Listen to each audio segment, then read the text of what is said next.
of really competitive, versatile, super solid defensive card. And I actually think this card is a really good point guard option. So because I have him unsellable and Rex Chapman unsellable, that means Clarkson is kind of expendable, I guess. As good as he is, and as much as I like that card, I feel like I should probably sell him with these unsellable PG polls. I should be saving my MT. And then at the center position, y'all can see I made one nice chunky upgrade in Tyson Chandler, who I love, by the way. This card is awesome. I will have a gameplay dropping on him later. Actually, it'll probably have already dropped by the time this video comes out. I'm not 100% sure because this video won't be coming out until later on in the day on Saturday. But Tyson Chandler is really, really good. He actually can hit it open three pretty consistently, so I'll make 6'2", 3-block. His jumper's great. It's elite as a finisher and elite defensively as a 7-footer with like 96 interior and block. He's also got 87 speed, again, as a 7-footer with a big player build. Just a really good, versatile big man who's got incredible athletic ability. Not to mention he's a Mav, and I love my Mavs. I got him for what I thought was a pretty good price, about $230K. And for that reason, I have decided that I'm going to sell Mo Bamba as well. The reason I'm selling Mo Bamba, this card doesn't exist on the auction house. He is almost completely non-existent. You pretty much never on the Xbox auction house, so I think he's going to sell for a lot, not to mention, especially this Mo Bamba, with the extra hop values he's got. Aerial Wizard added, I believe, as well has Rebound Chaser added and Shifty Shooter, and then also Post-Up Poet. But a couple of really good Hall of Fame badges added on this card, including obviously Rebound Chaser, which might be like the best Hall of Fame badge for a big in the game. I mean, this Mo Bamba card is an awesome card as well, and it's not that I don't want to keep him still, because I kind of do. And honestly, I'm legitimately tempted to start Tyson Chandler and put Jack Sigma at the 4, and then go like Siakam and Bamba off the bench and sell Harrington as well, or even just keep Harrington 2. But I just think that's keeping too much MT, and with Bamba's rarity, I'm hoping he sells for a lot, is kind of my thought process with that side of things. Not to mention, again, there's a guy like Miles Turner who maybe I could even potentially get for free this week, depending on what they do with win streak rewards for the Triple Threat Park win streaks and stuff this week. So who knows on that aspect of things. Maybe I get that card for free at some point, and that provides me more lineup flexibility anyways at that point. So who knows? Maybe we'll be able to do that at some point this week. We certainly will try if the opportunity does present itself. But again, two really, really good Wild Gems Amethysts that are both extremely rare in Mo Bamba and Jordan Clarkson, neither of whom are on the auction house. Actually, I lied. There's one Jordan Clarkson up. Jordan Clarkson is generally not on the auction house either. But Mo Bamba pretty much doesn't exist. The only time I've seen him on the Xbox auction house was the one that I bought. Like, it's literally, he's that rare. So, it is nearly midnight as I post these cards. I am going to post them for 12 hours. They are going to sell about midday Saturday. Hopefully people buy them. I am going to post on Twitter about these cards as well. Hopefully try to get myself some extra little bids. But looking to make as much MT as possible. Really, my honest goal, I hope that I am at about 500,000 MT, or at least close to 500,000 MT, after these players do sell. So, I think, especially with having gotten all the free cards that I've gotten this week and the addition of Tyson Chandler, these players are very they were disposable. As good as they are, they were disposable. And so I really like the way the team is looking right now. I feel like making some MT would be nice. My starting lineup could maybe use a little more like scoring punch, but I don't have that scorer, and I don't know who that scorer is right now in my team that's relatively attainable for me. So I think I'm just going to have to kind of rock out with this for this week. Try to finish strong in King of the Court as well, because as I record this video on Friday nights, I have, or at least this first part of the video on Friday nights, I have not lost yet. I'm 4-0, but I'm only at like 9,600 points. I want to hopefully finish strong with this team here in King of the Court and get to a Tier 1 reward at least, so I can get that 5-card Hidden Gem option pack. That is the goal at least. We'll see if we're able to do that and get those extra 700 points or so over our next few games. So, with that being said, I got some badges as well to add to Tyson Chandler and all that type of stuff. We will be back here in, I guess, about 12 hours, or it'll just be a couple seconds for y'all. We'll be right back to see how much both Mo Bamba and Jordan Clarkson sell for. I'm hoping it is a significant chunk, especially Bamba. And I'm really appreciative of the fact that Marcus Smart pull especially made me a lot of MT potentially, because I was going to buy Tyson anyway because I want to use him. Marcus Smart having the ability to sell Jordan Clarkson is a huge plus. I am keeping Doug Christie right now because I think I might want his Pro 2 at times as additional offensive weapon, basically, in a lot of games. I'm going to hold on to him for now. He might wind up getting sold at some point. Who knows? But this is the team for right now, man. I'm feeling pretty good about it. We'll be back in 12 hours to see how much these cards sell for. Hopefully, it winds up being a decent bid. We'll see. I'll be back in just a second. All right, it has been 12 hours. My cards have officially sold. I don't know if they're still pending or not. I don't know how much they sold for. Really not 100% sure, but what I do know is it has been 12 hours. The players are sold, and I'm hoping they sold for a very good amount. I just looked just now to see what Mo Bamba and Jordan Clarkson are currently at. There is actually a Mo Bamba on the auction house, which there generally isn't. But 177K with 2 hours left with only 2 offs makes me think mine should have sold for a good chunk more than that. Jordan Clarkson just ended at over 150K. I just saw with my own 2 eyes. So I'm hoping I got over that for him as well. So those were different versions, obviously. The Bamba that's up and then the Jordan Clarkson that I just saw in. So I'm sitting here hoping that these cards are going to wind up selling for a lot and we make a lot of MT. But there's only one way to find out, so without further ado. Let's see. Okay, hold on. These are badges I bought last night. It's gonna pop into the bottom of the screen. It's gonna pop into the bottom of the screen here in just a second. Okay, Steve Kerr sold. Okay, this next one might be one of them. Oh, there you go. Boom, Bobby, 292K. Okay, let's go. That's a good price. Now, have Jordan Clarkson be similar, please. Okay, 150. That's about as much, but it wasn't a bad version. You know what? In total, after tax, that should still be over 400,000 MT, or at least right around 400,000 MT, which should put me, I would think, pretty close to that 500,000 MT price point. 292 plus, what's 292.8 plus 150? I can just do the math in my head, but 442 divided by 10 equals. So it's basically, yeah, so we'll be right at 500,000 MT, basically. After we are able to collect these 2 cards, as of right now, we're not able to. Once we are, we'll be right at 500,000 MT, which honestly was kind of my goal, and I have now badged up a few cards as well. Like, I just bought badges for Doug Christie. I might need to add a couple more badges to Marcus Smart, but I added a couple badges to him already. I already badged my Tyson Chandler. I've now added shoes to everybody but Siakam and Buzelis as well. Everybody else is shoed, and pretty much getting to the point where that's fully badged as well. So team is starting to really come together. We got teams' cards really starting to get fully badged, and we're going to be over 500,000 MT, I would say, within today, probably, by just making a little bit MT, because I think we might even be over 500K MT after these sell, but if not, we're going to be really close to it. It'll be right there, and then we'll be able to get that anyway. So, point being, we will be up over 500,000 MT today, and we're just going to keep on building that MT stack, and hopefully next week they'll drop some more cards that are going to be worth picking up my team, adding to my team. You know what I mean? There are a couple guys that I still would like to add as of right now. If I build enough MT to where I can add them and still have a good enough MT, a good enough amount of MT this week, then I may consider doing that. But as of right now, I think this is what the team's going to look like, and I'm glad to have a lot of MT with the team this good on a Pro Money Spence account. I feel like that is a solid place to be. 100K MT is not a ridiculous amount of MT, but we're in a pretty solid spot. We have multiple sellable cards still with English, Harrington, Tyson Chandler, and Doug Christie, and Anthony Mount, actually. All still sellable at over 500,000 MT. I mean, it could certainly be a lot worse. Plus, we're going to get, even if we aren't able to get Tier 1 King of the Core awards, which with the way the format is, I don't know if we're going to be able to.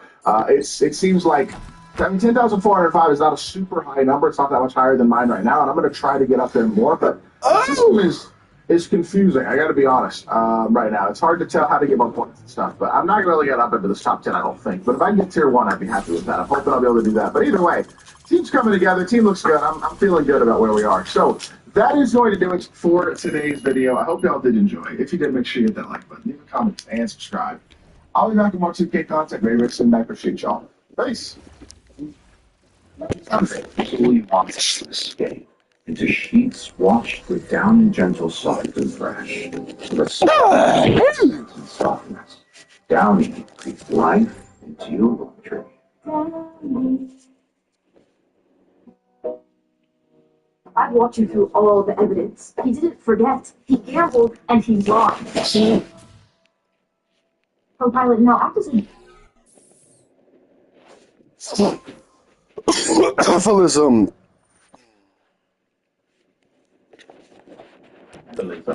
Hi. heard of it before might not really understand what it is. It's a topic steeped in controversy. The ideas, the implications, and the associated people have fueled debate and infighting. In this video, I'm going to be diving into the ideas behind ethylism and looking at what relation it has, if any, to antinatalism. Let's get stuck in.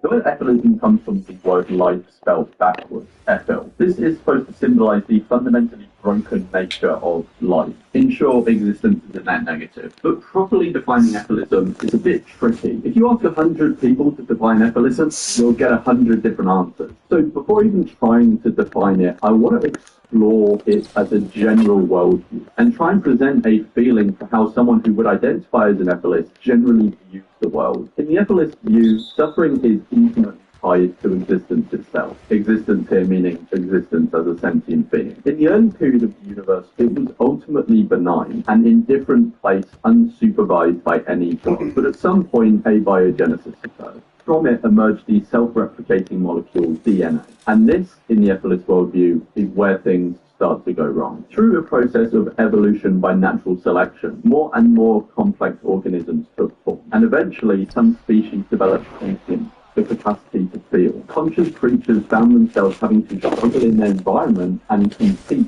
with each other in what etholists refer to as a gladiator war. Sensitive beings motivated by need and desire, pain and pleasure, brutalize, rape and kill each other. In fact, for evolution as a process to work, there have to be winners and losers, those who don't reproduce and those who do. Countless individuals are required to suffer and die in the arena of existence so that the fittest can go on to reproduce. This process of death and suffering continues for billions of years and still does today, and for no ultimate purpose, just the replication of a molecule. Etholists describe life as being unintelligently designed, symbolizing both their rejection of theism, playing on the intelligent design argument, and the negative view of existence. A common acronym used by etholists to describe life is CRAP. C-R-A-P. Consumption, reproduction, addiction, and parasitism. Consumption because many species of animals have to kill and consume the bodies of other animals just to survive, and often the killing is done in brutal ways. Reproduction because life perpetuates itself by creating new beings that, once they come into existence, are vulnerable to harm. Addiction because sentient beings are addicted to all sorts of things that lead to a basic dynamic of never-ending desire. A few examples being sex, food, people, attention, all manner of things. And then parasitism because by merely existing we are causing harm to each other, whether directly or indirectly. Humans though have a unique capacity to observe the suffering in the world, understand it, and hopefully try and remedy it. It's this understanding that etholists say give humans what they call the burden of intelligence. This burden of intelligence, etholists say, carries with it the duty to, hopefully in as considered a way as possible, bring about the end of suffering for all beings by bringing about extinction. With that overview in mind, let's move on and really try to get down to defining ethylism.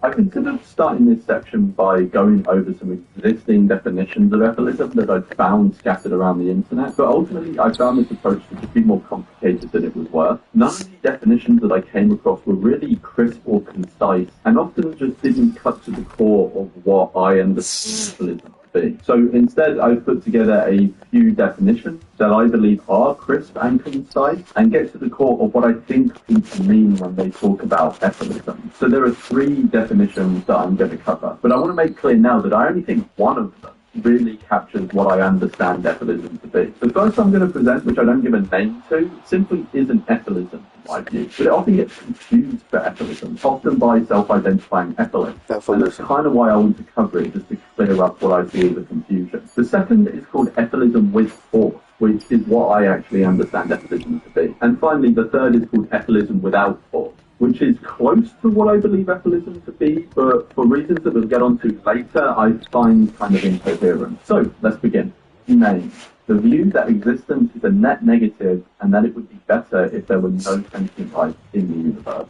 Now, this definition I don't consider to be ethylism at all. Like I said, the reason I included it is to kind of make a clarification. I've heard quite a few self-identified etholists define ethylism in this way. And I think it's a misuse of the term and lacks a key normative component that will be captured in these next two definitions. And it's a component that I think is essential to a definition of ethylism. And that's the view that humans have a moral duty to bring about sentient extinction. But back to this definition, it just seems to be philosophical pessimism. Philosophical pessimism is a philosophical tradition that argues that life is a negative and that non-existence is preferable to existence. The Wikipedia page on philosophical pessimism has a generally good overview and a lot of links for further exploration, so I've linked that in the description below. But in my view, if someone speaks about ethylism in these terms, they just aren't talking about ethylism. They are just speaking about philosophical pessimism, which is a well-known philosophical tradition. I think this confusion comes from the fact that the ethylist view is informed by a negative view of life, which is captured in philosophical pessimism, but that doesn't mean that that view is ethylism. It isn't. It's philosophical pessimism. Just because one view is informed by a second view doesn't mean that the second view is the view that it's informing. So hopefully with that clarification made, we can move on and get to what I actually view ethylism to be.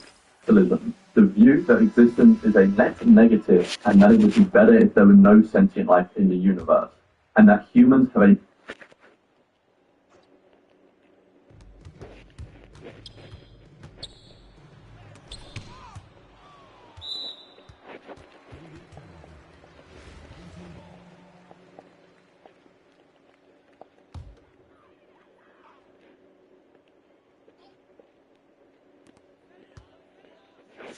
March 30th, 2023.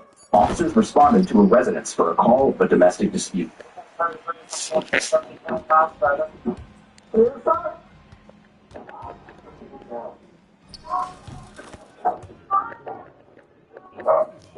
need to talk to you. Well, can you come out into the hall or something?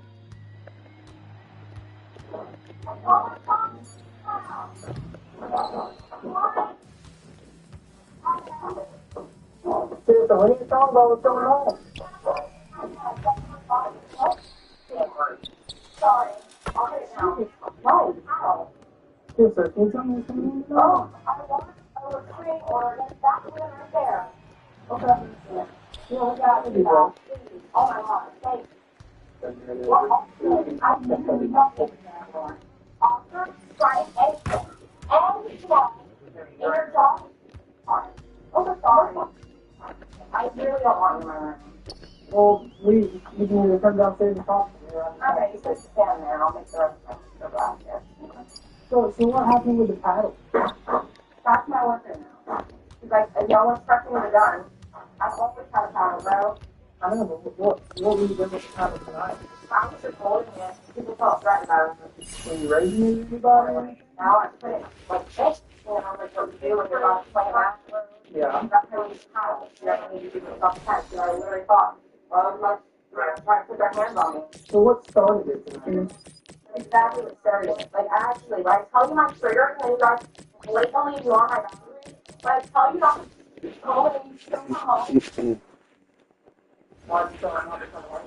Chief, what are my triggers, bro? Why do people not believe that when they say it up to their mothers? So it was your mom that came home and set you off? Yes.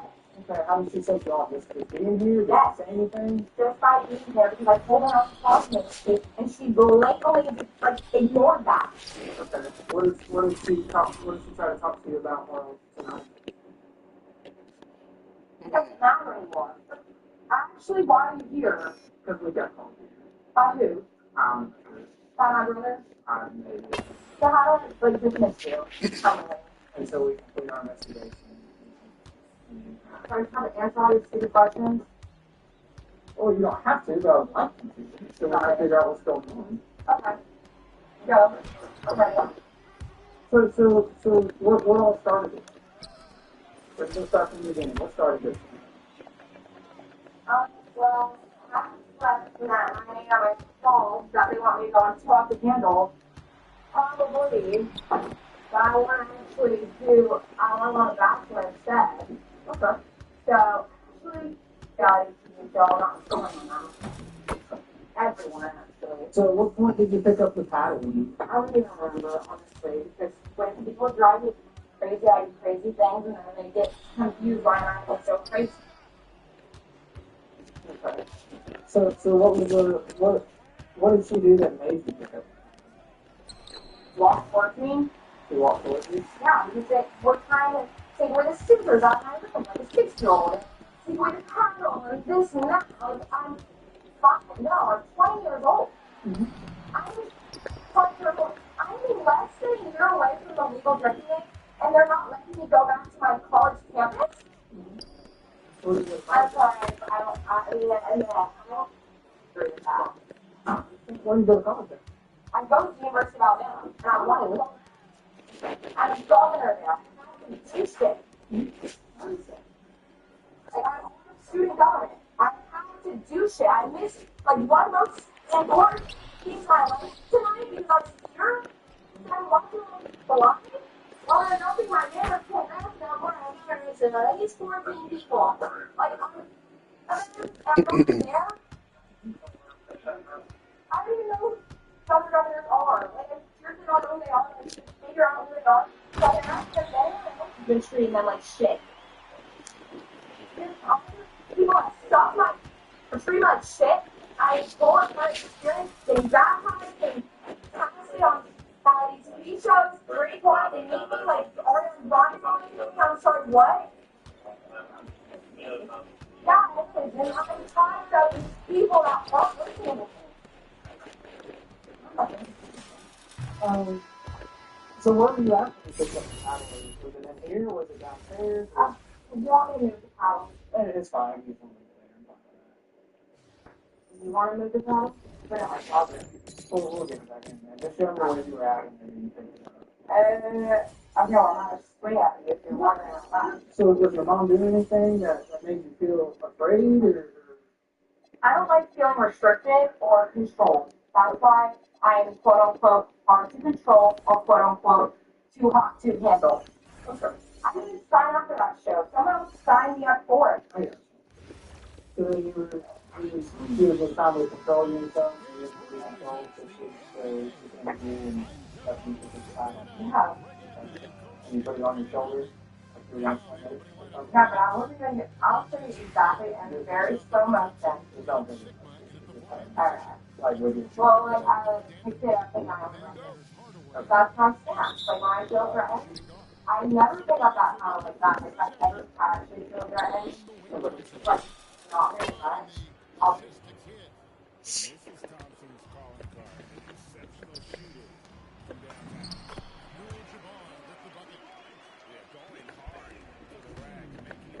Mountain Performance TV is the hardest working software in television. Get started today at Mountain. Joey! What's up, y'all? It's Ty in this video. Today, we're going to be talking about the guys in King of the Court that are in second place and third place right now, and how they got there. And it's a kind of a game-breaking glitch that is in this game. Now, all that I am saying is, I guess, in speculation, like, because I don't know for sure that's, you know, the way that they do it is the way that they do it. It's all what I have heard. Now, I've been talking about this. On sport on gym. So basically, is if you have a Zen, I believe you have to have a Zen to do this. I don't know for sure or not, but I believe you have to have a Zen. And supposedly, like, if you have a Zen and do something in your settings, you can dashboard games without getting losses. And so that is what the guy in second place and third place, I believe, Joe specifically has done it to me. I'll bring it up on screen to show you guys exactly what Joey did to me yesterday. So you guys can see this game right here, Joey 2K.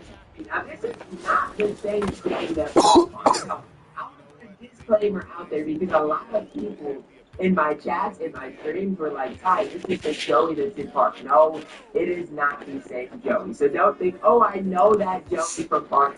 No, you don't. Okay? So this is our game, okay? I put boxing Joey. Joey I mean, was getting absolutely dogged by me. I'm just gonna keep it real, okay? Joey was getting just absolutely dogged by me early on. I'm just telling you guys what happened. But you guys can see early on we had a decent game. He's shooting crazy shots with Sigma. Okay, I'm not saying anything, but it makes sense if you have to have his eggs to do this. Okay, shooting crazy shots with Sigma. Skip ahead a little bit. I got a steal, got a bucket there, and was really doing my thing in this game. Like Joey was absolutely cooked in this game. Like I'm just being honest. Joey was cooked. Couldn't really do anything against me. He was throwing scary. And on the other side of things, I was absolutely doing it to Joey as I missed that shot. Drew gets the offensive board. I think pass Mason went up with Giannis, but it's okay.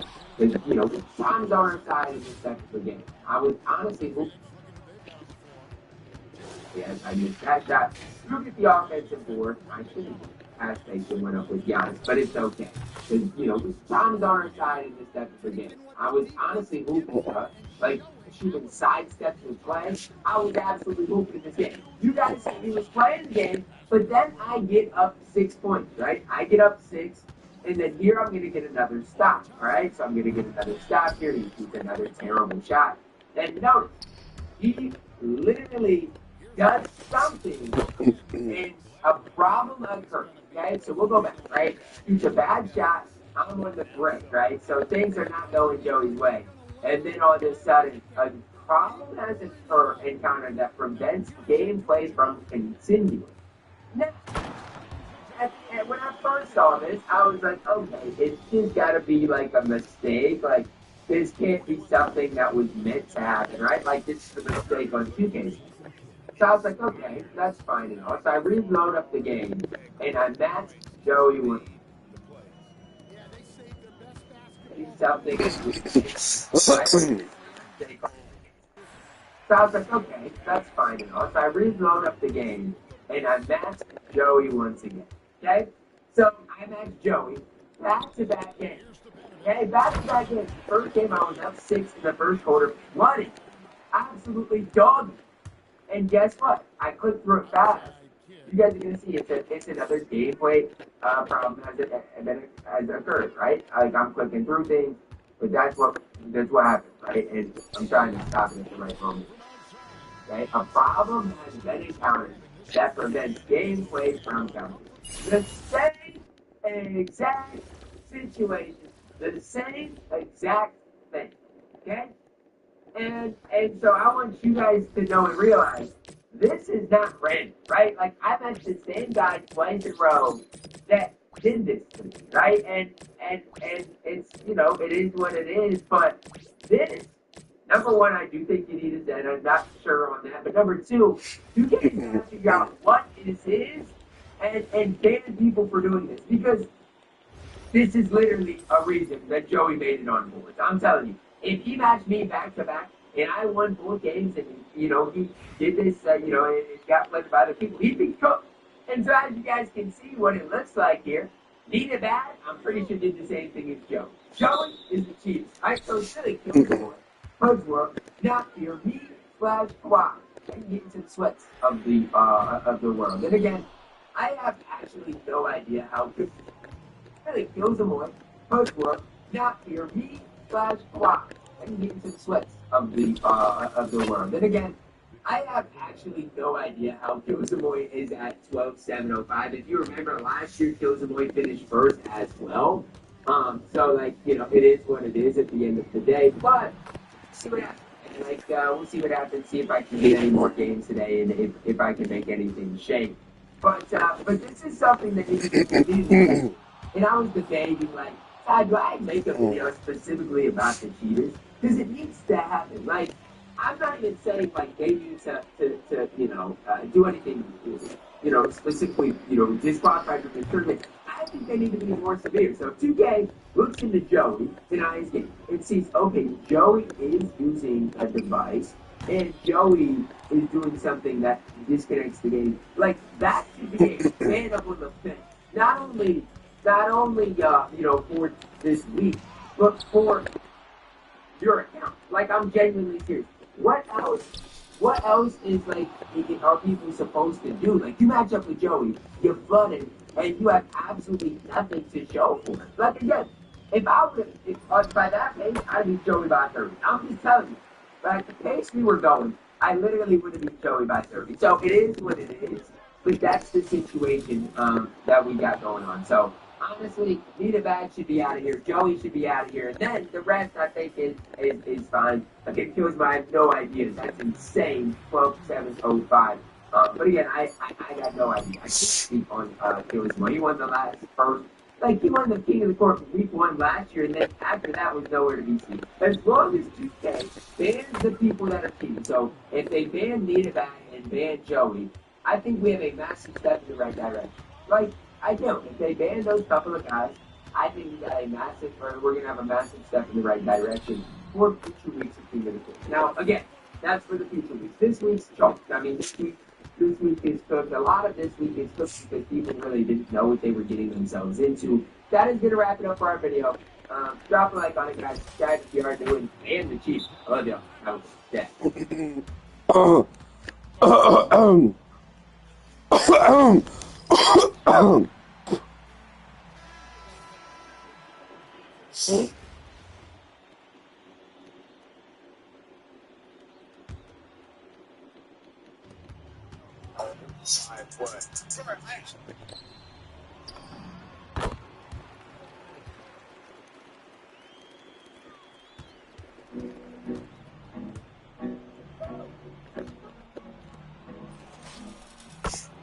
Good, my boys. I hope you enjoy long because we got a movie to show y'all. So if y'all didn't know this year, they put street breaking into the movie. So if you want to 70 Street, I'll keep saying but you die. So I feel like, well, shout out to my boy Live, but I feel like me and Live kind of put everybody on to it. Like, we can walk around the park and just run down everybody on the street. You see, I got my cleaner outfit on. Like, somebody down. So we have to a new video today, and I hope y'all get a rock with it because it's a little bit different in concept of what I usually put out, especially lengthwise. So let's just get straight into it. So let's get straight into it. Now, boys, B's and C's are trying to crack a 72 restrict as y'all can see on the bottom right now. First, Fox and free throws. They have been exactly once. This guard is 150% cheating. He actually was shooting 50% while laughing at us, saying, "Imagine missing." The first time I played him, but it's cool because I can spend as much as I want because I get 72K if I was him. He get 300 if he beat me. But it's cool though because he's trying to lock in and get up there. Trying to L2, we'll do like that though. Trying to L2. Okay. You know what? Maybe it's just magical. It is what it is. It is what it is. It's time to sit down in that chair and get a better stop. They trying to L2 being step man season. I'm on the call of one of my Reapers. And Reapers, if y'all don't know, them the people I call to come handle business. So I close the window so can't nobody hear me. I'm saying do the need to do it. 6-8 right now. We trying to break the 72-3 to show that I'm ready. There's free Reaper. I don't know why he reached. What the old people saying, you reach down. You hear that?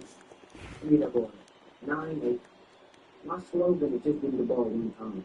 Just give me the ball one time. That's all I need. I need the ball one time. I'll take this look right there. 11-8. If I get back, it's game. 72 game streak, but you know what it is, what it is. What about that?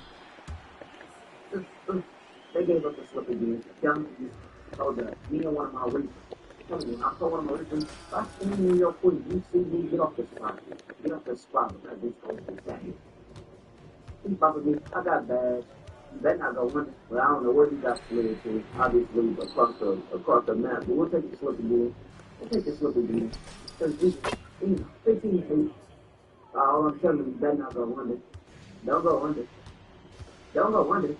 I can't. Every time I shoot, you know that, man. Oh my goodness, somebody give me a mic. 18-8. That's game time, but he reaching. He don't know what to do. He's nervous. He don't know what to do right now. He literally doesn't know what to do. Like, 48. Don't let me take a 76 streak like this. Don't let me take a 76 streak like this. Oh, hey, that's good. It's cool. We can do what I'm gonna sit in that chair. I'm gonna sit in that chair. I'm gonna sit in that chair. I'm gonna sit in that chair. The center is trash. A good thing that y'all what? Oh. The thing that y'all gonna eventually learn is most of these like centers that y'all be seeing playing with these people are usually trash. They not the boy at the center call me Westbrook. 20-8, half court. You know me. I just wanna rock. Centers that y'all be seeing playing with these people are usually trash. Then I got the board over there to call me Westbrook. 20-8. The thing that y'all gonna eventually learn is most of these like centers that y'all be seeing playing with these people are usually trash. Then I got the board over the center. Call me Westbrook. 20-8, half court. You know me. I just wanna rock. You see, the free throw for 72,000. VC accumulated. I need that for that mic team. You feel me? Like this is their centers, especially the ones that aren't pops. Their centers are usually trash and don't know how to do anything but give the ball back to the guy. So you really gotta make their center do something. But we're trying to break the 30 streak right now. I got my boy Easy with me. Oh yeah, I love when teams ISO. I play B in the ISO. Now I play B in the ISO. I'm way more scared of somebody. Ooh, he's turning around looking at the player, boy. He got Derek Coleman jumped out on. I'm way. I don't think you understand when I say way. I'm scared of somebody. Ooh, he's turning around looking at the player, boy.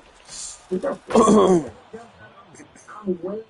I don't think you understand when I say way. I am way more scared of somebody mini fading or the 6'9" Stetson with the 40 ball handle into the shot. I love the ISO though. I love the ISO. I'm telling you, I get a. Shoot. That's me. That's the only reason I didn't get a stop. And then into the shot. I love the ISO though. I love the ISO. I'm telling you, I get a. Shoot. That's me. That's the only reason I didn't get a stop. I would have got a stop if I didn't sneeze. See, right there, I just gotta be 6'8". If I was 6'8", I would have said 5'14" instead of open, but it's cool, because I'm getting bumpy. 12-0, I'm getting bumpy. What I jumped at? I don't know what I jumped at either. I'm lagging. Yeah, I was lagging for a sec. My player turning around. It's cool. It's cool, because you know my flow. We get the ball once. Oh my God. Ooh. Maybe we stepped on the wrong court. Yeah, maybe we stepped on the wrong court. 19-0.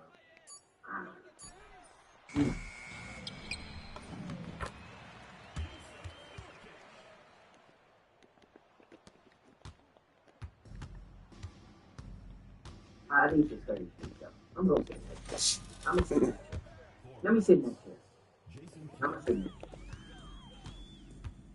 Oh, yeah. Oh, I'm there. Go on! Go on! There. That's a better stop right there. 5% possession, that's all I need.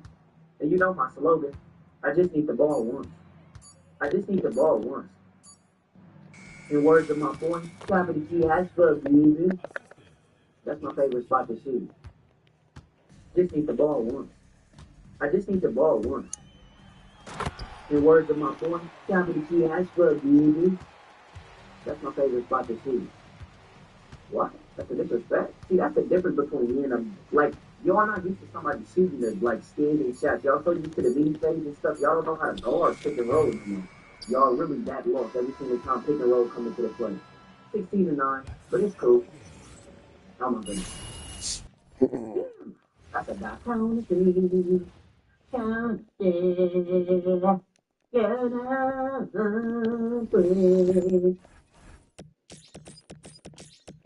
Nah, 19, you don't know what to do no more. Don't go under. Don't go under. God damn it. Every time I shoot, you know they don't. I don't know why they keep going under. I be trying to tell you, you gotta stop going under, bro. That's how you drown. I don't like drowning people. Hey, you see how big my green window is on my dunk? I could have dropped my controller. See, like when a whoop field, I don't need a 6'8" or 6'9". I'm doing this on a 6'4". I'm doing this on a 6'4" versus a bunch of 6'8" and 6'9". I could have shot that. I could have shot that. It's cool though. 19, 14. I got time. 12 seconds, like I had 50 seconds. I can face the middies too. I just don't like doing it because I start yawning when I start shooting middies. You feel me? I start yawning every time I shoot middies, so I hate shooting. I get tired of shooting. Don't go under. Don't go under. Tight finish. Every time I shoot, you know they gonna pay. I don't know why they be trying to tell me, but I don't know what they be going under for. It's no point in ever going under. And I told y'all my slogan. Give me the ball one time. Give me the ball one time. You thought I was gonna pass the slow. Get off the court, goofball. Get off the court, goofball. What that say at the bottom? 30,000. 30,000. Now I'm with my dang near IRO. We in the same school, my boy Jalen. We one verse a 69 and a 74 Mount Stop. But that's cool though. Because I got the ball as soon as I see, okay, so it's different. So when I'm playing with my mans, right, I need like 2 or 3 stops because y'all can still hear me, I think. I'm back. We mans, right? I need like 2 or 3 stops because y'all can still hear me, I think. These are your customers. You try to understand them, but there's too many data signals. You struggle to connect all together. Until now. With TransUnion, the chaos suddenly becomes clear, revealing a complete picture of your customers. Welcome to a better way. Oh, hi, I'm Gabby, and Gabby Plus and I are heading to a theater near you. Let's go! It's full of big adventures. What's up, guys? Welcome back to another video.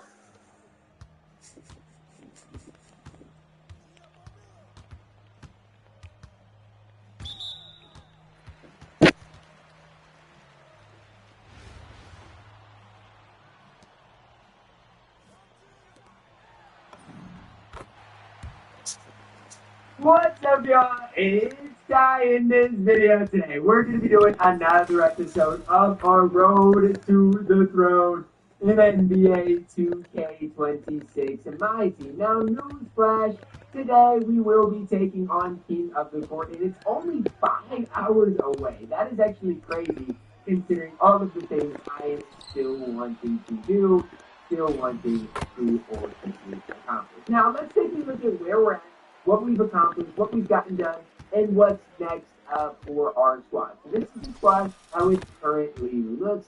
Today I have been buying some of these wild gem cards, inching my way towards Scottie Pippen. I don't think it's ultimately probably going to happen, but I'm not locking these cards, and these cards I still can go through and sell. But if I see a card for a good price, I'm buying it, right? And so that is what I've been doing today, just in hopes of maybe possibly finding a way to get Scottie Pippen. Now, again, I'm not expecting that to happen, but, it's a possibility. Same thing with KG. I've been just slowly inching my way, getting some players, and if these cards end up being somewhat cheap, someone that I can end up getting, then I'll end up doing it. So, just something I am keeping just as a possibility and in the back of my mind. Other than that, guys, my squad is really good right now. It's pretty complete, and it's a squad I can go out and ultimately compete with. I've been grinding Breakout like crazy. I just ended up finishing the offline grind completion rewards, in which I did get 2 extra Hall of Fame badges, as well as a season mode completion reward. Now, why is this important? Well, now I can add this pick 3 legend badges to my collection, which is super, super important. And again, I will break down exactly why here in a second. But I am going to select this and go through and select the legend badges. Now, before going through and opening the legend badges, I need to see what legend badges I am wanting the most, right? And to do that, I gotta start with Giannis. Fucking Giannis reverse flash. is going to be one of the main guys that is featured on my squad. So for Giannis, the 2 most important badges that I see are Rebound Chaser, as well, again, On-Ball Menace is obviously important. Rebound Chaser, as well as Brick Wall. If I got High Flying Denier, I would absolutely take that as well. And again, Giannis is really the only guy I would really feel comfortable using Legends on this early. The Rebound Chaser is one I really do want. Let's see, did I get Rebound Chaser? I did. That is absolutely a badge I'm taking. I also mentioned Brick Wall. So those are 2 badges I'm for sure taking. And then outside of that, like Deadeye would be decent. Physical Finisher would be decent. But I'm taking Interceptor. Interceptor is another good badge that I definitely do like. It could be a badge that could be useful for Giannis. Yeah. So now that we have all of those legend badges, we're going to make my Giannis, who is already good, even better, right? And so we're going to give him the legend rebound chaser. We are going to give him the legend interceptor if I can give it to him. And he might have already had it on Hall of Fame. I'm not exactly sure. And we are going to give him legend brick the wall. Now, you're now looking at a Giannis Antetokounmpo that might be the best part of the game. I'm just throwing it out there. I don't know if there's going to be anybody that has a better Giannis than my Giannis is going to be today. Now, also, go through and see, like, can I give him Pogo Stick on Legend? I'm going to do that as well, right? Like, if I can make Giannis better with badges that are, like, inferior badges, I'm actually going to do it. High flying and high on top. I'll probably give that to him as well. Because at the end of the day, this is going to be a Giannis card that is going to play for me for the foreseeable future. Even on-ball minutes is a badge. I don't know for sure if I'm going to give him. But I'm looking at maybe giving that to him on top as well, just to make him that slight little bit better. As far as the rest of my squad, I do need to finish badging them up, making them a little bit better, making sure they fall indeed happy as well. But I'm very happy with the legend badges I got. Even rebound case for Brick Wall by myself are definitely going to help me out in turn as I do continue to just possibly build my squad up. Trying to just slowly improve things. So that is a big thing. That's a big objective that I just got done. So now as far as like what's next to grind, I feel like the only other things that I need to grind is a little more domination because I do want to get to that ultimate 66 stars. Probably not today. It would take 10 games. It's probably not realistic. But sooner rather than later. But I just remembered I still have some more Hall of Famers to go through and get and see if I can use. So some more Hall of Famers that I would look to give Giannis. I just remembered I still have some more Hall of Famers to go.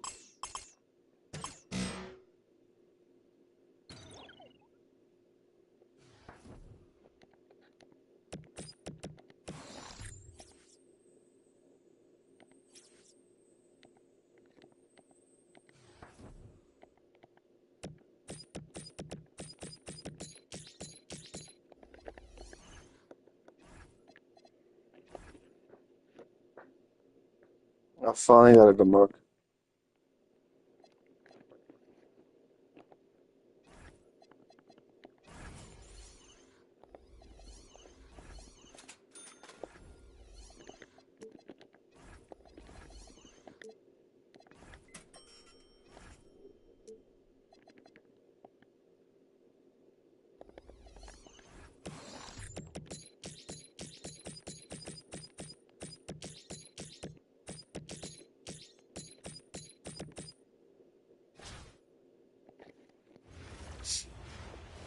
Wow, Papa Wiggins, bro.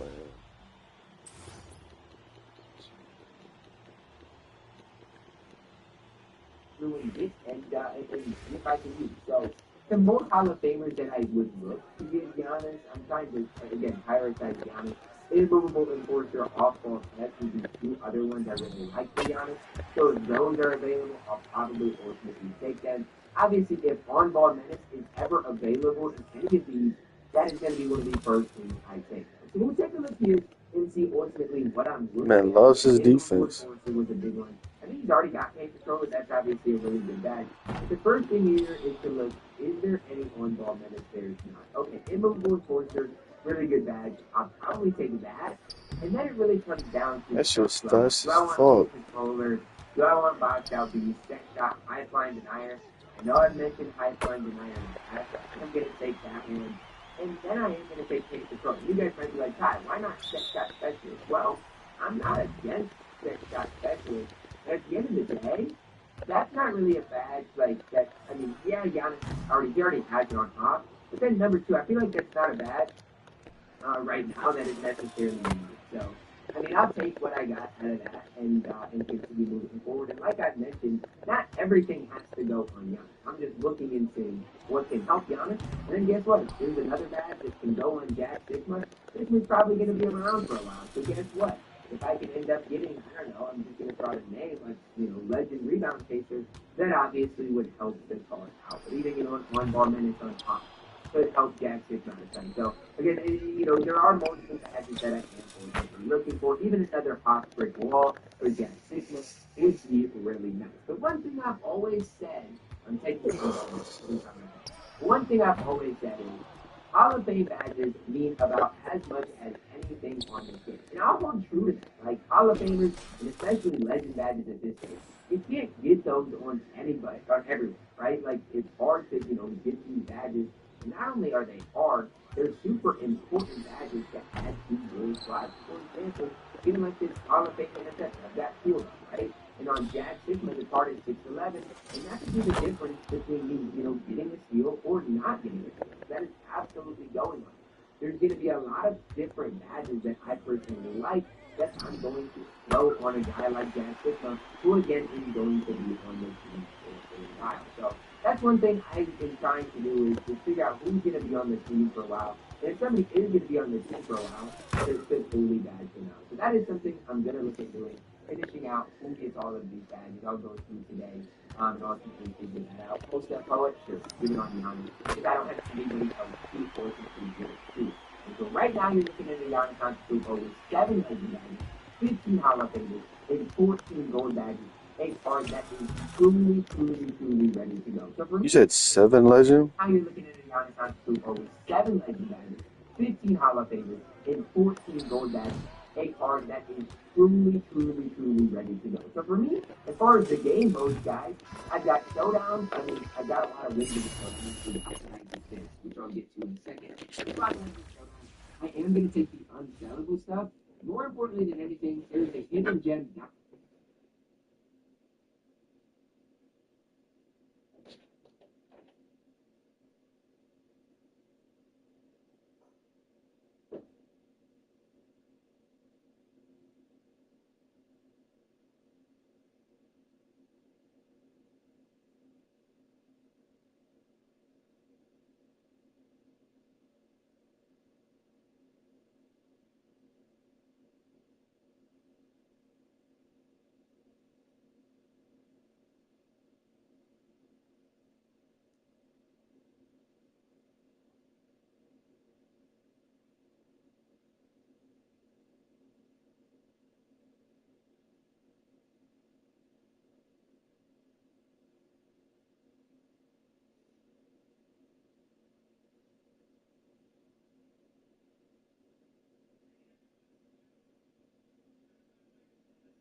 made in your first year as a Ram. Which one are you most proud of? I don't know. It's hard for me to pick one out. There's some good ones in there. Obviously, that last one in the Super Bowl comes to mind. The fade to Calvin, or sorry, fade to Cooper was a good one, and then the.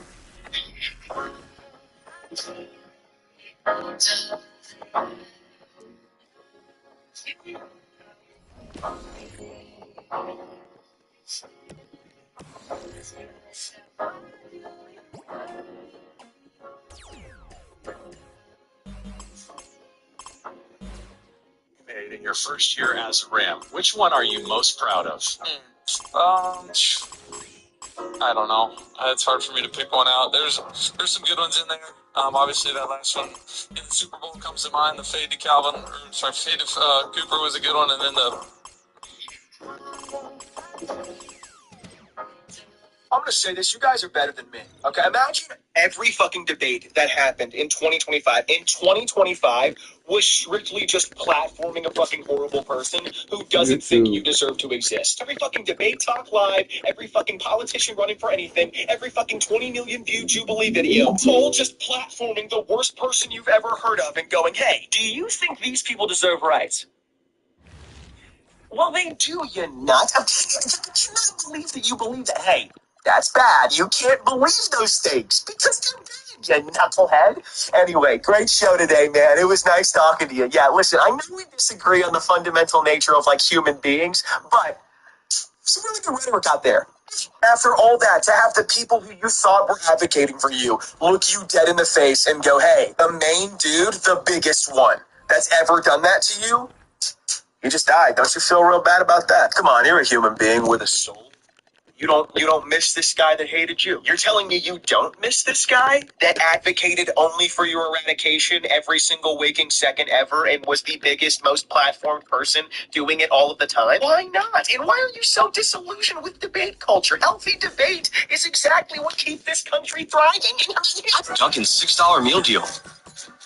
Bacon, egg, and cheese, crispy hash browns, and a medium coffee.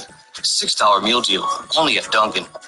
I'm gonna say this, you guys are better than me. Okay, imagine every fucking... Come get in the gym with me. Let's find out. I mean, I don't need you. We saw you know, I can throw my hands. I can saw you. I can sure do it. I Rolls Royce. I can do it for real. I don't talk about it. Well, let me leave you on this. City kid, you know, who never played a day in his life. Like, old people do not like when you talk over them. You see how he's just gonna keep. Old people, they like to take their time. That they'll pause for like 2-3 minutes and then want to keep talking like you just. The Charlie Kirk situation is personal to me. I think me and John seem to be the only creators really getting it. What? The fact that this is bigger than just him. This is the simple thing that all of them get on here running their mouth. That's what we do. We get out. With all due respect, no. What's wrong with y'all? Bro, this is what I'm saying. Brain rot happens to people who make content too. Honestly, you and John Cannon sound ridiculous. You think that him and his situation is similar to you on this app just talking? Are you serious? Did you feel that way when the two representatives in Minnesota got killed at their home when actual political full crime happened? Actual political affiliation. Charlie Kirk and the rhetoric he speaks, literally saying he thought public executions could get sponsored by Coca-Cola and they should have it. Literally saying that he thinks slavery and Jim Crow and all of that should have kept going. And you think you getting on here and talking about me and women, y'all think y'all are the same? That's the problem. Are you serious? I really be giving people too much credit because all I did was think y'all had like basic common sense. It's not the same. It's not bigger than him. You should not get online and spew extremely hateful things. What y'all talk about on here is not the same thing as what happened to that dude. Y'all are wildin'. My God, wrap this shit up. Y'all ridiculous. On top of that, your mouth could always write a check that your body couldn't cash. That's just been life. How do we not learn this since children? That lesson has nothing to do with Charlie Kirk. Y'all feeling like he is the first person to have something happen because of how he talks. Are you dead serious? You don't know the American history of everyone who ever tried to speak up for black people and do something good? Are you dead serious? Y'all really gonna act like that's what's happening right now? It's embarrassing. The Charlie Kirk situation is personal to me. I think me and John seem to be the only creators that's really getting it. What? This is bigger than just him. This is the stuff. My favorite taco place in With Smith after the game. Your opponent who's in front of you, physically, psychologically, they tend to get mad. You care how old he is? Not the same. You don't get me. That make him. And he can go home and sleep on it. I don't care. You're trying to get Smith. He's very talented. The times he's running now, and he's really been doing well. That's something that you love to see, because you want athletes to do well in sports. The more athletes do well, the bigger the sports is.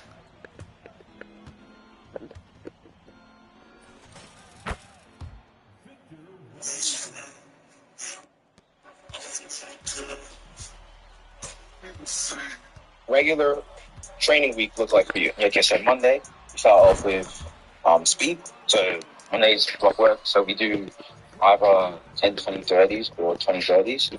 We do 3 10s, 2 20s, and 2 30s.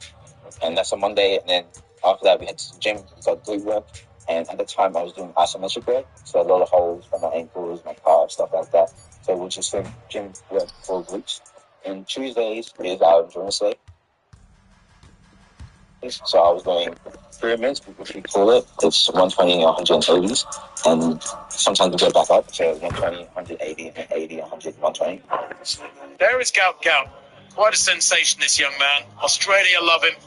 Partly because of the name, partly because he now expects of India to lead into the straight. And Gout come back and he wants to get to the straight. His first race as a pro in Europe. This Gout Gout. Now he's got a target. Mendia moving away from him. Morizzi in the headband. A battle between these two. And Gout working so hard to get to him. And he gets there. Gout takes it by a metre and moving. I'd never seen him. And the next minute I just saw him race against a particular boy and I'm like, who's that kid? Like, he's it. It was just the weirdest feeling. Like a gut punch. Just the way he moved, it was like he's just so natural and just smooth in how he moved, even though technically he didn't know what he was doing. KCMO missed it last December. This teenager blasted onto the world stage by going faster than Usain Bolt at the same age. You go fast. Listen, I believe that's the fastest. I believe I can go faster.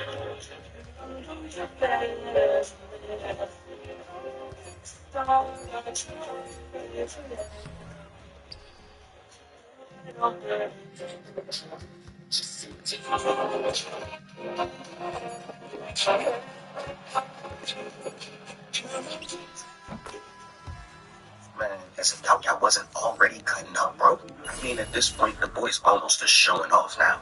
Ref, please do something. This is diabolical work, pure disrespect at its finest. I don't know what the point was to show that he's just that much faster than everyone else. I don't know, but y'all gotta watch this. This is kind of crazy.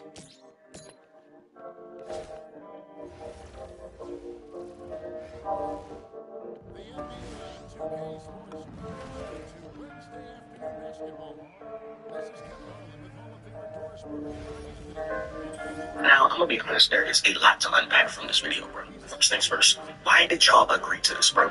Now, you should always have confidence in yourself, but bro, this is pure disrespect. Yeah, we gonna have the real guy that's come fast. He gonna start behind y'all. Y'all gonna start up, y'all get to go up there, We'll see how the line ends up. Does this even happen, bro?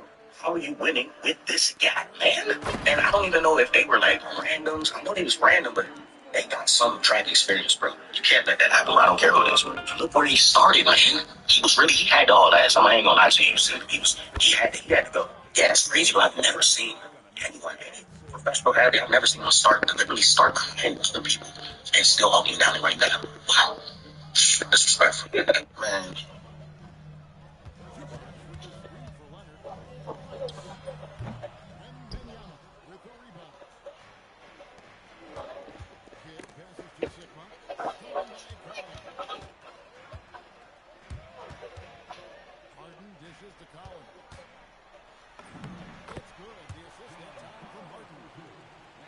And I'm always a supporter of track and field getting bigger and do bigger things. So if he continues on this track, it's going to be good. But it's all about getting everything right. You know what I mean? It's never just easy. It's always easier when you're younger, because I was there. I used to do great things when I was young, but transition to senior from junior is always tougher. It's all about if you get the right coach, right people around you, if you're focused enough. So there will be a lot of factors that will matter to determine if he's going to be great, and he's going to continue on this. Oh my God, did you hear Charlie Kirk passed away? He's actually gone. I am so sorry to hear that. I don't know who he is. Is he a family member of yours, or a politician, or a military service member, or a first responder? No, but he's a hero. Just look him up, and then you're going to see what he's about. Again, I am so sorry. Let me look him up. You're comparing abortion to the Holocaust. Absolutely, I am. In fact, it's worse. It's worse. I think it's worth the have a cost of, unfortunately, some gun deaths every single day, so that we can have the Second Amendment to protect our other God-given rights. And understand where empathy actually, empathy is a made-up term that you don't want to damage. It's so materially insane to think that 1 in 5 American women will be people. It is, I agree. I mean, that they're lying about being sexually assaulted. I'm like, I'm sorry, if I see a black pilot, I'm gonna be like, boy, I hope he's qualified. If I'm dealing with somebody customer service who's a moronic black woman, I wonder if she's there because of her excellence, or is she there because of her evangelism? But now when it's like, wait, boy, hold on a second, you're gonna remove my appendix, and you're a black lesbian, you do not have the brain processing power to otherwise be taken. Thank you for the $20 super chat. Big W says, Justin, there are some streamers / scalpers. But if we focus on building a really solid offensive line, and in like 3-4 years, we'd go ahead and draft a quarterback. An offensive line. You really think that's going to help us win football games? I mean, yeah, kind of. I have an even better idea. What if we just draft quarterbacks, right? Hope, best case they win a couple games, and we just make a ton of money selling their jersey. More money does sound nice. Yeah, let's just do that. But if we focus on building a really solid offensive line, and in like 3-4 years, we'd go ahead and draft a quarterback. An offensive line. This is day 13 of not showering until I catch a fade. I finally got some clothes back. Hey, you ready? Want to catch a fade? What? Perfume? Nah, I haven't showered in like 20 days. You smell very good. I do? Yeah. I think your body odor is very good. Thank you. I don't even want to catch a fade anymore. I think we should be more transparent with our politics. Like during icebreakers, people should be like, "Hi, my name is Jay. I'm a Bengals fan, and I believe we should cut Medicare." And everybody's like, "What the hell, Jay? What kind of monster is a Cincinnati Bengals fan?" I think we should be more transparent with our politics. Like, before God on Judgment Day too. It seems so ridiculous for that. I'll be the loudest one in the room, chuckling the loudest, because that's the same God who sat around laughing 400 years worth of slavery.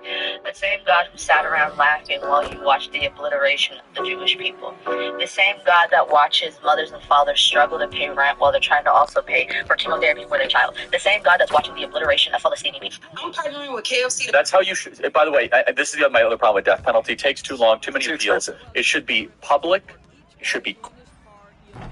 It should be televised. Honestly, that's like what we should be doing. I agree. It should be public and should be public square. By the way, you could force the kids to watch it. You could have brought to you by Coca-Cola.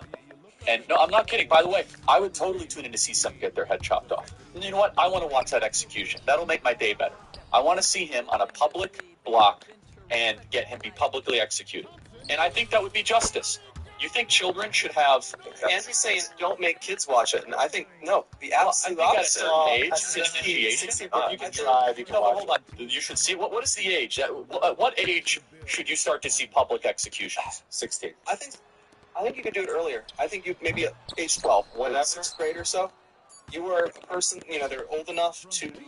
You don't need to really wallow in it and have I mean, I don't know if you know this or not, but a lot of us are black or in other minority groups. So if it was the 1940s, Charlie Kirk and his supporters would lynch the fuck out of all our asses. So no, unfortunately, we cannot give him any empathy for the shit that he has said and done while he was living. Sorry. And maybe empathy would be a thing that I could give him if I could get over the fact that he said that slavery and segregation shouldn't have been abolished. Some of y'all not even gonna believe me. Like, a lot of people don't believe me when I say this shit. I don't go out telling a story, but when I do say it, or when my homies say what he did, they don't.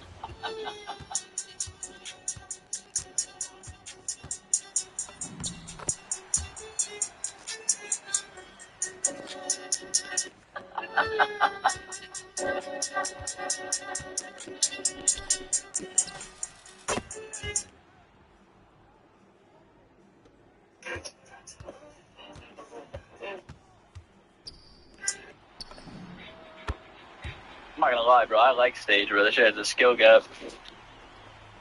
No, there's no skill gap. There's just a bunch of lake glitches, gang. Oh, that's it? Yep, this is what it is, bro.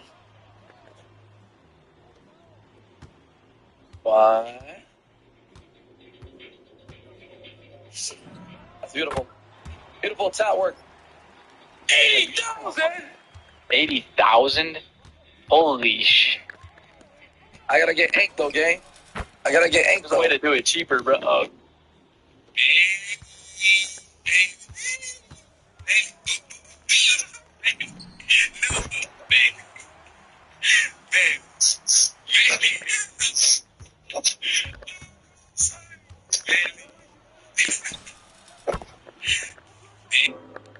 Who is this guy? He said Charlie Kirk was shot. That's crazy. If that was the case, there'd be fucking video footage of it, I'm pretty sure. It's Utah. It's not that backwards. Okay? There's other accounts. None of them are journalists saying Charlie Kirk got shot. Find me a video of the incident. Oh, you found the video? Oh, shit. Hold on. I'm gonna look at the video right now. I told you there's gotta be a fucking video.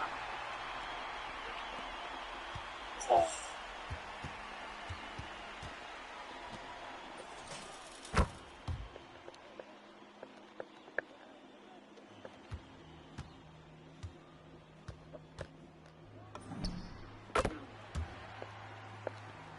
A shot, you hear the crack of a shot, and then you hear head just crack back. There's a worse clip on Twitter from the front row. Send that to me as well. There is a close-up. There is a closer footage of Charlie Kirk getting shot in the neck here as well, where you can click. Oh, he's dead. Oh my God, he's definitely dead. Oh my God, I can't believe I just saw that. Oh my God.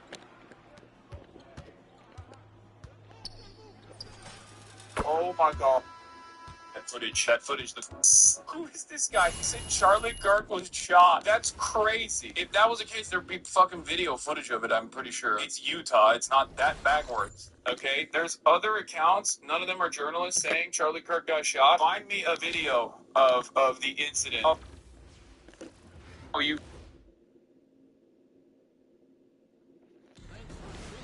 Here's a question, Charlie Kirk and pro-abortion deuterinos or whatever. If you go on holiday and you leave your main house for a while and come back to find that there's some kid who's squatting there, and they say, hey, I have no other place to stay.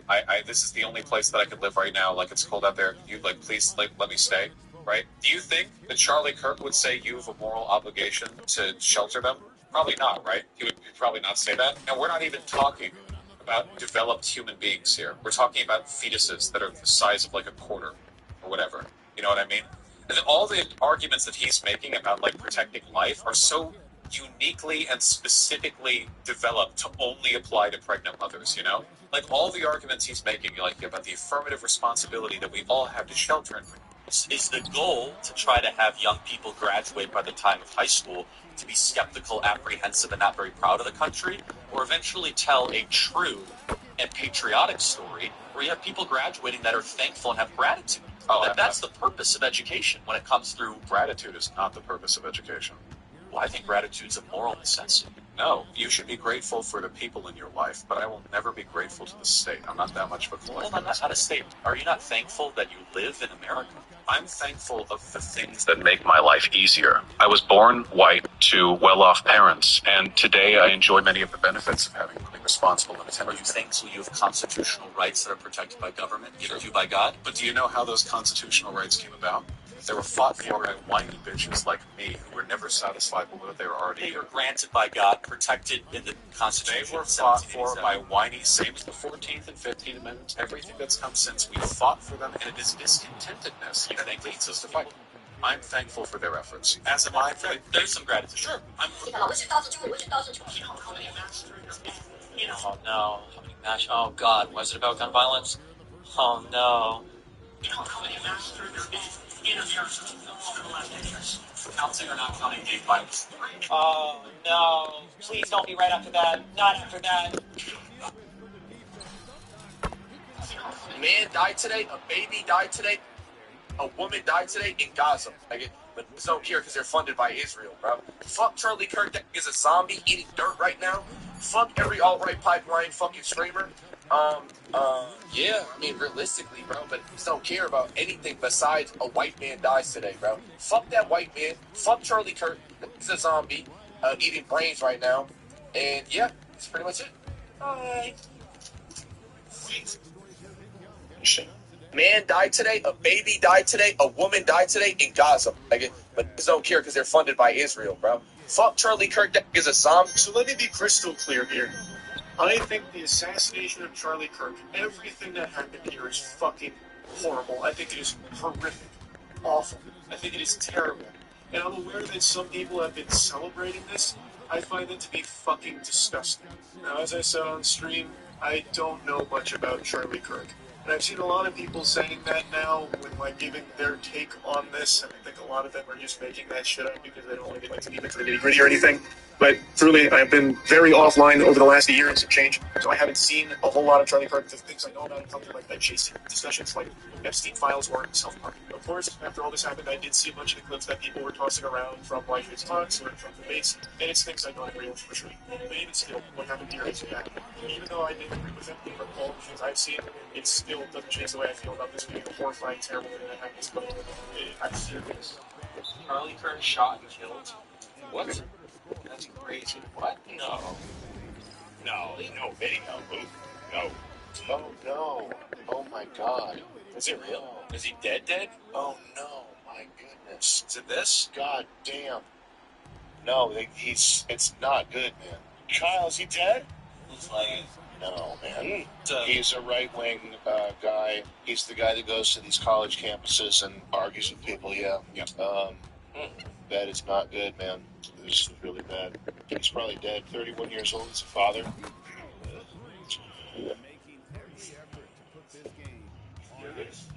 Charlie Kirk shot and killed. What's up, Charlie? How you doing? You gotta send me footage from all the YouTube videos you make with others. Anyway, what's up, Charlie? How you doing? You gotta send me permission on all the YouTube videos you make with others. Anyway, what's up, Charlie? How you doing? You gotta send me permission on all the YouTube. I'm gonna be honest. Before yesterday, I didn't even know who Charlie Kirk was. The point in the message behind my tweet was not that anything or his messages were okay. Charlie Kirk will be largely. This just happened. We just found out that Charlie. Gang violence.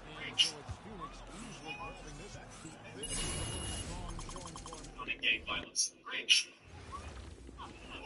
What the f? Man, I actually can't stop. Gang violence. The kid Dean. There's a big internet thing about him. They're trying to cancel him because he said the N-word when he was a kid. I actually want to come to his defense. I haven't said this publicly. Again, I thought he was actually a really sweet kid when I met him. I think it's totally wrong. I don't care if you said the N-word when you're 14, 15, 16 years old. It's called being a kid. You do stupid, dumb stuff. That was devastating. Holy America is so... Also, I want to say at the very top here is that what happened to Charlie Kirk this morning was horrific. I deeply condemn it in all possible terms. Anyone celebrating this in any way should be forever shamed, forever vilified. It's just horrible, and it's different, by the way, when you hear somebody was shot, and then when there's a close-up video of it, which I saw the close-up video, and I was breathless. I mean, it was just horrifying. He has 2 kids. He has a daughter and a 1-year-old son. And a wife. And I'm against political violence in all forms, in any case, in any situation, right? And someone who Charlie Kirk, who I'm deeply ideologically opposed to, is still a fucking, Doesn't matter. Exactly. I mean, listen, if you don't go to Utah, Why is my chat saying that?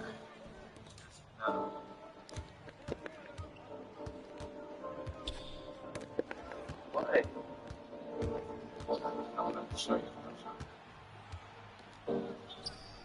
Don't go to Utah? Why is my chat? Guys, I need all of you. If you're watching right now, I need everybody to pray for Charlie.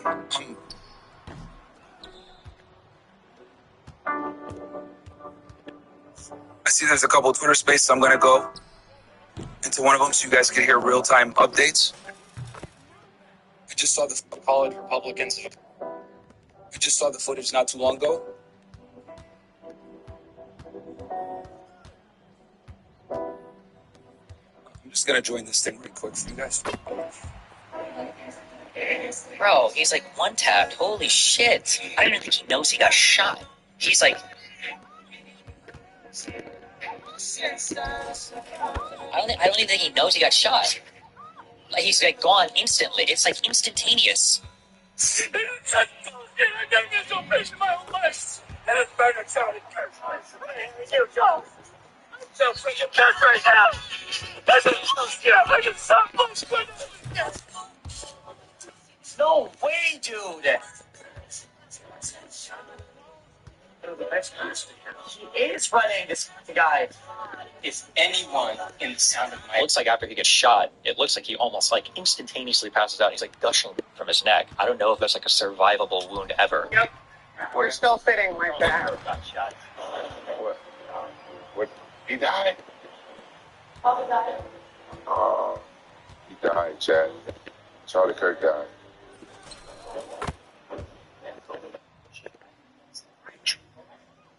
Oh, him? Yeah. Wait, I've seen him before.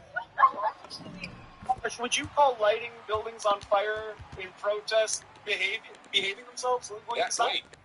Are you saying that the fundamentally American right to protest is something you're opposed to? I don't think that you should be lighting things on fire. Well, then what did we do during the American Revolution? We lit a shit ton of stuff on fire. Are you saying that what's happening with Black Lives Matter is not a revolution? And are you saying this? Yeah, we're revolting against people like you, sure, yeah. The American Revolution was a declared war. Are you saying that you've declared war? On racism, yes.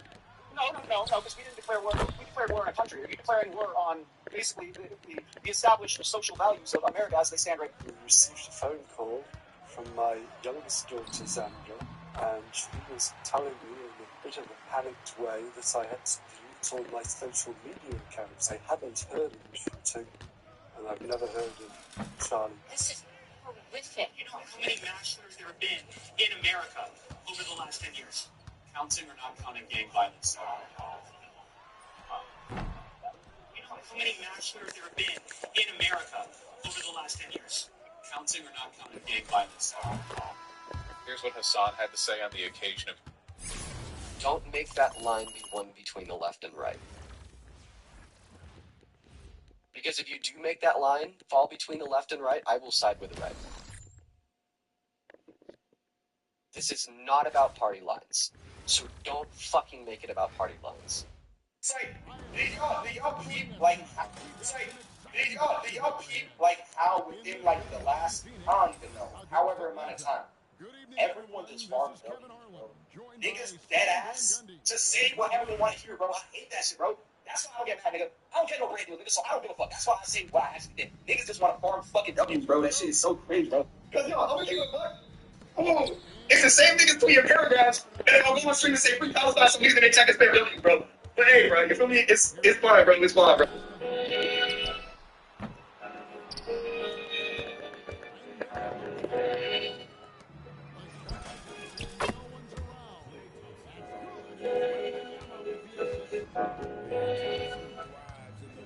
My name is Charlie Kirk. I run the largest pro-American student organization in the country, Turning Point USA. It's like, maybe we should also ask a question. Is the media totally presenting the truth when it comes to Israel? Just a question. You know, that maybe we shouldn't believe.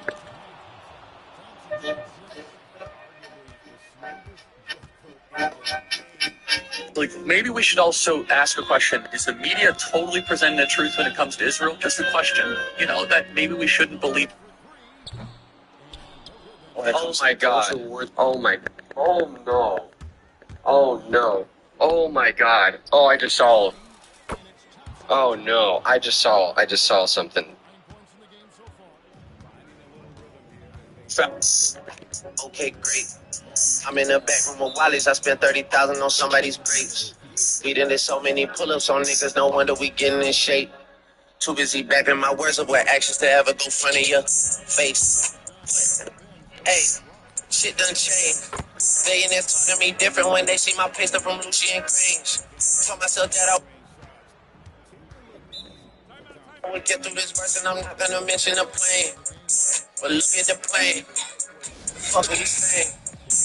Yeah. Fuck what we saying.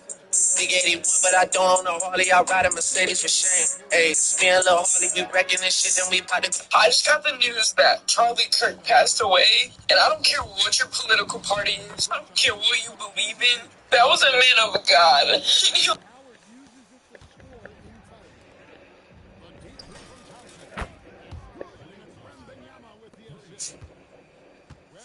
Can do spit on another man. I had that happen to me in a game. How it is? Oh. You want me to tell you? Of course, tell the people. So who spit on me? He's no longer on. He passed. So Sean Taylor spit on me. And we're playing. They're the Washington Redskins at the time. Onside kick. I recovered an onside kick. He hits me. He being me, I get up. I hit his ass back because it was a late hit. So I hit him back. And he spit on me. But I didn't know he spit on me. So I go back to the huddle. We in like victory formation. And I'm in the huddle. And Willie Anderson is like, "What's on your face?" And I was like, "Oh." Exactly. So I said no. And I thought he did, but I wasn't sure. Of course. So I'm the receiver. You know, victory formation, receiver get behind the quarterback. That's me. So as soon as we take Carson take a knee, I run from and I go hit him. They give me a penalty. Marvin takes me out the game. So the game ends. I snap my helmet up, snap everything. I go to work. Yep. I sprint across the field, and he's running into the tunnel. You know, we go opposite tunnels. And I sat outside their locker room for like 15, 20 minutes. Just sat there, helmet on, everything. He wasn't coming out. I went back to my locker, took my cleats off. Took my shoulder pads off, had my pants on, had my tennis shoes on, sat outside a locker room. He never came out. And so then security, our team security came and got me and was like, I go back in and take a shower, whole team on the bus. Where you go? I don't know.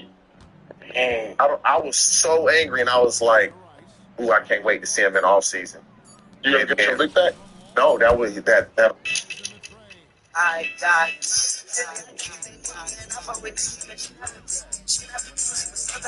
I play with a kitty.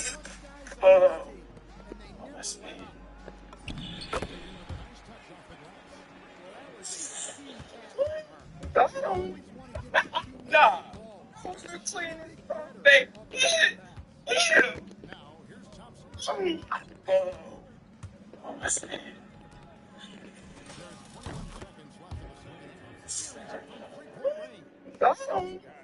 Would John Brown have shot him? Yeah? Then I don't care. Would John Brown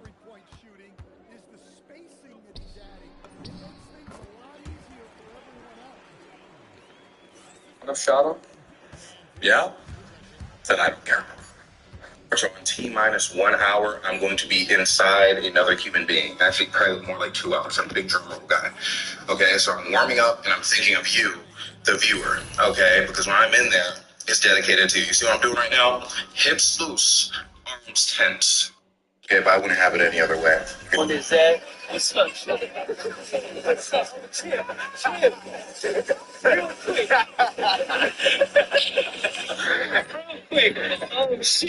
What is that? Real quick.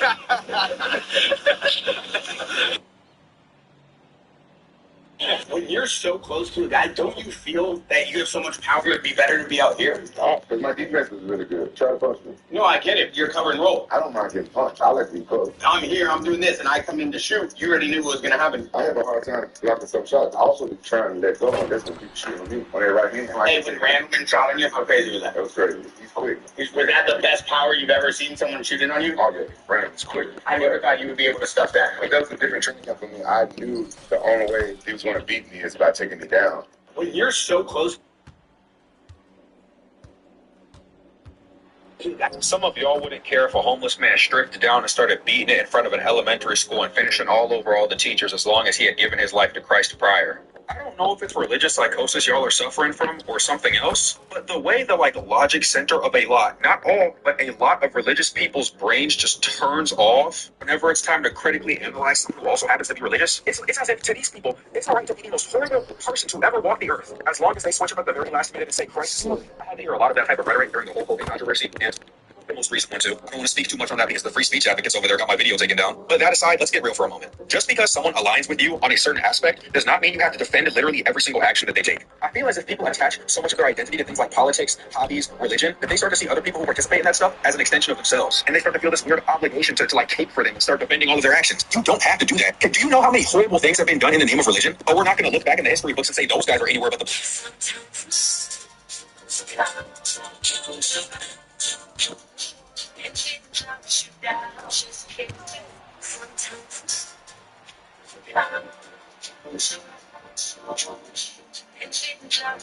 I've been seeing a few comments about how the couch is small, but The only person I think of who got out unscathed perfect was Habib, right? No losses, but I think he was Same with John. John, oh, come on, guys. Come on. He no loss. Two. Not Hamill. Do we need to pull this up? I literally just said, that got overturned. No one did. Are you sure? They didn't overturn that to a no contest? They said I look like Randy. If you're not cheating, you're going to let me go through it. It's not a problem. It's all stuff. Let me see. Trash. I just got my head. I usually say the opposite. You know, they got a shitty corner over there. That guy's unbelievable. They complete balls over it. In my mind, I'm thinking, I'm going to that motherfucker all day. Boy, the baby airman. Oh, here, 6 times, 7 times. Oh, here, Brady, you think?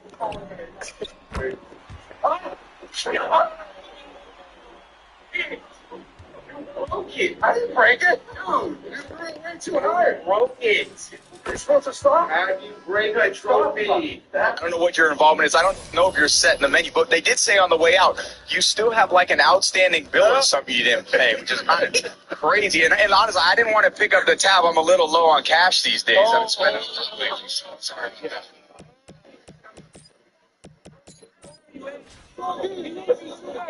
Shit.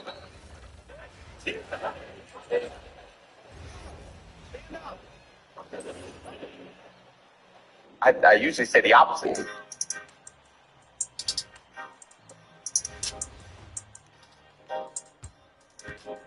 If you tell me that you don't like working out, like you're not willing to work out and go to the gym with me.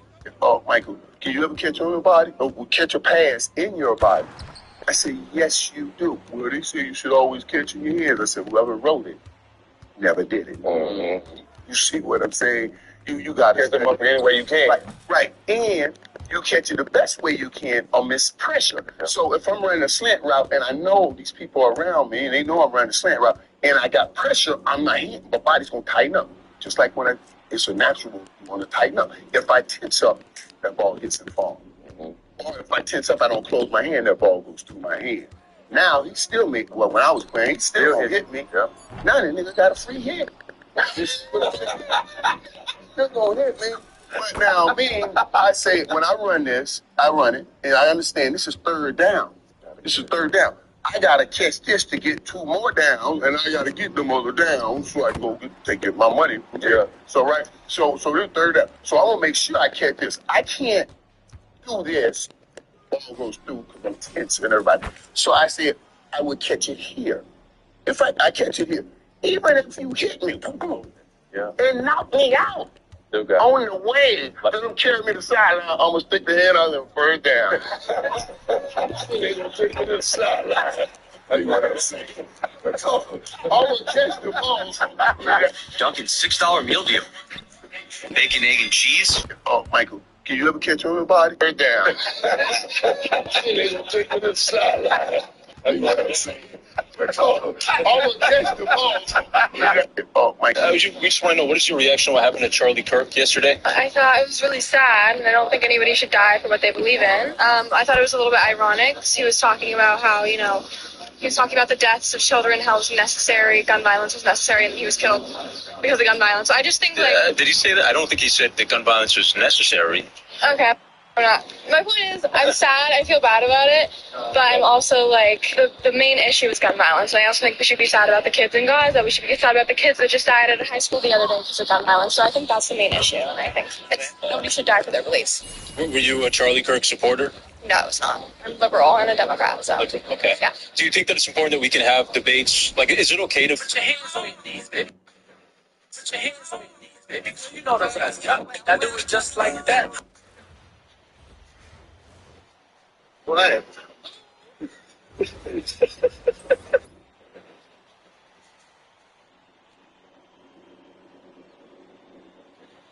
What? Isn't that the gecko? No such thing as mine.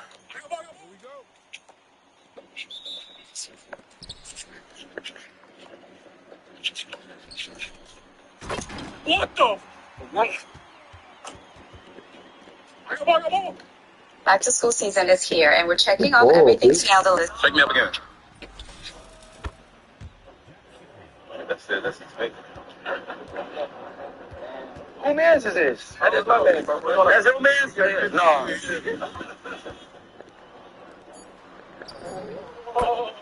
Oh. Okay.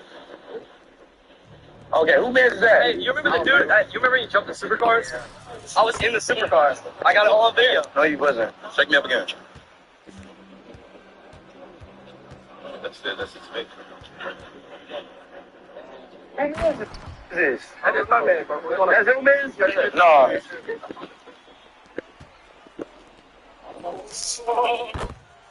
I swear to God, like one of the only fights that I lost in jail came from an old nigga, bro. I think I'm gonna beat the dog. I've seen that a lot of times. Bro, I swear. Bro, I swear to God, he always minds his business though. Yeah, the summer is coming. Summer ask me all the hoes outside. She about it, I'll catch the vibe. Guess she told her pull up for a ride. She wanna come when I slide and then when I yeah, the summer is coming. Summer ask me all the hoes outside. She about it, I'll catch the vibe. So I told her pull up for a ride. She wanna come when I slide. If you're going to use this quote, use all of it. I can't stand the word empathy. I think empathy is a made-up New Age term, and it does a lot of damage. Sympathy is a better word, because empathy means we're actually feeling what another person felt, and no one can feel what another person feels. Between this quote and the other one, which is something along the lines of, I think some gun deaths are unavoidable for the Second Amendment, something along those lines. I am absolutely tired of seeing these two quotes. Because one, they're both completely taken out of context. Imagine a leftist using context, that would be crazy. But one of them is kind of self-explanatory. It's just like inherently true. But this one, they just lie about what they just lie about. And then they try to justify that as to why they should be celebrating his death. Here's the thing. I'm not saying you need to feel bad about his death. I'm not saying you need to give condolences. I'm not even saying that you can't be happy about it. What I'm saying is you should not be celebrating his death publicly, especially if you have large platforms. That is when it becomes just disgusting and vile. But at the very least, he's gone now. Can we at least not lie about what he had to say during his lifetime? Can we at least not do that? Like, is it so hard for y'all to tell the truth? If you're going to use this... It's just a little, very short clip. Bill Clinton in the 1990s, term that I can't stand the word empathy. Actually, I think empathy is a made-up New Age term that it does a lot of damage. You had a daughter and she was 10 and she got... Use them. It's a kid that's an 8, I love you. Where did these niggas be here? They can say that when they try to relax. Can you not put that between the toes? I'll tell you, you can be taking the best. I didn't say that. It's a kid that's an 8, I love you. Where did these niggas be here? They can say that when they try to relax. Can you not put that between the toes? Honestly, yeah, I'd rather have a gay son than have a daughter. Dead facts. Because as long as he was a masculine gay, we cool. I said it. Just be masculine. If you're gonna be gay, be the one that's back shotting, booty busting, and everything, and taking charge. Bend over, sucking, and twerking. That's all I ask. Honestly, yeah, I'd rather have a gay son than have a daughter. Dead facts. Because as long as he was a masculine gay, we cool. I said it. Just be masculine. If you're gonna be gay, be the one that's back shotting, booty busting, and everything. Wait, whoa, that's Quill. Fuck no. Huh? Fuck no. Quill? No. That's Quill. I don't know. I'm not playing that fucking nerd. Bro, play him. What the fuck? You scared? Get on the spot. I'm not playing that fucking nerd. Come back and go. Bro. I don't care too much about that record.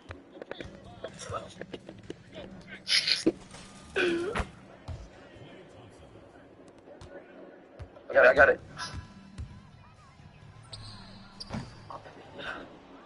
Yeah, dude.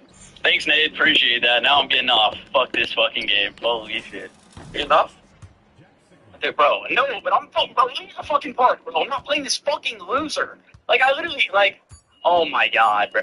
Wait, whoa, that's Quill. Yo, what's going on, guys? Just to let you know that TMB is officially on TikTok. With that being said, we're getting the clan page started. We're super excited this year, super motivated. If you want a chance to join TMB, make sure you follow the clan TikTok page and also comment down below, #TMB. We would love to have you. Let's go. Let's go, y'all boys, man. TMB is officially on. Fuck no. Huh? Can you win a Heisman Trophy with a running back with 0 touchdowns all season? I'm trying to find out. I'm using Penn State and Nicholas Singleton, and our next game is against FIU. Should be a pretty easy one, though it is difficult when you can't score touchdowns with your best running back. But of course, we can score with any other player on the team. I just can't score with Nicholas Singleton, which means we need to rack up a ridiculous amount of both rushing yards and touchdowns, and we can't score. LeVar Ball only made one mistake. Jello should have been a football player. He should have been a tight end or a defensive end. 6'5", nasty. 2 boys in the NBA, 1 in the NBA. Niggas from. Is he really that, like, freaking? My big brother. Freakish is an understatement. He's huge. He's huge. And He's a monster. Honestly, arguably the best player I've ever played against. Your hands are beyond full the entire game. When dealing with them, 6'5" and change, 240 and 230 and some change, running 4.2, 4.3. Like these sound like video game numbers. It's like, oh, look at that. But to how we guard that human being.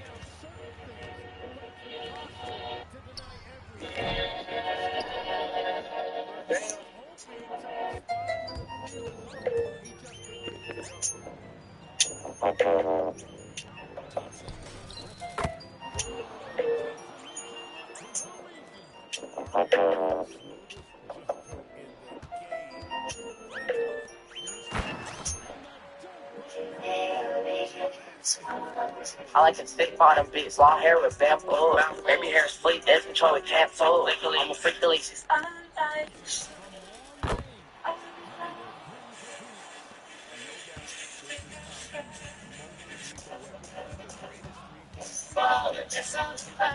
Bang.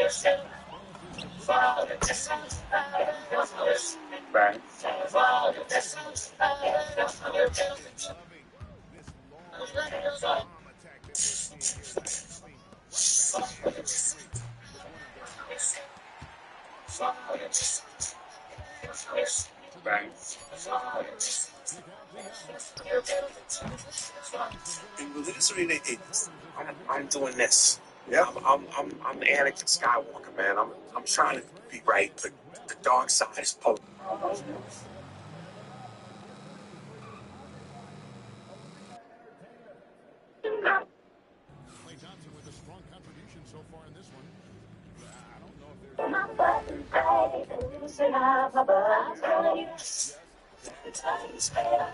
What do you say, all things considered, that the Holocaust is wrong? If it were real, yes. Yeah. Oh my God. It is, and it is. And it absolutely is. You're so fucking spineless. How the hell can you sit in front of 45,000 people and say that the most level documents did? What do you say, all things considered, that the Holocaust is wrong? If it were real, yes. Yeah. Oh my God. It is, and it is. And it absolutely is. I really believe in my heart that if the Titanic was sinking right now and they said women and children on the lifeboats only, some of you men would fight your way onto the lifeboat. Yes, I would.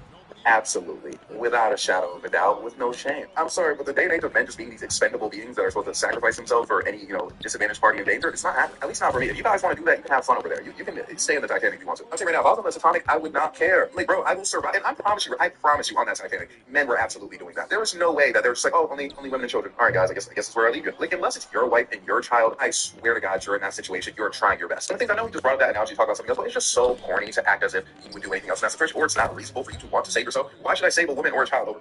over me. Why? Like, I'm sorry, I literally don't care. Anything can happen to them in that situation, bro. There could be Jaws, the giant octopus, Megalodon in there, but I don't care, bro. Get me on the life raft. Hey guys, I asked my NFL friend for advice for what kept him in the NFL for so long. He said he psychs himself out each and every practice. He couldn't tell you what day of the week it is, what day it is, what's going on in the world. He said it's not about being more talented than other people. It's about being obsessive. Obsession and hard work will beat talent each and every single day of the week. I love this so much. I love it so much because I got banned in NBA 2K26. For those of you who don't know, I recently did get banned in NBA 2K26. Finish the game like normal. Get an error code. This is all live on stream. Get an error code. Click what happened, what is this, and permanent. After sitting here for about 5 minutes, I get a text from 2K that says I need to change my gamer tag now or I'll be permanently banned for the rest of the year. So of course I changed my gamer tag immediately, texted back my gamer tag is changed, and load up 2K to see if they fixed the ban. And look at this, I'm back in. Within 5 minutes of getting permanently banned, I have been unbanned and I am back on the game. So yeah, for those of you that thought you got me account sharing, nope. Now it's proven I'm not account sharing. They looked through my account. I just needed to change my gamer tag, which was a necessary rebrand anyway. So everything is Lurcher now, everywhere. And yeah, guys, we're good to go. We're gonna hawk this #1 spot. I got banned in NBA 2K26.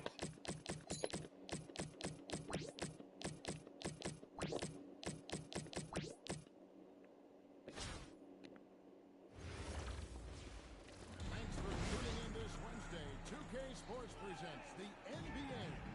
I'm Kevin Harlan. With me tonight, Greg Anthony and Coach Stan Van Gundy. And now the opening lineup for Phoenix. We've got Thompson. He's out there with Kidd. And it's Rice in at the 3 spot. They've got Yao. Anthony Edwards out there with Stockton. Here we go. And it's Durant. And it's Chamberlain in at the center position. Chamberlain finishing it off. And that's too easy for the size. Durant, no way to stop Chamberlain once he gets the ball in that close. Thompson for 3. It's good from long range. And that's exactly what he's looking for.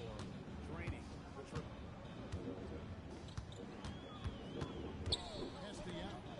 Down low. Here's Edwards. Would you give up Meg for 2 bands?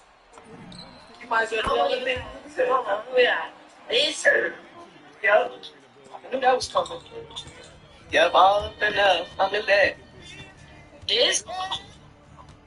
Yep, all up enough. See through that all day. That ain't no 2 bands. No, I'm not doing it. You gotta give me some real dog shit. I'm not sucking up no 2 bands. I'm not. I feel like I gave you the best hand. I'm someone who believes that highly advanced magic and highly advanced science, you can't tell the difference from it. Science is magic we understand.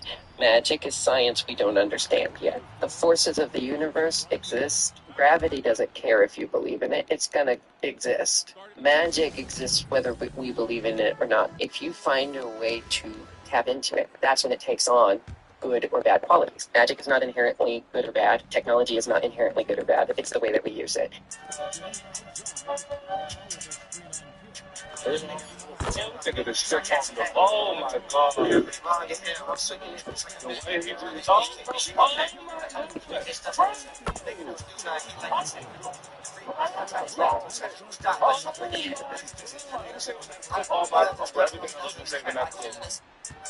I'm really. I don't think I've been within 10.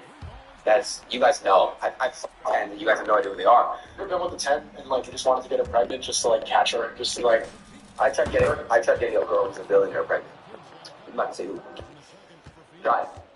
Didn't work. How did it not work? I'm not getting more details about that. It's a story for a different time. It's funny because academics really is plugged and knows. When your partner cheats on you and you choose to stay with them, something really interesting happens because afterwards they're in the doghouse. Because they have lost access to your trust, they've also lost access to your affection and your love until they put in the work and they prove themselves, redeem themselves But the fact is now Bibi and the Israeli hard-right government has a mandate. I gotta be careful the way I say this. They're gonna try to ethnically cleanse Gaza. I mean, that's, and I don't use that term lightly, okay? But the Right, it's fast. What's the say? What's up? Yeah, y'all get this out of what's the hey, she ready? Yeah, no. Right, I ain't like that going back up. Let's switch it away. Slide to the far, baby. Too slow in the block. Get off the block. Okay. See. Just say something. Let's switch it away. Slide to the far, baby. Too slow in the block. Get off the block. Humankind cannot gain anything without first giving something in return. Your team with equal value must be lost.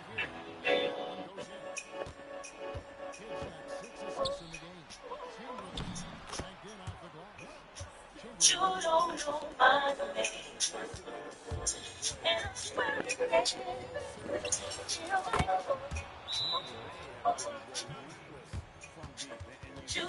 know my name. I see like B-Rose. I did ask for like B-Rose, and that's a dope. All jokes aside, like this shit, they're not serious. Like, what if I can't play 2K for like another 2 or 3 weeks? Like, it's such a huge goal to me, bro. Like, what if? See if you have caught top reps from each 2K. Where are they now? Part 4. NBA 2K8.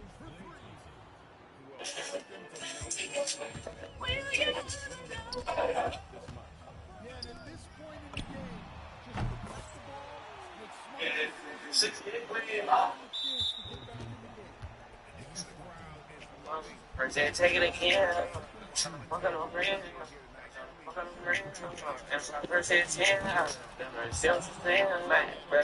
Sandbars. You don't want to give me the plan. Over the inside the can, right? So I'm going to build it earlier. So go to kiss. I got the passport. Now I try to go to the band. It means you from the outside dashboard. I'm going to for friends. Run out of person. Go to my last floor. I'm going to party plan.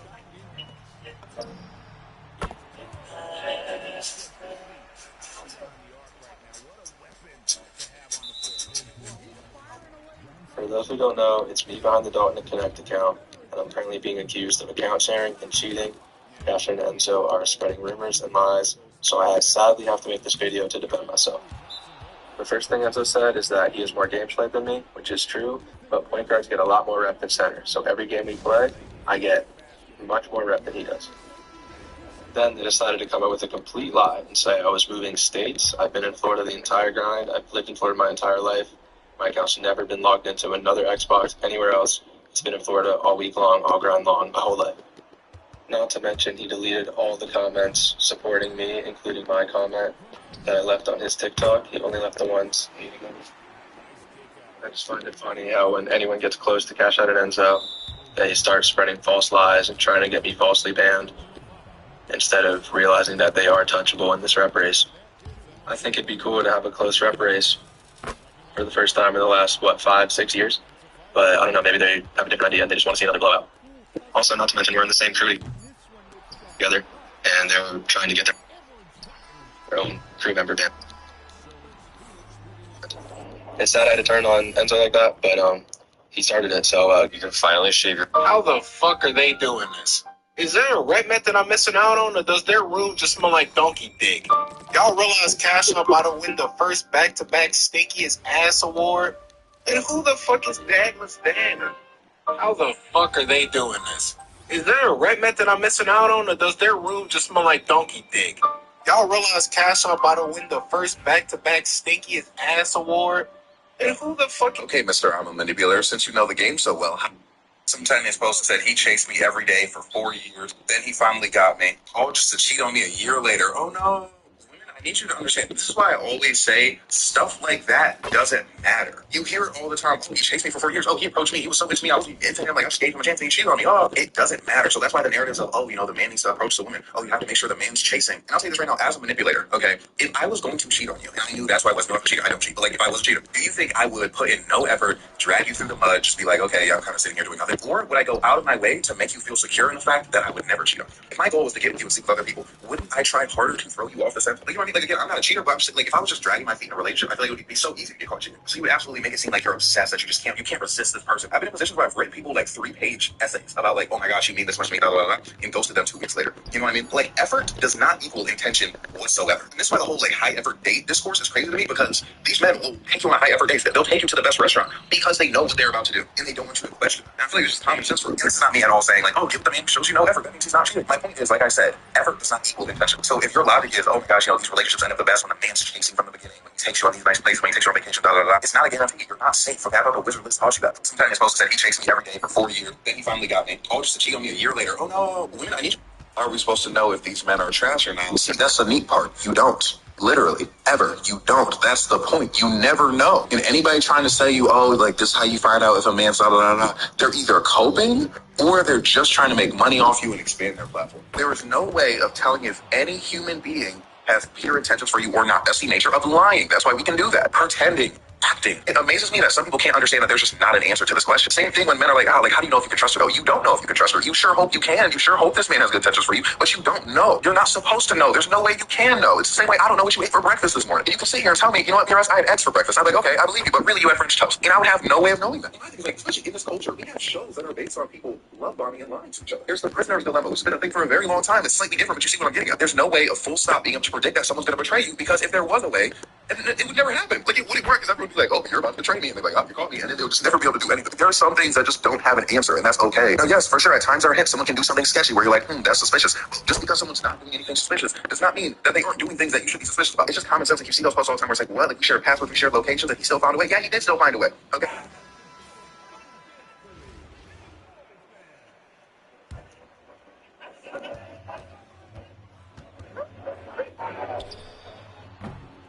What kind of optical fucking illusion do we got going on here?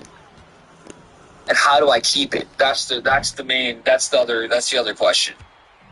What kind of optical fucking illusion? Point, you reach an age when some of the women that you just casually slept with, they get involved with other guys. They get married to these men and start families. And you're probably not thinking, wow, what a lucky guy. I wish I could change places with that dude. More likely you think something like, wow, I can't believe a guy put a ring on that finger.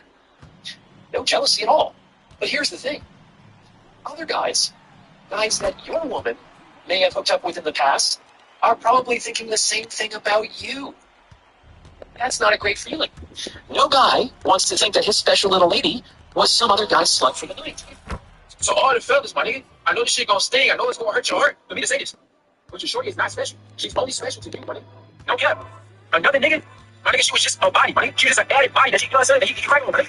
A lot of you niggas falling over, yearning over, and they fall in love with these bugs. And that same bug, he in motherfucking NBA young boy DMs, buddy. Just spamming this shit. But fan out. Thirsty as hell. That's why I say focus on yourself, man. Stop falling in love with these bugs. Fall in love with the motherfucking ride. Fall in love with the process. Fall in love with this journey. No bullshit. You know what I'm saying? Because these bugs will have you off the source every time. Excuse me? Yeah, we're handing out food to fucking bums today. I just wanted to help you out. Kill yourself, bro. Kill myself? Dude, we're helping the homeless. Fucking bums. Excuse me?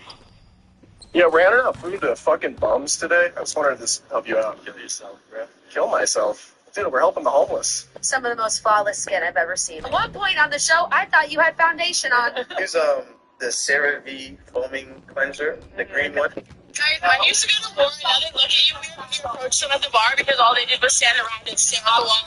Let me get this straight. You made a man uncomfortable, and then you blamed him for it? Like I said, I've been in this situation countless times. Clearly, she's had something to drink. Okay, I'm not holding against her. She was at a bar. She was having fun. But I've been in situations where I'm at a bar. I'm approached by a woman who's been drinking, and regardless of whether or not I'd be into her, you know, if she wasn't drinking, the vibe that she's coming to me with is a bit much. So I'm speculating. I posit. I wasn't there, but I feel like Black people hate everything about slavery except Christianity. Well, it depends on what you think Christianity is. So for me, Christianity isn't what Christians have made it. I'm talking about the Western. Okay, it's just because slave masters used Christianity doesn't mean they. That's what that's the point. God's word is everlasting. How can you change the word of God? It's everlasting. This is what I don't understand with black Christians, bro. Y'all can't keep running away from the word Christian. You also can't change the narrative that on the plantation, you already had your connection with God. You already had your own names, your culture, your spiritualities, and they stripped that from you to give you Christianity. You can't change that narrative. That's fact. If y'all want to deconstruct from Christianity, just say that. But you can't keep running away from the term Christian. You've been Christian all your life, and up until recent years, now you're seeing the things that we've been saying of the atrocities that have been committed at the hands of Christianity. So now to deflect from accountability, you want to say, I just believe in Jesus. You're still a fucking Christian. You can run all you want, but you can't hide. Belt will be applied to ass by any means necessary. And this is like, well, it depends on what you're made by Christian. It shouldn't be that fucking confusing. There should only be one example of what a Christian.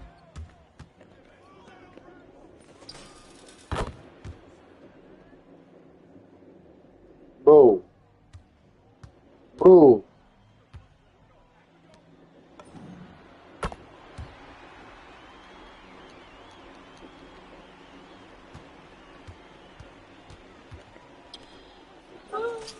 You know that I adore ya. Just that babe.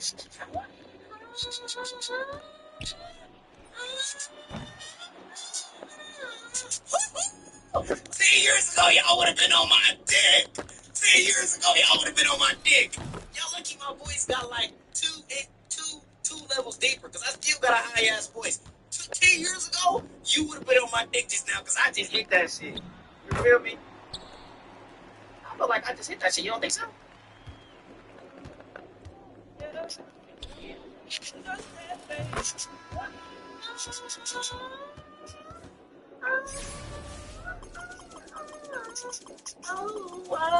We'll be back.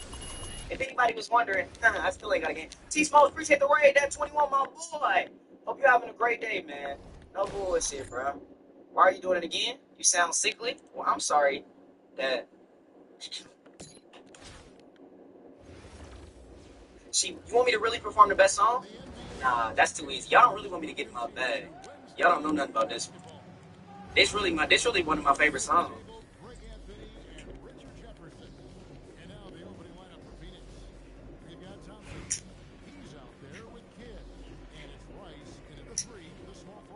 Steph, you don't even know this song. None of y'all even know this song for real. Of course, I'm still searching. Cozy, it's over, bro.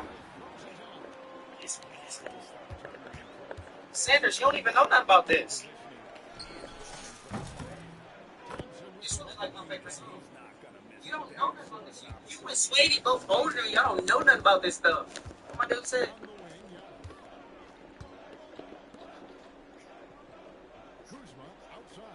Make every minute work. Say, it's my earth. Watch this. I done been around the world. I done kissed a lot of girls, so I'm guessing that it's true. Make me higher than I bet $1 million. Don't nobody kiss it like you. Don't nobody kiss it like you. Don't know.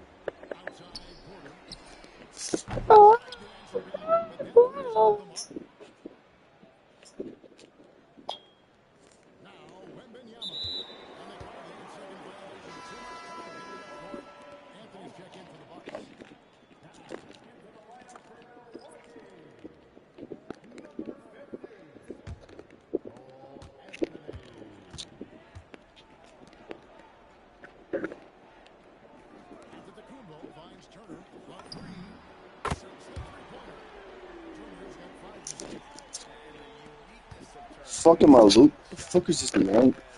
This bitch ass scored on.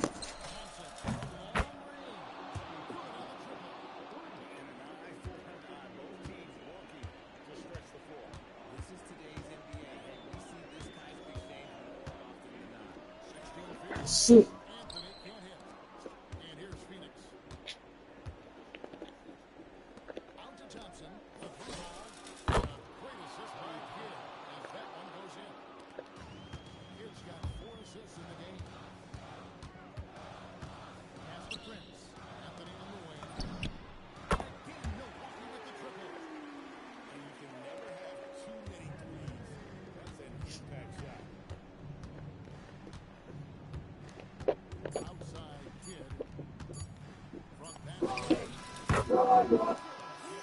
It's your boy Warlow back one more on my team video.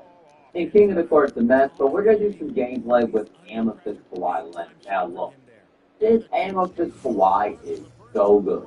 Okay, I got him for 130K, came with some Hall of Fame man. Look, like if you watch my previous video. There's not enough, but he simply sells for about 130K points. And he's essentially the same guy. He plays almost just like it. I can't wait to get into his gameplay, so make sure to subscribe. He comes with brick ball, challenges, love, interceptor, running, but whoever badges this card up made him a beast. But I need to actually badge these up to gold if I can. I need to actually make sure all these badges are the minimum at gold. I don't know why they're not at gold already. I just forgot. But yeah, Kawhi Leonard, I can't wait to show y'all what he got. He is a beast. I want to do gameplays in the latest cards, but they're all kind of trash, and I didn't get no DM those cards. I think no one's really opening those packs, which is great, which is all good honestly. But we got Kawhi Leonard Amazon cards, which I use Paul George, but this Kawhi, I don't know why he's going for so much cheaper than Paul George. It doesn't really make sense. Like I saw Paul George at 300K Kawhi for 130 with 11 Hall of Famers. I don't even understand why that is. But Kawhi Leonard, who's good still, he still got his money in Arena, which I love on his Pink Diamond. And he just moves like Grains. He still got the max. He still got Hall of Fame long ball niggas. Still like trouble leaner. I should never miss his leaner. And I cannot wait to hop into the gameplay. This card is phenomenal. He's really good. I can't wait to hop into it. So let's hop into the gameplay. And let's go cook with Kawhi and Dennis. Okay, instead of actually doing the whole new gameplay, we're going to go over our King of the Court Monday. Okay, with Kawhi Leonard. We're going to do all the footage of Kawhi in my King of the Court game today. So we're going to review it. So let's look at it. Look at Kawhi, though. Going for free. Good job. Like, this ain't for Kawhi Leonard. It's just like something else. And it feels good to have my crown on, too. I mean, look at Scotty and Pippen and Kawhi Leonard. It's just, they're like so good with one another and things to fall. Hopefully I still hold on to get top one. So I do see him getting a big close. So I ain't gonna lie, I'm sweating a little bit, okay? If he's starting to move up a little bit, I might have to do another game. Hopefully I still hold on to get top 1%. I do see him getting a big close. So I ain't gonna lie, I'm sweating a little bit, okay? If he's starting to move up a little bit, I might have to do another game. But look at that easy frame of fame with Kawhi Leonard. Hey, look at that steal. Look at that steal. Hey, give me another bucket. Now we go into game 2, because that game was a flood, literally. Game was a flood, but let's see what I do first. I don't even remember what I did first. Okay, I go with Kawhi. I turn left. I turn right. Lean, baby. Kawhi's leaner is so good. If you have Hall of Fame shifty shooter, like the guy that put it in, add it to Kawhi Leonard. Or even legend, like shifty shooter, crazy on the game. Shifty shooter with the X button, Green Bean. I'm out here shooting with the X button with it. I wasn't missing the top of that. Because look at Sigma on that block, though. That block is clean. And look at Kawhi moving, does not matter, Green Bean. He really does everything just like the Pink Diamond. Just like the Pink Diamond. Like whoever badges this card up to 6 or 7 added legend, I think it's 8. He's on 3, I think. 8 legend badge, Hall of Fame badge. Excuse me, did a fantastic job so far. Come on, run back, turn. I don't know what I'm doing. I'm kind of boxed here, I ain't gonna lie. I'm bit boxed. I don't know what I'm doing. I don't know what I'm doing with Pippen. I don't know what I'm doing. Okay, this is an awful possession. I just scoring there. Dang, it sucks. I mean, I don't know why that was even. And it, maybe I was showing more to it, but that is just crazy. I made that possession. It just shows how bad the game is. It just shows how bad the game is. Look at that. Okay. Ooh, I forgot. I can't remember who I played last night. Look at that leaner. Bad shot. Give me that rebound. Fast, baby. And let's look down the court. Okay. Eye vision, baby. Okay, I think go to Kawhi here. Hit him. Hit Kawhi. And look. I just missed the layup. What in the world was happening there? I don't even know what was happening. I don't even know. I wish I knew. I don't know. I clearly just don't know. Okay, I'm a little confused my own deck stuff. But Kawhi Leonard, go to Siakam, trying to do something, make Kawhi cut, or do something there long. do something, and he told it. I don't know what I'm doing. And look at that steal by Kawhi Leonard, though. Right? This Scottie Pippen, that was a really nice job. Just steal by Kawhi, baby. That was a really, really good steal. So, right here, look at that. Train Dames with Scottie Pippen. That's beautiful. Beautiful. I think I was making sure icons are on. I can't even remember. Honestly, I can't even remember. I can't remember what is that. So yeah, keep going, keep going, keep going. Okay, come on, play defense, play defense, play defense. Well, look at that. Come on, go right, go right. Oh my goodness, great. Hit it, pick and roll, hit it. Look at Kawhi Leonard, easy green, bubba me. That is just too easy for me. You keep giving Kawhi Leonard that much space, he's gonna cook. He's gonna cook you. I shouldn't be back away from. I don't know why I did all that. No sense whatsoever. I just don't know what I'm doing. Go. Not smart. Okay, 27-14, doing a very good job. Look at this. Having to play Ben Simmons, I ain't gonna lie. That's just I played against him. I used them. I was not that impressed with Ben Simmons. I'm just being honest. Which is disappointing. I thought Ben Simmons was going to be so much better. Thought he was going to be so much better in the court, but that was great defense. Jumping by everybody on the court, basically doing their job on D. That was a phenomenal job, basically. And we're just out here trying to do something right here. Hit Sigma. I don't know what the heck I'm shooting. That's just an awful shot. What am I doing? It's literally, what am I doing? But he's got an open shot. What am I doing? I'm just playing stupid. I'm playing so dumb. Oh my God. Well, look at that defense from Kawhi. Look at that D from Kawhi, though. Look at that D, though. Look at that D from Kawhi. You can have that. But look at that defense by Kawhi. Ain't though. That D was next one. Come on, baby. Come on, baby. Leave me that open. I'm just dunking. I'll take it. You're going to give me that. Oh, I ain't complaining. I'm not complaining. I'm not complaining at all. We cooking. We cooking and we cooking. We serving. Okay, we cooking and we are serving. We are serving. Look at that steal by Kawhi, baby. Look at that steal, baby. Look at that easy dunk ring, baby. I mean, we're just doing a fantastic job in this game. Come on, baby. The defense again. Look at we have 520 again, and we're doing our job. Ball, hit that roll. I don't even know what happened there. Siakam, look, I apologize, Siakam, you're actually good. Okay, my apologies. Look at Kawhi, though. Look at Kawhi Leonard. Kawhi on the lean, and his face all better. Yeah, Kawhi Leonard is here. That card. Kawhi Leonard. It's just, yeah, that's nice. That was a really smart job by Scottie Pippen. And that is a really good job by Kawhi Leonard. Not Kawhi Leonard, Scottie Pippen. Look at that defense. That's why I love Kawhi Leonard. He can guard basically everybody in the game. He can basically switch on everybody, as long as they're not like 7 foot or anything, and just stop them on the court, which is insane for a guy that is an amethyst card. Insane. So do that roll, hit him on that roll. That is a very nice great thing. Like Kawhi Leonard had a crazy performance overall for us in King of the Court. He did a really great job. So that was fun playing in King of the Court. He should make top 1% as long as I don't throw it up, but Kawhi Leonard is absolutely fantastic. In 100% work to go by. But I'm going to say y'all.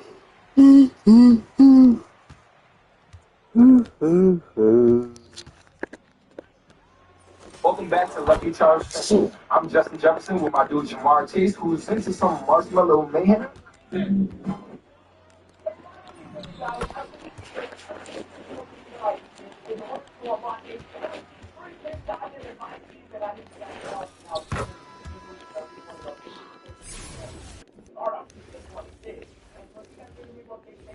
Video right now, it helps out a ton. And you know, all the comments, things the best thing that you've gotten so far this year in my team, or maybe if you haven't played to get 26, probably the best thing you've gotten in any year of my team. Right here, guys, I did it. I completed every single thing that I did in breakouts right here. Yes, sir. The final piece to unlock a free big diamond is right there. Oh my goodness. So all I have to do is literally finish this final game. And once we do that, we have to get for the course. Again, I need you guys to help me out. And all I need right here is one more three-pointer in your face. Right long grade. Oh, let's see this little punch. Relax, buddy. Now listen, now that we've completed this, oh my goodness, guys, it's finally time. You guys got to tell me if you use the method as well, because obviously it's one of the best ways to get a free big diamond. And so I'm hoping and wishing that you guys also have done your big diamond in the past. Hopefully this is motivation to get it done.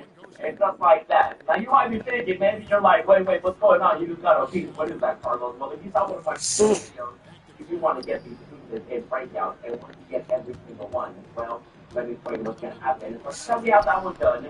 Remember, in breakouts, you get 3 rewards per board, and then you get like 5 if you like work and stuff like that. I'm on the 3rd board at the moment. And, you know, I've been trying to see what else I can get on this board, and obviously I just wanted to piece. We'll see. Oh, I got the next piece. I get that one right there. Let's see if I have one of these mini games. I do not. Okay, so now that I have that piece, right, we go over here to the exchange. Wait, I can exchange it for one of these things, but I can. We have to go over here to breakouts, and now that we're here, we have 10 of them, right? Oh, and if my math is correct, so look at this guys, we should have every single one. 1, 2, 3, 4, 5, 6, 7, 8, 9, 10. We got 6. Oh, yes, sir. Oh, I finally did it. Oh, my God, forever. Literally forever, but also not as long as I thought it was going to be. You know, I will say that. And so I do have all 10, and all we have to do is press square to confirm it. And let me just make sure I'm getting the right piece, but you don't want this one. This one, stay away. Never go for like those wrong ones. I just want to make sure, you know, it's still early, you know, a lot of people are still safe, you know what I mean? So I'm going to confirm. And here we go, we got ourselves a mode completion, a reward card. You got started. You got to tell me, have you gotten one? And if you have, what did you use it on? Because now we have to make a choice, okay? So now that I have this, I can basically put it inside anything I want to go off. But that's how it works, okay? So now that we have that piece, we're done. I don't have to go for those pieces anymore unless I want the Hall of Fame badge with. And maybe I'll go after it. Maybe the 92 free agent, I doubt it, but I'm just glad that I'm done with that, right? And so now that we have that, we go back out and go back in. There we go. Oh man, so we have 4 options. Okay, the first option is the hidden gems 95 plus over. Second option is Jack 6. Option 3, left right. The start to you already know. Option 4, Jason Kidd. Never give him a drink, okay? That man doesn't know how to handle his alcohol. And by the way, I've seen people go after the 95 hidden gem pack, and people have gotten like crazy stuff. Someone actually got a King Diamond went by Amazon. Yes, a King Diamond Wendy. And I'm actually going through this collection right here. There's 139 King Diamonds though. So we also be getting Wemby, obviously. I think upper there, right? Someone has already got it in. But do I go for the guarantee though? Like, do I get a guaranteed player that I want? Or do I risk it for the biscuit? This is a hard choice. This is why I'm asking you guys. Like, this is why I need help. Like, I need...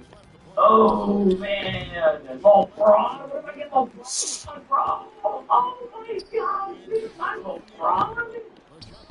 I think I saw someone get LeBron. Like, people actually have gotten good stuff. Like, I've seen more good players versus bad players, you know what I mean? But also there's 139. What if I get Kareem?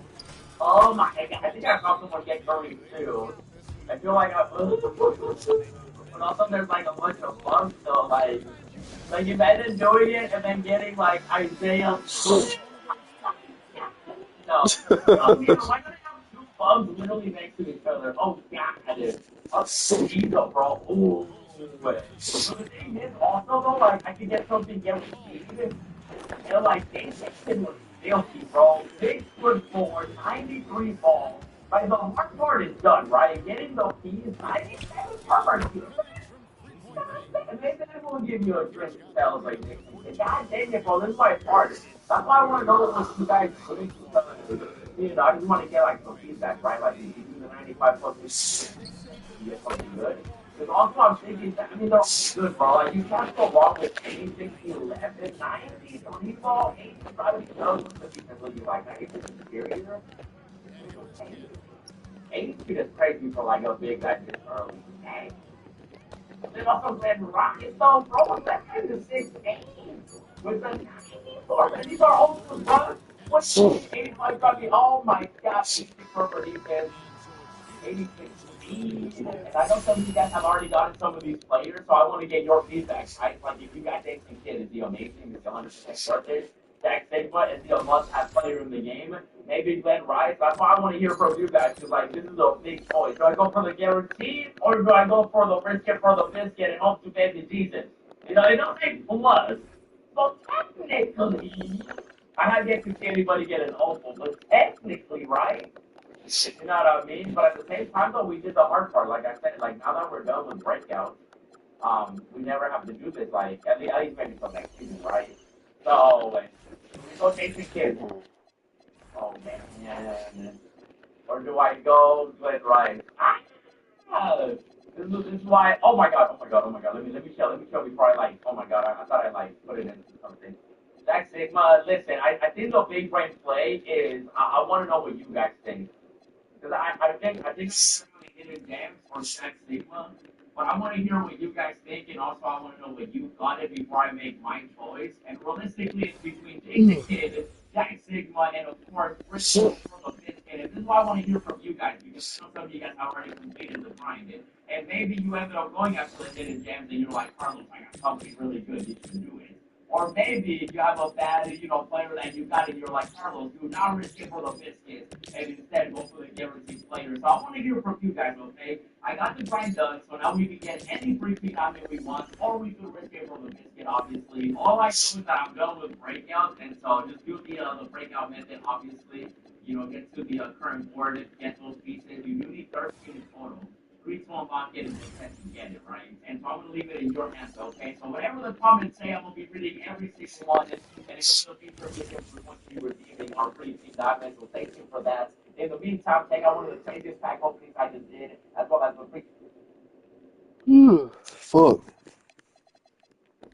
When too much work bogs you down, Asana helps you handle it. AI makes it easy to hand off routine tasks, so everyone focus on the work that matters most. That's how work gets handled. That's Asana. Live life never bugged with STEM's Spam Trap.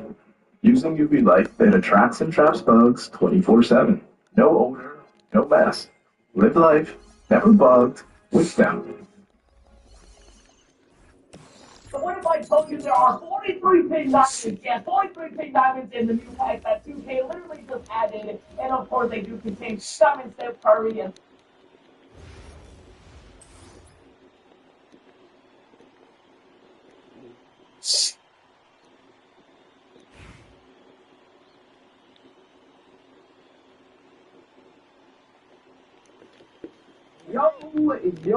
Yo, what is going on, YouTube? It's your boy Mo Stolen. Where do we begin about King of the Court? Where do we start? Now, honestly, there's a lot to go through. I, on one hand, have been trying my best to figure out this mode so I can tell you guys what you need to know. Everything from top to bottom. I do everything for you guys at the end of the day. Basically, I've been saying since day one, this mode is going to be the word. You can try it no matter what, and you guys will understand why in a little bit. You'll understand when you should play, you'll understand how you should play, and all the little things that I've learned so far. I think next week I'm going to be a lot better. I thought he wants us to give up, and if you know what happened in that first loss, we're going to talk about it, obviously. We're going to talk about everything. It's all just a plan to see how this all comes down and everything happens. Forward. So first things first, all I need for you guys is smash that like button for me and subscribe. Free, both of those things. Now speaking of free, there is a free $10,000 on the line. I'm kidding. Obviously you would have to spend a lot of money to get there to win the top prize. That's all we're really talking about. We're going to be talking about all the other prizes along the way, right? If you hit tier 3, which as of right now, as it stands, it's 3,565 points. You get a hidden gem pack. We'll discuss how easy that is to reach, how obtainable that is. Tier 2, which is the tier that I am currently in. I am going to be getting an option pack between 2 hidden gems. I'm kind of covering them. I apologize for that. These are obviously unsellable. All hidden gems are unsellable. Tier 1 that I really want to get to. This is like the top of the top. That's the top 1% of players that play King of the Court. This leaderboard is both Xbox and PlayStation, which helps us out a ton in 2 different things. It helps us out that it basically even, not even, it lowers the playing field. That's why Tier 3 is so low down. If it was just a PlayStation leaderboard, you would need at least like 5,000 points, 4,500, something like that. Xbox, same thing, it would be a lot higher. But now that they've incorporated everyone, it kind of helps us out in that regard. Now, getting Tier 1 is definitely hard, but I think I broke it down as best ways as I can. I basically wrote down every single amount of points based on the games I played. I kind of have an idea of when you should be playing in a set. So I thought I recorded my games, but clearly I didn't. I thought I did. I definitely thought I got like the end of each game, but for some reason I didn't. This was my first game. I won the game by 55 points. Yes, I won my first game by 55. And you have to run up the score in this. I think that's the most ideal situation. It's not like last year, where last year King of the Court was, if you win by 30, 40, 50, 60, you got the same amount of points. This year, if you win by 100, you'll get more. I thought the max was 60. I was testing it out just to see and learn, because this is a brand new system for all of us. 2K doesn't explain anything, but it's looking like no matter how much you win by, you have an opportunity to make a lot of points. Now, that is not the number one or final step to make points. There's a way to make even more, but that's how much I received from game 1. Now, game 2, I'll try to put up also like the final stat sheet. Like I said, I didn't record. I don't think I recorded any of them, but I'll see. Hopefully, I can find some stuff on my screen. I was seeing the games and whatnot. So as you guys can see right here, I gained a total of 2,620 points from game 1 to game 2, which kept me on the leaderboards. I'm ranked number 6. I'm higher than Splash. I'm doing this. I'm doing that. We at the top of the top 10. You feel me? We right there in the mix. Looks great. I love this. I would use this screenshot 24/7. Stop the count, as they say. Even though in theory, you can see that I would not even be in Tier 1 the way it's set up right now, because not enough players have played yet. That's always a factor, okay? That is a big deciding factor. So this game I won by 28, and I got that many points. So you're seeing that the difference between winning by 55 and 28 was 130 points. Now, that's not the only factor, right? A big factor is your team opponent strength, right? Your team and your opponent. I don't know why I said it that way. But, like, if your opponent's team is a lot better than yours and you beat them, you get a lot more points. If your team is really bad, that does help you out a lot. I'm hearing stuff about Splash using bad teams moving forward, so you can upgrade his points faster. You get away with enemy players and whatnot, and I'm sure he will easily. But that will give him a disadvantage as opposed to like using his best cards, but an advantage when he wins by getting a lot more points. So if you're comfortable with cards like, say, for example, Amethyst KD, he's a bucket, he's a dog, he's amazing. Maybe you have some really good hidden gem Amis. Try to use a Rubies. Who knows? You might have a card that you're so amazing with, and you can still win with that card. Try to use them. If you can beat someone better, you will get more points. I'm not saying you should 100% do that, but if you have like losses to give or something, go ahead and feel free. Now, I got you guys with Game 3 footage. If you guys know who Ebans is, he is one of the top players on Xbox. I've been watching him. He's been literally cooking the streets on KOTC this past year. Absolutely destroying it. So I seen his name, and I was like, I'm not playing this game. Let's figure out how this works when we lose, when we get blown out. I want him to beat me by 60. That was the game plan coming in. If you were in my stream, you saw that from before the game started. As soon as I saw his name on my thing, I said, I'm not trying this game. It was not worth the risk, the stress, and all that. And I've been telling you guys this from day one, honestly. I've been saying that from the jump. Play this game just to play this game. Don't do anything extra. Like, just go through the motions till you lose 3 times. 3 times and you're kind of out, right? That's just how that works. So why not, like, give it your best? Obviously, I'll tell you guys how many points I got for getting blown out by 62. 22. I'm pretty sure that's how much I lost by. I think he misses a couple here. That was by accident that I played defense. I definitely didn't mean to, and I don't think I tried to square. Yeah, I was just making sure, just in case. I know I did say I wanted him to win by 60, because I thought that was the max. I thought I was giving him the max early on. That's what we assumed what was. Like, we didn't know that you can win by 100 and it made a difference. Because, like I said, I won by 65. Wasn't much of a difference. But you saw here that I gained a total of 770 points. 770 for losing that bad is actually incredible. Imagine if I didn't lose that bad. Imagine I tried just a little bit. I think I should have gotten 900, 1,000, 800, whatever the case is. If you do the math and you get going out like that every time for 3 games, you would have 2,300. Now, assume you are not losing by 60.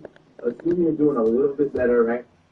I think it is very, very possible to land yourself in tier 3 if you give it a shot. Tier 3 gets yourself a hidden gem 92 plus. That's what I'm saying. You never know who you're going to go and face up against. You might have an actual chance to get a hidden gem by playing 3 games, ladies and gentlemen. That's what I'm trying to get at right here. Now, before I continue, let's look at the leaderboards currently. So 3 games should, if you lose them like righteously, like by close margins, you'll get tier 4, which is the game on the list, which at the end of the day isn't that great. It's not that good, right? Could be a lot better.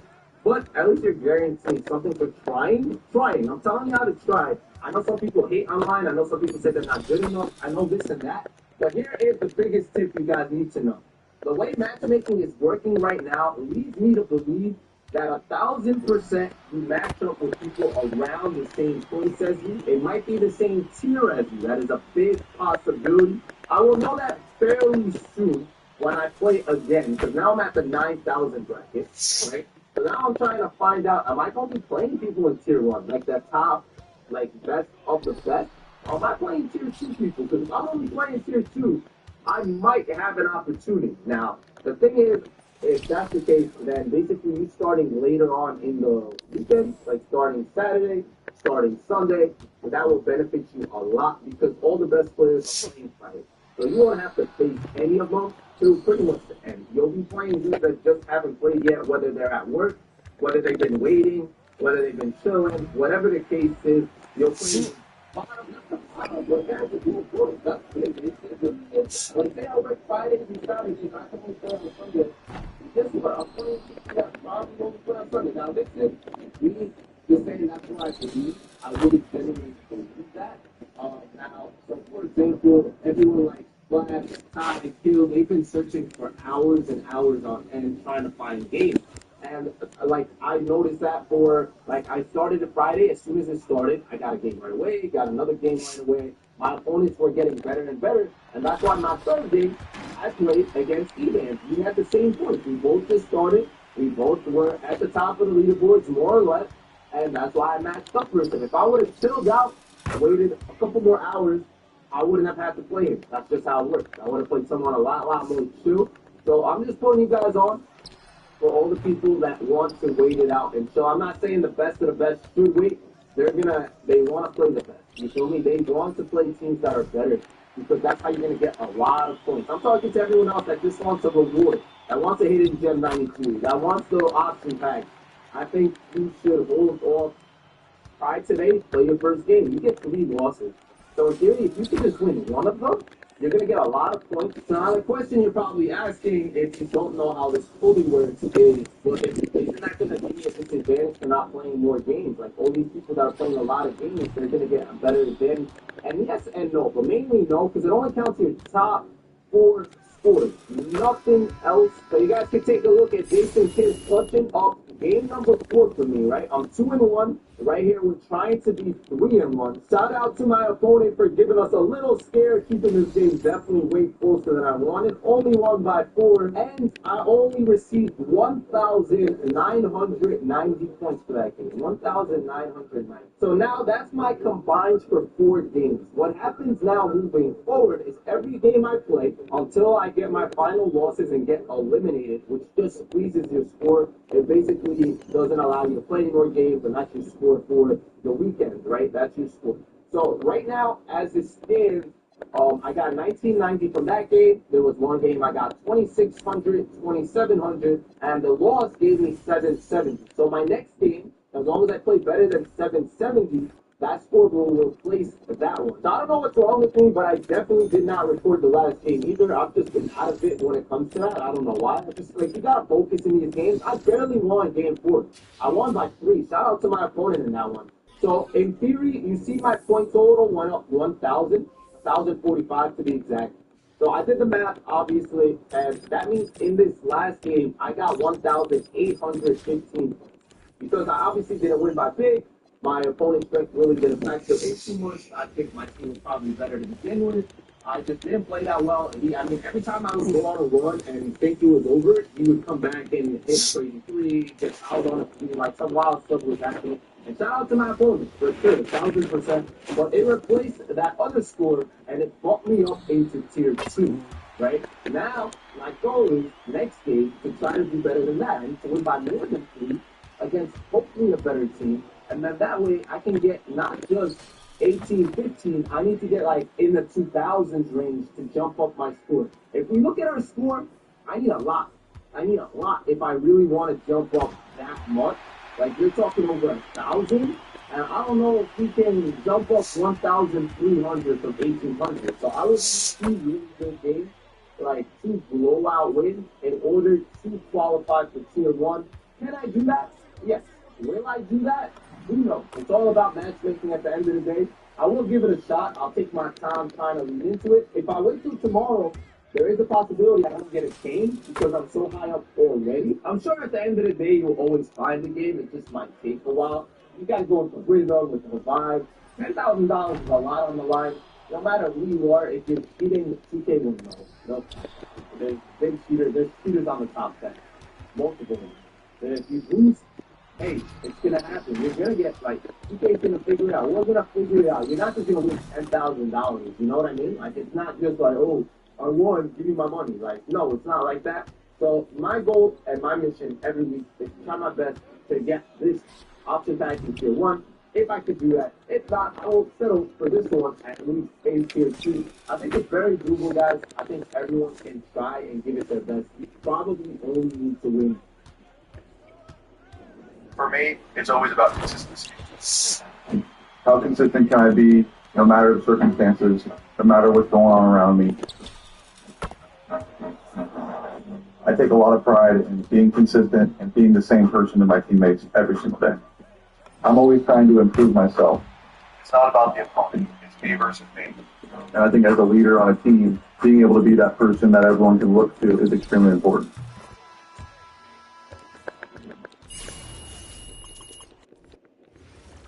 One game?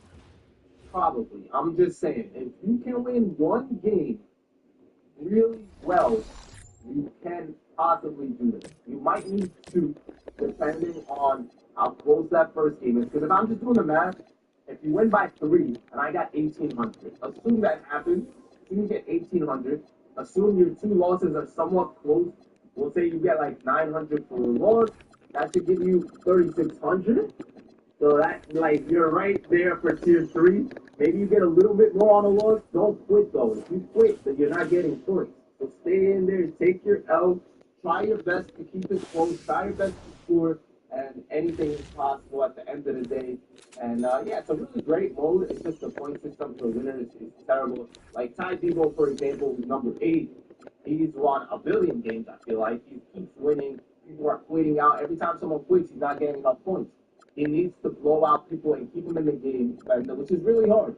So the only way that really happens at the end of it is if people want their points as well, which you guys should want, okay? Now he's never even going to match people lower. So I think you just got to jump straight up from, like, game 3 to game 4. I don't think you have room to mess around when you get to the top, because now you're going to be playing the top dog. So just keep all that in mind. I hope this video was helpful. If it was, let me know how you're doing. Let me know if you're playing this, so let me know what you're looking like. And if you aren't playing it, give it a shot. I think you'll get better every week. Like, it just bound to happen. Even if you hate online, you'll slowly but surely get better week by week, okay? It's not like, oh, I'm just entering to get 3 losses. No, try to get better. You'll eventually start winning. I see that in your future 100%. If you need some more coaching / mentorship, I got you guys. With all that said, I'll see you guys later. Best of luck to everyone. And let's see if I can get this option back. I don't know if I got it in me, but I have 2 losses to give it one more chance. I like the rep in this mode. You get a lot of rep. To everyone. And let's see if I can get this option back. I don't know if I got it in me, but I have 2 losses to give it one more chance. I like the rep in this mode. You get a lot of rep, more than showdown. So I might stay here for a little bit and see how it goes. See y'all soon. And your boy Mopes, y'all know the drill. And ballin' out.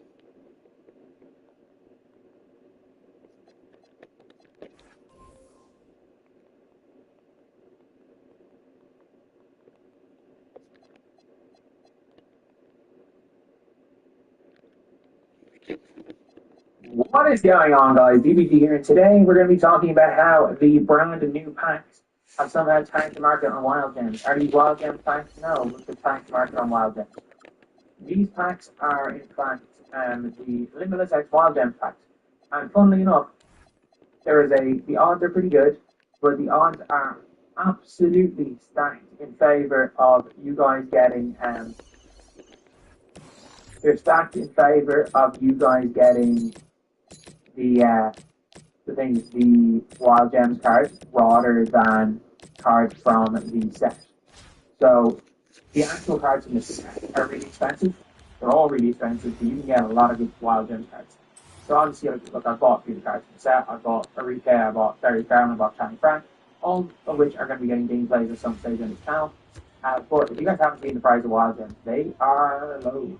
They're really low, especially the Amethyst Wild Gems. Sorry, Amethyst Wild Gems, you can get some of them for like 15 cents. Like, and even less than that. But they were about 17, 18k earlier today. But I've seen them up under 12. They are a little bit more expensive now, it seems. Oh, you can't go to, can't go all of them again. They're plant aces. But, where's the Amethyst theme? What is theme? Players. Wild Gems, that makes sense. Let's say I was like, couldn't find them. Amethyst. You don't buy it like 16k. If you look at how many of these come out, they all come out like in 2 hours. If you look at how many Wild Gems, there's some good ones. There's an awful lot. There's some bad ones as well. Don't get it twisted, there's some real bad ones. But at the end of the day, they're 13, 14k. There were a lot more than that later. Percy might be alright. Percy 6'7", 83 ball, 95 dunk, 85 speed, decent rebound. Percy's actually not bad. He's really not bad. I don't see what's happened to the Wild Gems. I think the Wild Gems on there a little bit. How many days absolutely like outrageous? Like, they've gone down a bit. Find Wild Gems. I've seen some of them for 35. They've gone to 32. The thing is, like, it's a little one, guys. It is still a little one, guys. Have Ruby's on below. What's that right? The Ruby 5.9. The Rubies have very much gone down in price. They have gone down in price. I'm like, some of these cards to get a 5k to Rob Andrews. Don't even know if we're going to get public door kind of things. Calvin, that kind of thing. Larry Drew is good. 6'1", one guard. I think the reball can't dunk, but is not going to be, not like a defense. He go out long good. 53 ball, 75 driving dunk. Going on defense, half, I guess. Not very good. Still no, I thought you for like 7.5k, you're getting like some legit price. I thought you're getting some legit Ruby with this price. So they definitely got organic. Nothing as crazy as saying Wednesday, because they were just so expensive on Monday. These Wild Gems were just silly expensive on Monday. Yeah, it's still not hard to do. Like, I get to do the best word about hard to do, like an 86 ball. You're still getting, or what would you feel, around 75 feet. Like, you're getting things usable on hard. The word farmer, I thought that was, I don't know why I didn't think that, I thought that was what's the name. These are blank on Landry Fields. Any bird in line? I decided to import my wide receiver from college football over into Madden, and this is exactly how it went. Isaiah Good, after the incredible junior year, his accomplishments through his 3 years in college, he put up 4,400 receiving yards, 37 touchdowns on 283 receptions. He won all-conference first team, all-American first team, Fred Biletnikoff Award. He was dominant. Let's see where he gets drafted. That NIL money hit different. This is the family home. I have a different house when I actually get drafted to a team. My agent is coming over to talk about that. Good to see you, Isaiah. You feeling ready for the combine? Absolutely. I know how big this moment is. How you perform can really make or break your draft position and whether you earn a starting job as a rookie. And this is going to be a crucial moment for you. Crucial.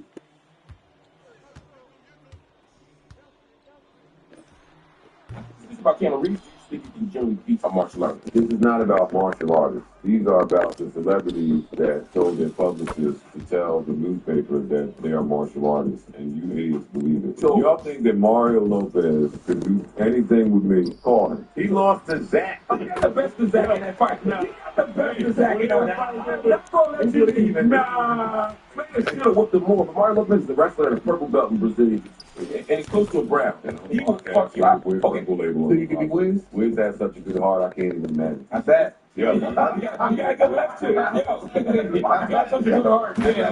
Right. You got the left too. Jonte Austin is, I believe, a purple belt. You fuck you up. That's my man. Yeah. So I can't even imagine that either. Right. I mean, if Jonte Austin wanted to fuck me up, I would fall on the ground myself. MC Hammer. I don't want no smoke with him. Seriously, all jokes aside, Marlon Lopez. When I fuck him up, you gotta do that. This is about Keanu Reeves. You think you can generally beat a martial artist. This is not. Mark Lamont Hill talks about Charlie Kirk.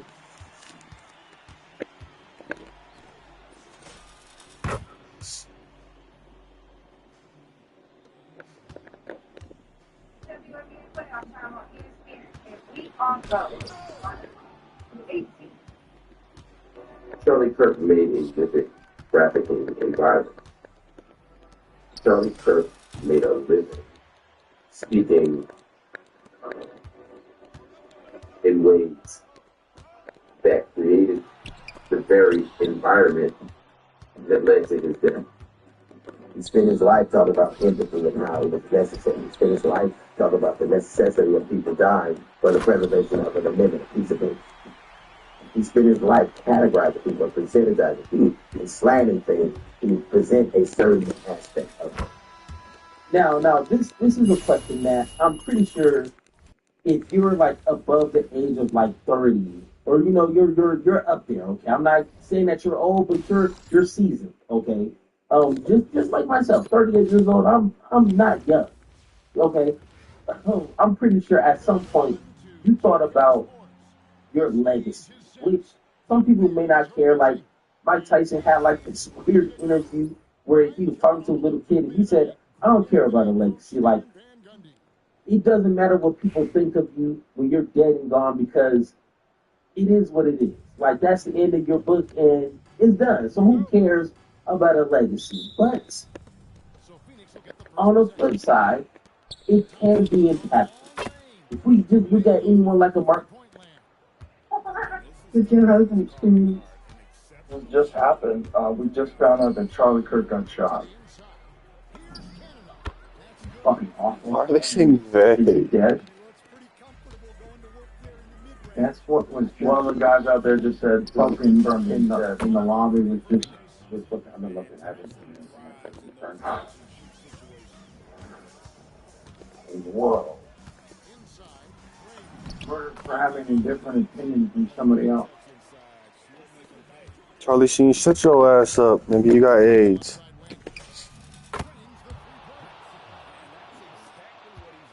John Lemon Rock is out there, and he's doing his this man on the street stuff, and he goes up to a guy. There's two of them, Rob. The one I want you to pull up is the one that the gentleman's talking about, not this one, but the other one. The one where the fellow is saying, well, I'm kind of glad it happened. This is what happens when you go out there and do this. And was it the gay guy, Pat? Yeah, it's the gay.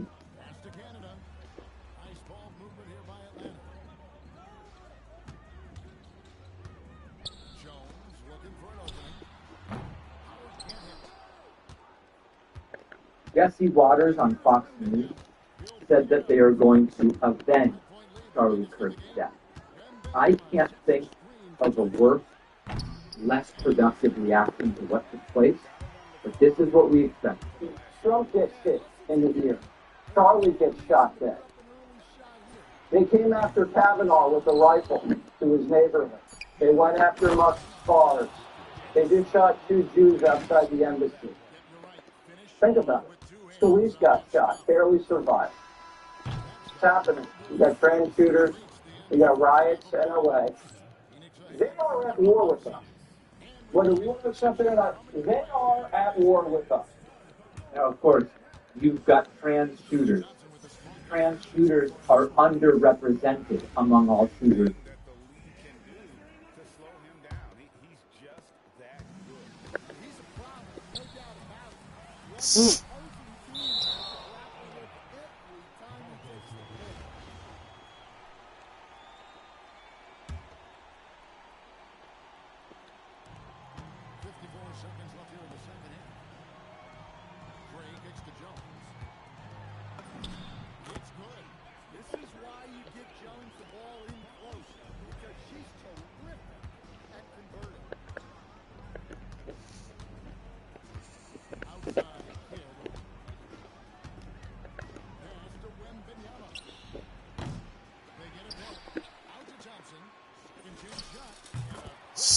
Woo!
Now, you bet 365 customers get $5 and get $300 in bonus cash. Win or lose, so you can turn that $300 into something bigger. It's never ordinary.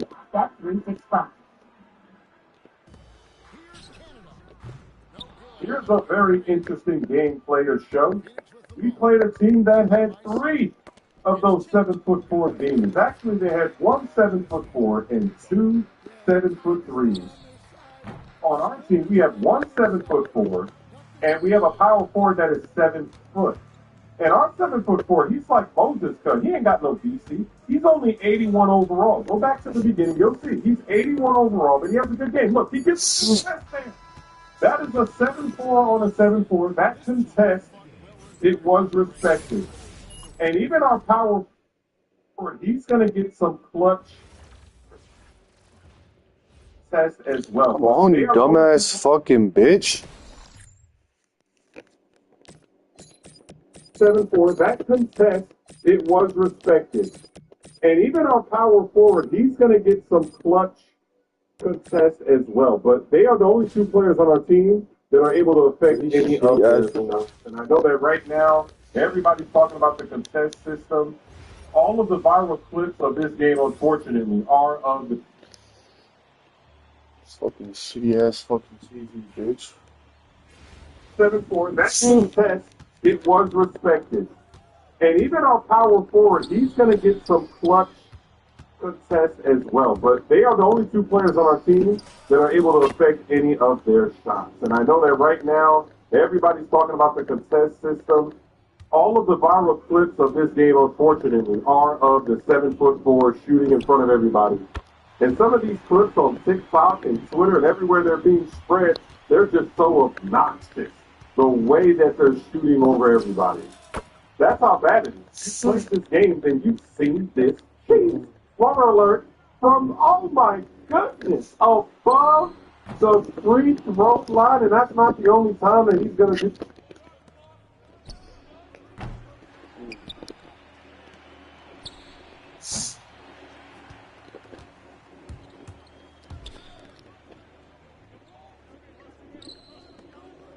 reiterate the referral here, but I need to mention the third property, specifically.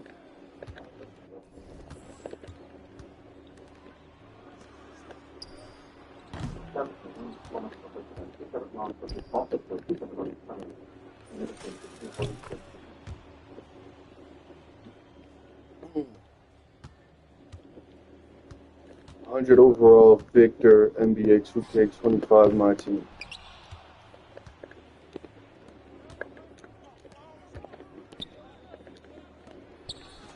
So,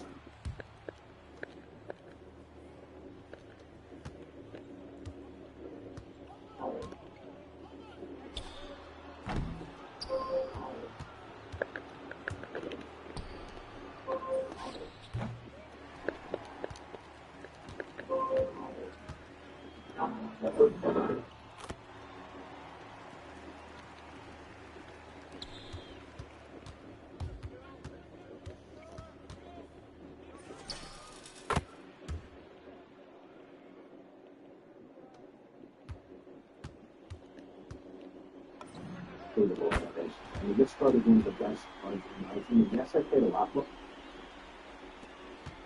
No, what is going to be welcome back to the KC2K video. Daily video, we will going to be adding another absolutely massive addition to our God Squad and then taking him into Showdown as well. So excited to add this card to my team. He is a card that I think is pretty good prices. You'll see what I'm talking about here in just a second. And fully out the video ground on it. Subscribe and other post stories in the 50,000 subscriber mark on the channel. I thought every single day multiple videos today was really appreciated. But it's sad message and as well as quieter, less energetic reviews. It's actually enough to see the next one. So again, don't want to wreck her up. But you picked up 100 overall. Not only is it 100 overall but 100 overall victory now with 40 legend badges, and I only paid 3.2 mil. Call me crazy. I don't think that's bad. I saw a welcome to Menlandia, where men can be dudes and dudes can be men. I can do anything I want. Base, well, not entirely base, but a closer to base. Only a few legend badge going to be going for 3.6 today. This one's at 2.9 with 32 minutes left. I feel like that one's going to go up. And I also feel like Wendy is a card who's absolutely going to hold his value for the rest of the year, pretty much at this point. He is just such an incredible card. And the honest truth is, it just puts my team in a bit of a predicament only because I can't run Yao, Wendy, Taco, and Ralph unless I put Wendy at powerful, which I could absolutely do, and I think it would upgrade my team. And I think I'm probably going to wind up selling Taco and running Wendy and Ralph together and bringing the Yao and Wills off the bench. At least for right now, it's kind of my thought process. As good as Taco is, Wendy's a lot better at center, and I think Will being unsellable means he should probably still be in the lineup. It's kind of the logic that I have. So, for that reason, Victor.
I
need a hero. Need a hero. Oh,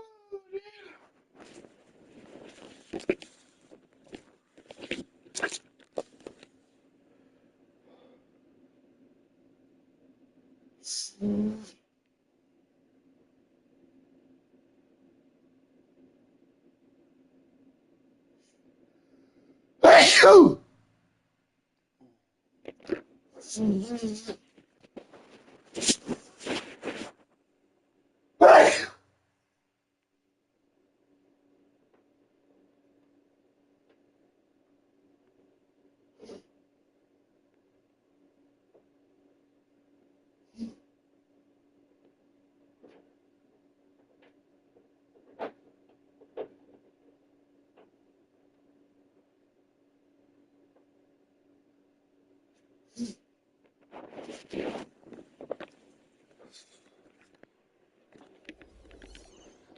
So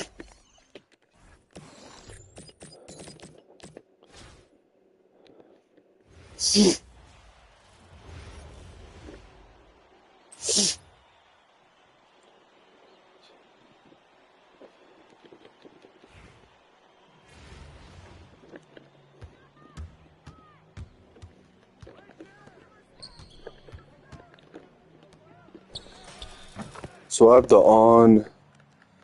the on streaming device ONN, and is it supposed to be red or white when it's turned on, like the little indicator on the machine?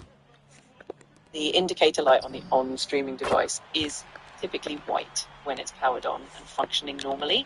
If it's red, it usually means there's a issue or that it's in a low power state. So if you see a white light, you should be good to go. And am I seeing the remote feature on the Google TV app? Is there a different free app that I can use?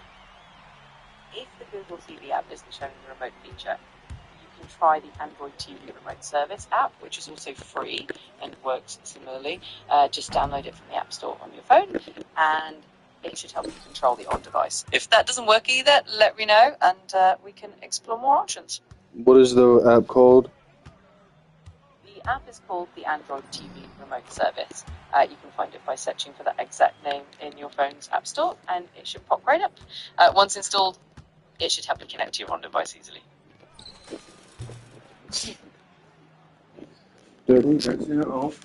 Oh my god, bitch. No worries at all. If you need any more help with that or anything else, just let me know. I'm here whenever you need me. Alright, if the button is, if it's red on the thing, how do you get it to go white? I'm pressing the button, it's not turning white.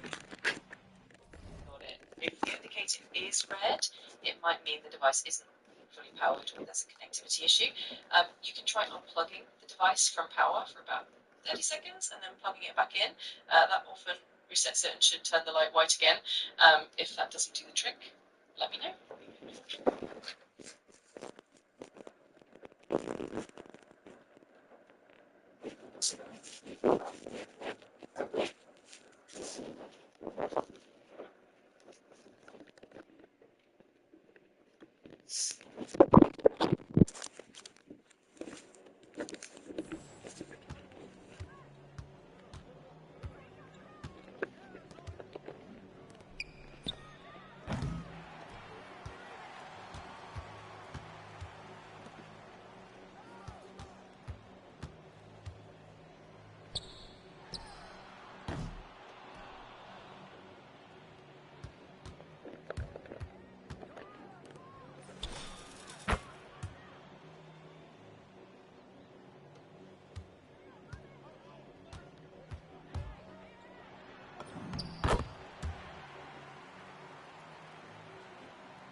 Fucking free trial.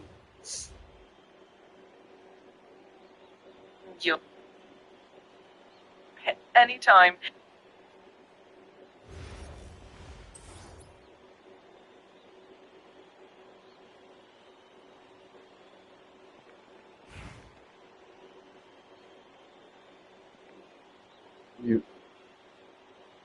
YouTube. YouTube for Android TV.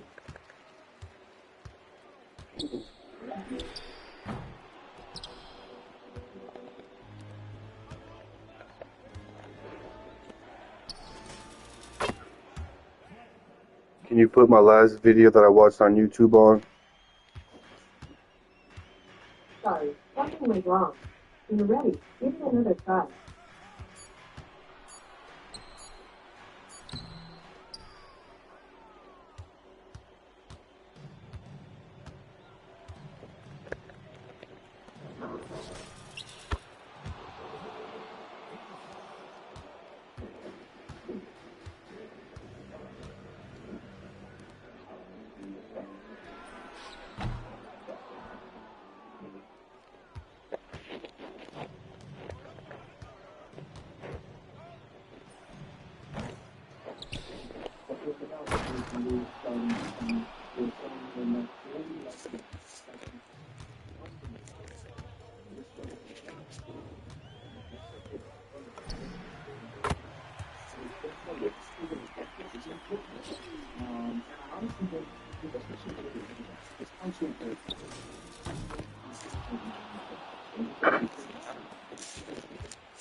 I thought Wyndham might actually be the Bears up there with no guys right now, because despite the fact that our study and Bears could probably be improved upon and maybe even service, I just like these cards. And I'm fine with Ryan, and I think they play their roles good. We're kind of the same conversation, and everybody else is locked in. Jokic, Luka, Pettit, Ralph, Lindy, and Yao. They're locked in the squad. So probably will get a new shooting guard at some point. But as of right now, I don't want to spend the rest of my energy. And I'm extremely excited for Travis Wondercard. He should be absolutely special. Let's hop into a game. See you in the elevator a little bit to a minute. And do. Alrighty, we got a good squad here. Penny, Paul George, Sean Kemp, Akko, and Dikembe. To be honest, it's not as good of a squad as we have by any means, but it's a very good team. We've got a lot of elite level cards on here. If this is a good player, this could be a competitive game. The team is absolutely good enough to keep this game competitive. He already has 20 wins this weekend, so I've been two of them grinding. I've been playing this game Sunday night, and I think I have like 5 showdown wins so far this season between my two accounts. So this dude has been a grinding, which I respect now. I've been busy, so I haven't played a lot of showdown myself.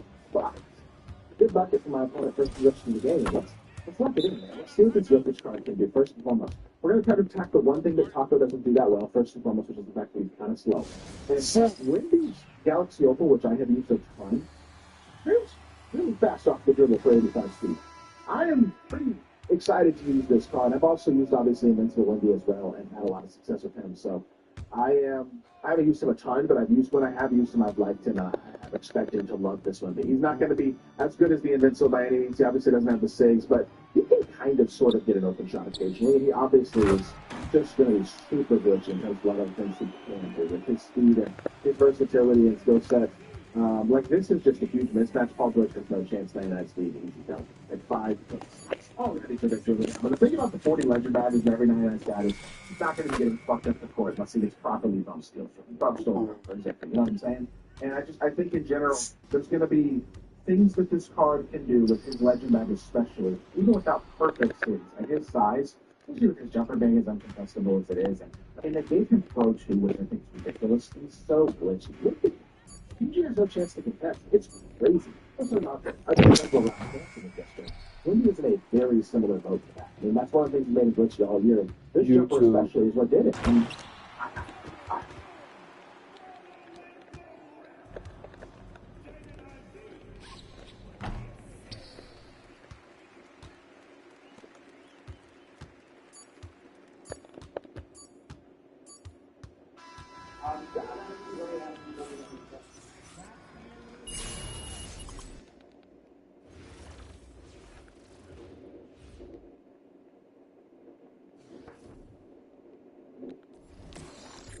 what it's supposed to be is Trump is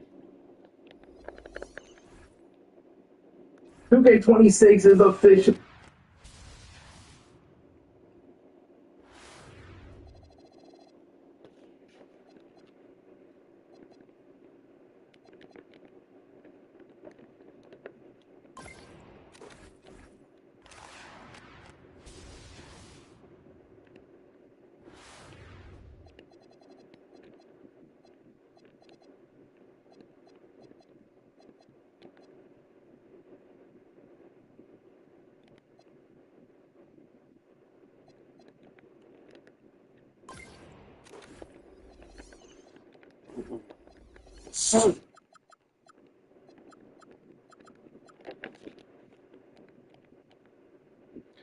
Rebound, a movable pick dodger. Rebound, a movable pick dodger.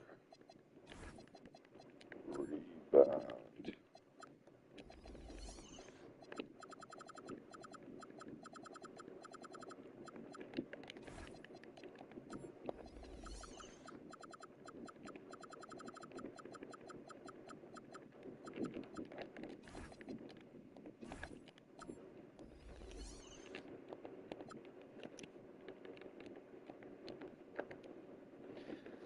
Handles, posterizer, strong handle.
The Chase Sapphire Lounge by the club. Ambiance. Your food. First stop on the trip of a lifetime. Chase Sapphire Reserve. Before the curtain rise, before the crowd rolls, before the tables even set, there. That is probably the one thing that I would criticize, if there is something to criticize. As of right now, Victor Wembanyama is just decimating the first 2 minutes of this game. He is look. I think so. We'll see what happens. I'm going to space the floor here again with Wemby, and we're going to see what he can do. Come off the screen, downhill drive. You see what I'm saying about Taco? As good as he is, you have to be very smart and handy defensively on the ball. Otherwise, he can be a little bit tough laterally against some of these absolutely giant but also 99 speed type bigs. And I think Taco's awesome, but that is probably the one thing that I would criticize, if there is something to criticize. As of right now, Victor Wembanyama is just decimating the first 2 minutes of this game. He is looking like a card that is worth $3.2 million and more. You know what I mean? He's looking like he's worth all of the $5 or $6 million in T people were paying for him last week. Again, he turns the corner. We're going to reset the offense here. And again, don't card that is worth $3.2 million and more. You know what I mean? He's looking like he's worth all of the $5 or $6 million in T people were paying for him last week. Again, he turns the corner. We're going to reset the offense here. And again, don't forget, this card's like basically a secondary ball handler in this offense. At the end of the day, I'm just playing a regular showdown game. Bob Pettit runs the offense. Wemby's just kind of there to look cute. You know what I mean? But the stuff he can do is incredible. Unfortunately, finally missed. I think that's more of a miss of you made a bunch of shots in a row. It's harder to green now more than anything else. He does have a size mismatch here, so hopefully it's a good shot. It's a really good shot. Thankfully, Pettit comes down with the board. It is so nice having all these legend batters and all these stats and stuff because a card like Pettit can out-rebound Dikembe, which is nice. Pump fake. I'm going to go middle. I should let it go through. Because you're not testing it. Even without the perfect swings and his size, usually with his jumper being as uncontestable as it is. And I mean, I am pretty excited to use this card. I've also used, obviously, Invincible Wemby as well and had a lot of success with him. So I haven't used him a ton, but when I have used him, I've liked him. I'm expecting to love this Wemby. He's not going to be as good as the Invincible by any means. He obviously doesn't have the SIGs, but he can kind of sort of get an open shot occasionally. And he obviously is just going to be super glitchy in terms of a lot of the things he can do with his speed and his versatility and skill sets. Like, this is just a huge mismatch. Paul George has no chance. 99 speed, easy count, and 5 points already for Victor Wembanyama. The thing about the 40 legend badges and every 99 stack, that one so far this season between my two accounts. So this dude has been a grinding, which I respect. Now, I've been busy, so I haven't played a lot of showdowns. But good bucket for my opponent, first possession of the game, and let's lock it in, man. Let's see what this Jokic card can do. First and foremost, we're going to try to attack the one thing that Taco doesn't do that well, first and foremost, which is the fact that he's kind of slow. And when these Galaxy Opal, which I hit a ton, it's really fast off the dribble for 85 speed. I am pretty excited to use this card. I've also used, obviously, in the 99 status, Mag especially, even without perfect six and his size, especially with his jumper being as uncontestable as it is. And I mean, they gave him Pro 2, which I think is ridiculous. It's so glitchy. Look at that. PG has no chance to contest perfect six and his size, especially with his jumper being as uncontestable as it is. And I mean, they gave him Pro 2, which I think is ridiculous. He's so glitchy. Look at that. PG has no chance to contest. It's crazy. I was talking about how uncontestable Ralph Sampson is yesterday. Woody's in a very similar boat to that. I mean, that's one of the things that made him glitchy all year, and this jumper especially is what did it. And he's so lucky he got that steal. Because that was not what I was trying to do, and I just got a steal and he got it back. So that saved him there, because this was honestly looking like the game was in danger of getting out of hand pretty quickly. So we'll see what happens. I'm going to space the floor here again with Lundy, and we're going to see what he can do. Come off the screen, downhill drive. You see what I'm saying about Taco? As good as he is,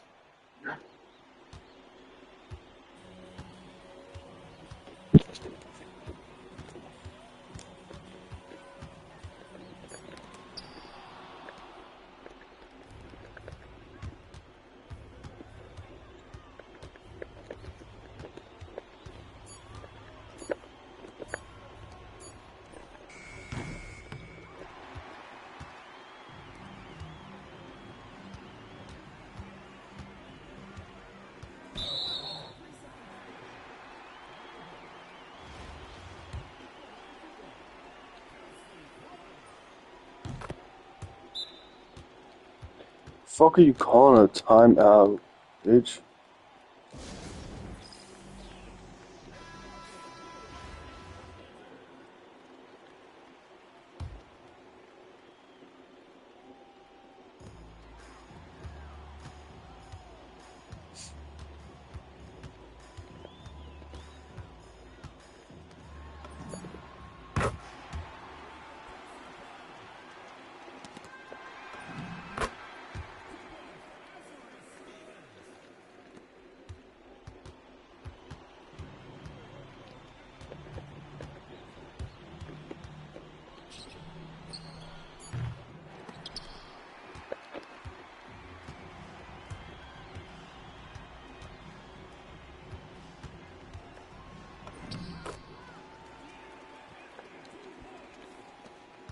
Yo, what's going on, fellas? Coming at you with a gameplay video today, man. Pink Diamond Victor Wembanyama, the best card in the game, well, the best center in the game at least. Still think LeBron Dewsbury might be the best card in the game, but anyways, yo, best center in the game without a doubt. 7'4" Victor Wembanyama.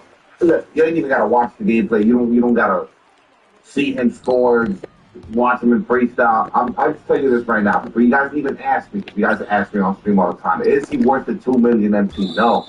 I paid like $2 million, $2.1 million MT. I got him day one, but I was just surprised. The market is still very high on him. No card in the game is worth $2 million MC, in my opinion. I don't care who they are or what they do. No card in the game is worth a $2 million MT price tag. But that's just what this puppy was going for. So that's what we paid. 7'4", 210 pounds.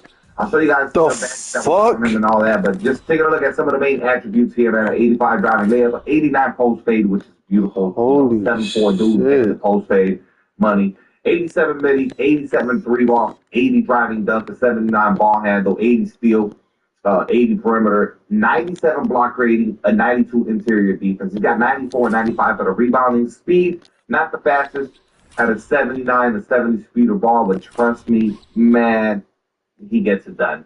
70 strength, that might be where you guys think he gets bullied. I promise you, I've yet to get bullied by anyone. And it might help because we have Legends Hall of Fame post lockdown. That was the legend badge that we put on the card. He also got, I think I put Rebound Chaser on him. So there goes that, Hall of Fame Rebound Chaser, which it definitely helps. He does have box out beat.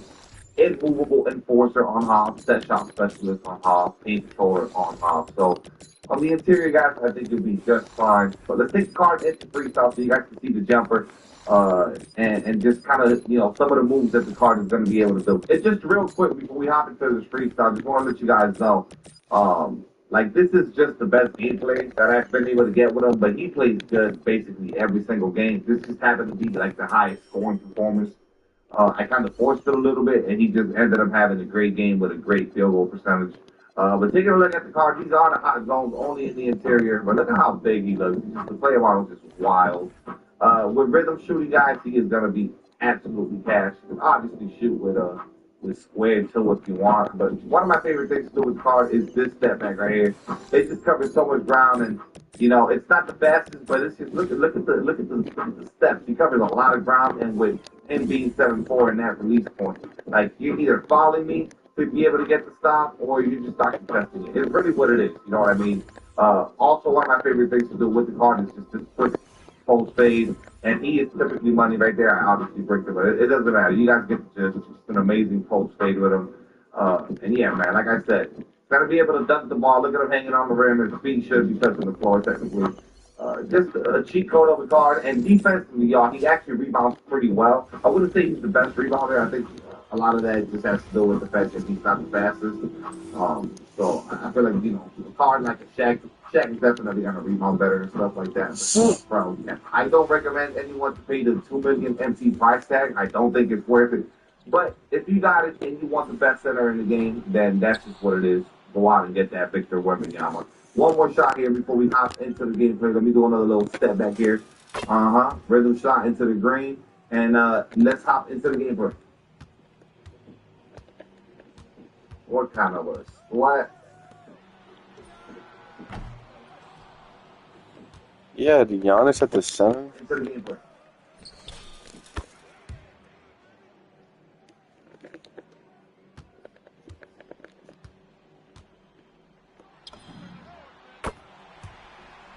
What kind of a what?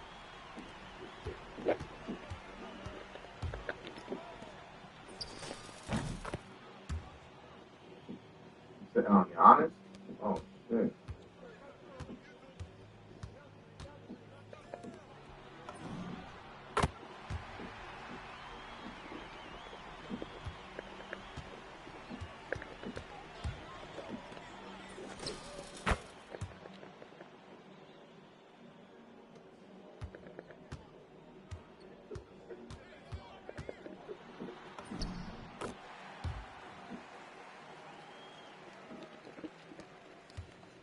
Listen, we're gonna rip this pack here, and we're hoping for a Wemby, man. But yeah, that's just banged up, dog. Imagine you know what I mean? The New Year's, oh my God. Oh,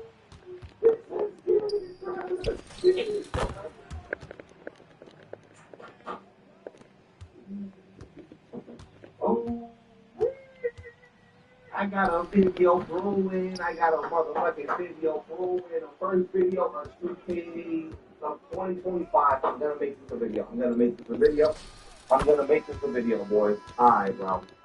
Here we go. Let me stop the beat. Thank God I'm recording too. Let me make sure I am recording. It's lit. Alright, here we go, bro. This is gonna be a good one. Alright, boys. We just did the pink diamond option pack, and we pulled the rarity. We pulled the one we needed to pull.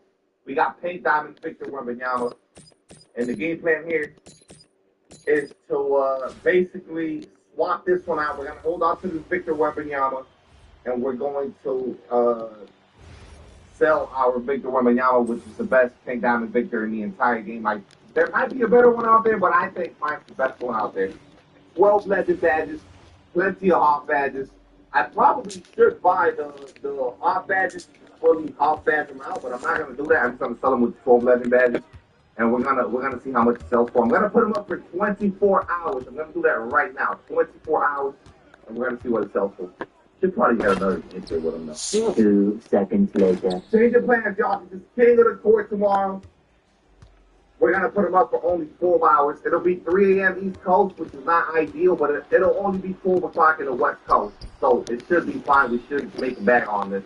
And here y'all see it, man. 12 legend badges on the Wemby. He's got an extra 8 off badges. I mean, he's ready to go. I'm doing that shit now. Bang. Yo, fellas, listen, go and scoop the best Wemby in the game right now. 12 legend badges, 17 off badges. Yeah, I could have badged him up fully with the off badges, but cool. You're going to want him for the legend badges, all right? 12 of them. Rise up, Deadeye, break starter, unpluggable, post lockdown, interceptor, pogo stick, immovable, post up, shifty. Y'all get the vibes, bro. Visionary and all ball menace, all right? Go scoop the Wemby up for 12 hours. It'll end about around a little bit before 3 a.m. East Coast. Right before midnight West Coast tonight. Alright? Go get the best one in the game. Yeah. Alright guys, so the game plan is, here it is. Spend $50, buy the every hop badge box, and badge out the Wemby, and it's like we never really took a step back. Kinda. I gotta buy this girl. I gotta take one for the team here. You can buy 5 of these.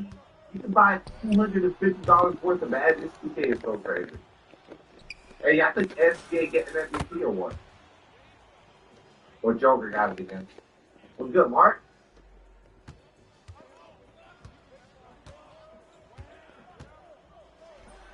Eight for 3. Oh, I thought he was playing the... Alright, boys, hold on. I gotta get right here. Badges. Let me make sure I put all the main ones that I gotta put on here. And there it is. We don't lose a step. 31 off badged out. Victor Wembanyama. No, we don't have the full legend badges, but now the card has every single badge that he can take all and off. So I don't even feel bad about telling the other one really at all. 6 hours later. Y'all, I'm trying to talk here. Give you guys a quick update. 1.3 mil with 5 hours, 49 minutes left. Pretty damn good already. Anything north of 2 million, I'll take. Anything below 2 million, I'll be unhappy with. 17 hops, 12 legend badges, really, really good legend badges. So just a little update here. 1.3 with 5 hours, 49 minutes left. Hours later. Alright, boys, so I just fired up the stream. I'm literally live right now. So for the one watching this video, yeah, I mean, right now it's 11:13 p.m., the night of, and 3 hours, 43 minutes left on the Wemby, and we are up 2.2 million MT on the Victor Wembanyama. Like I said, 100% the best Victor in the whole auction house, period. Those 12 legend badges that I have on them, they're just too good, bro. People won't fit. Now, here's what's happening. 2K got some kind of a gatekeeping method, some kind of a line or a seating that they won't let you cross based on tiers, whether it's pink diamonds or opals, or I don't know how they structure it. But dude, if I get hold on my Victor Wembanyama and he doesn't sell for what other people are willing to pay, then what's the point of the auction house, right? So that's what we're really doing right now. We're testing how the auction house market works. I've been working on this Victor Wembanyama pause for months now, building this card up with these specific badges that I've been able to earn. So 12 legend badges, if I don't get at least the 2.2 that's already bid on there, there's obviously something wrong with the way the system works. And I'm assuming with 4 hours left almost, he's gonna go up. I don't think 2.2 is where it's gonna settle at. Absolutely don't think that that's like what I'm gonna get. I do think, I said it when I first started to put the card up. I think he's going to go for 3 million MT. So if I don't get the MT that someone else is willing to bid, when I'm clearly not trying to do an MT transaction or buy MT, like everyone has seen the journey and how I built the Wemby up. If I'm unable to sell my card for a certain amount that someone else is willing to pay via a legit transaction, if they don't let that go through, okay, we gotta have a talk. But hey, listen, for now, we'll say we're just playing the waiting game. Alright, y'all, so the Wemby just sold it is currently 2:57 a.m. and there it is, 2.8 million MT, close to 3 million MT for the pink diamond Wemby, which is, I mean, that's just amazing. I was thinking 2.5 and all looked good. I was checking it down to the last second. It was stuck at 2.2. And then I guess, you know, for that last second bid, and it went all the way up to 2.8 million MT, which is so insane. Almost 3 million MT for the Wemby. Give me your opinion. What do you guys think? Is that good? Is that bad? For a, you know, 12 legend badge Wemby, which is still the best center in the game, in my opinion. almost 3 mil MC. And we got new season dropping next Friday. You know that Opal or Dark Matter Webby is coming at some point soon. Because they got to make that bread. And regardless, we have a Wemby, y'all. We got a brand new Pink Diamond Wemby, and we went ahead and added all the hot badges. Let me just show you guys. I don't know if I had showed it previously in the video. But anyways, here it is, bro. We got the Wemby, and we just bought the 50 badges and put 31 hot badges on this Wemby. So although he doesn't have the full legend badges, we have a fully hot badged out Victor Wembanyama. So essentially, if 2K does let this transaction go through, which I don't show it previously in the video. But anyways, here it is, bro. We got the Wemby, and we just bought the 50 badges and put 31 hot and added all the hot badges for him. Let me just show you guys. I don't know if I had.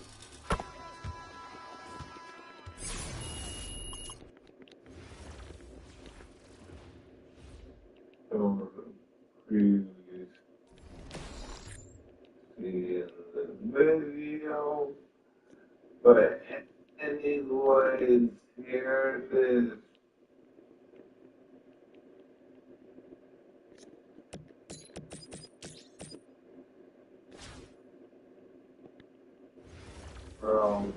We got the Wemby, and we just bought the 50 badges and put 31 hot badges on his Wemby. So although he doesn't have the full legend badges, we have a fully hot badged out Victor Wembanyama. So essentially, if 2K does let this transaction go through, which I don't see why this transaction would be not valid or fraudulent, clearly it's a card that holds a lot of value, and it's like probably the rarest card in the auction house based on the badges that it has. So 2.8 million, man, I'm absolutely happy. 2.5 was really what I was hoping to get. Like on the high end, so 2.8 is amazing. Like I'll take the 2.8. We're ready for the next season with that amount of MC. And I'm excited now. Hopefully 2K lets it go through. I'm going to sit here and wait for 30, 45 minutes. I'm going to watch the Netflix come back. And we'll wrap the video up and see if 2K let us get the MC or something. Oh, shit. Here we go again. Ladies and gents, there it is, man. It's sold. The transaction went through right underneath 3 mil, 2.837 MC for the Victor Wembanyama. Let's go ahead and redeem that. Then go ahead and redeem the rest of the MC too. I think we should be right at 3.3 million MC. Let's go ahead and redeem that. Then go ahead and redeem the rest of the MC too. I think we should be right at 3.3 million MC. Let's take a look here. Now, you bet 365 customers bet $5 and get $300 in bonus bets. Win or lose, and you can turn that $300 into something bigger. It's never ordinary at Bet 365. 3.3 million MC, 2.8 MC. Obviously, 2K takes each other. 2.8 million MC for the Victor Wembanyama. Hey, I will take that, man. I had people telling me I was going to get, 1.9 on the high end. Some people said maybe 2 mil flat. Some people said even lower than that. I personally thought that once I saw 2.2, it was not going to go any higher. Over the last minute, I kept refreshing in like 10 seconds, 8 seconds, and it was still at 2.2. I guess a few people had their eyes on it, and they did the last second, just bid, and it went all the way up to 2.8 million MC. Shout out to whoever bought that card. If you're unable to get buckets and get stops with that Victor Wembanyama, the problem is you. I promise, all right? There's no reason why you should not be performing like the best center in the game with that Victor Wembanyama. So whether you take him to the park or you're playing showdown, I promise you that card is not going to let you down. He was a monster for me. This Victor's going to do just a perfect job for me too with the hot badges. But yeah, dude, 12 legend badges, some really good ones. I never got to use them with the legend that I actually pulled the badge from my hot box. And I put the badge on him and I sold him right away. So that's one badge I didn't get to try out. The Victor Wembanyama, who's basically already got a jumper in which you really can't even contest for the most part. Imagine that with the legend badge. That's absolutely insane. But anyways, that's the video, man. I'm going to wrap it up here. 3.3 million MC after redeeming the rest of the other MC we had sitting around. We're ready for the new season. We got a whole week to kill. We're probably going to get packs. On Monday, it'll be super packs. If there's one card that's missing in this whole thing that I want to try out, would be the Oscar Robertson Opal, which right now is not even an auction house. Because of the way of getting him is like super rare. It's stupid what they did with this last promo. But yeah, we'll see what happens. Pack probably next week. I don't know. Let me know if you guys have any gripping notes. The last thing I want to point out, and this is a big one, I did not post him up for 24 hours. I posted him for 12 hours as soon as I pulled him, and he ended at 3 in the morning East Coast. So I could have picked a better time window, and I could have had him up for 24 hours. Maybe that would have made a difference, you know what I mean? But 2.8, it is what it is, guys. I'll catch you guys on the next video if you haven't already, man. Hit that.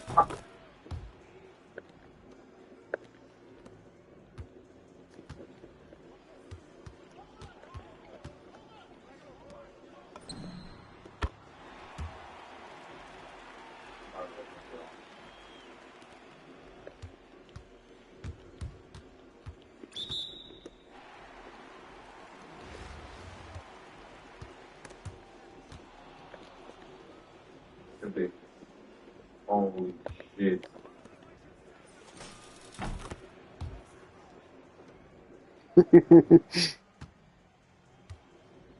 Oh my god. Wemby that can shoot.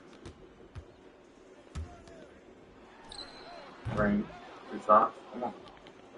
We cut that shit before. Let's play some D, man. Look in the top 2K today. Nice. Good D, boys. Take that shit. Good shit, movie.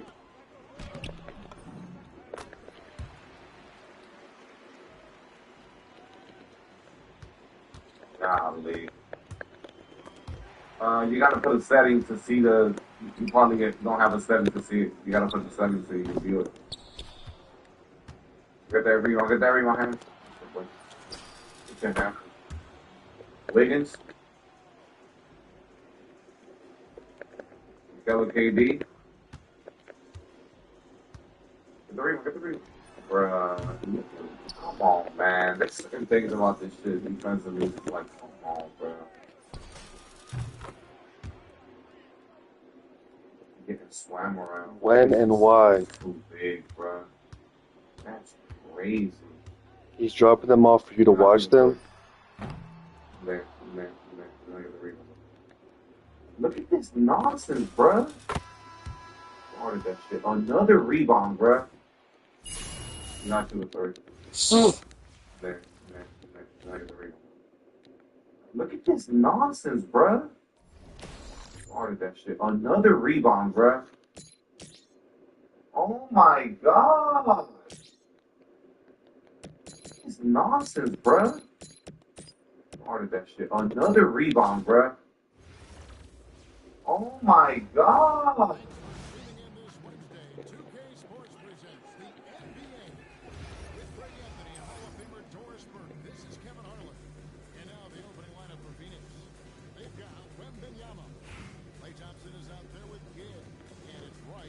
We need to get stops, fellas. FanDuel's dropping profit boost every college football Saturday. So how do we spread the word? I got it. Mr. Bucket Rockets, fly to tailgates. I'm pressing this. I'm pressing this.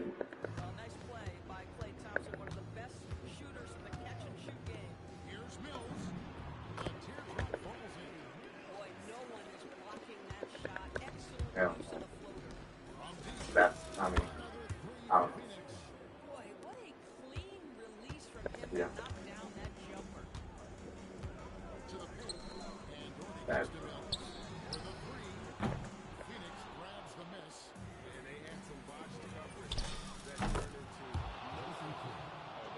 good boy.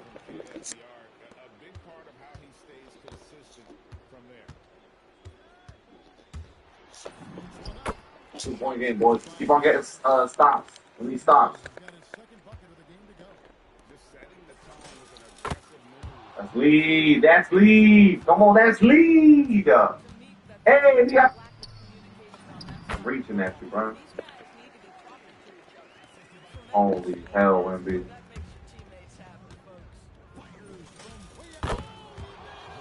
Wide open hand. Big break. He's not ready. He's not ready. Good rebound. Wow, let's go. Lose the lead. Yeah, boy.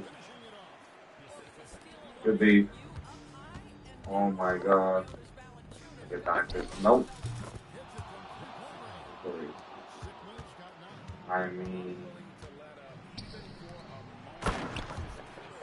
Hit it in his fucking grill, exactly. He don't want to be on the perimeter with Wemby. He don't want that.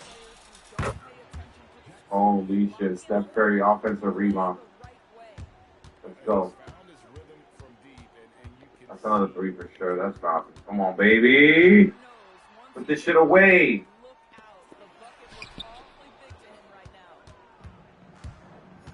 Bruh, that Wemby is crazy. We're not ready for that big diamond Wemby. We're not ready for that. We're not ready for that.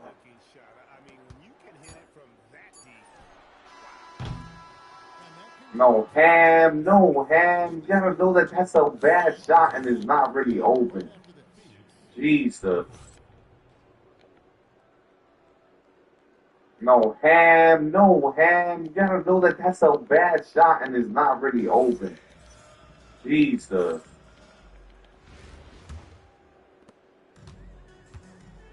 He don't want to guard you, bro. He don't want to guard that perimeter on Wemby. He don't want to. He doesn't want to. Good D. Good D. Let's go, Ham. We out. Oh, okay. Good pass, Glizzy. Way to throw it to the side of the backboard. Good shit, my boy. Good swing. Good swing.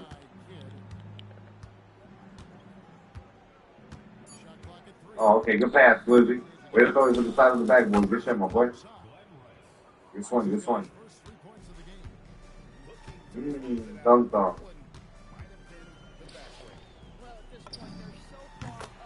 If you have,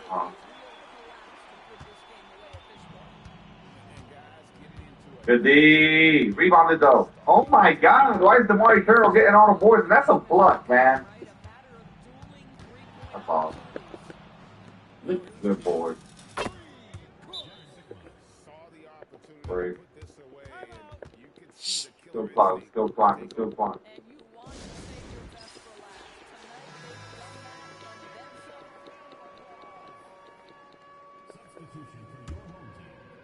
Game. Let's go. Game.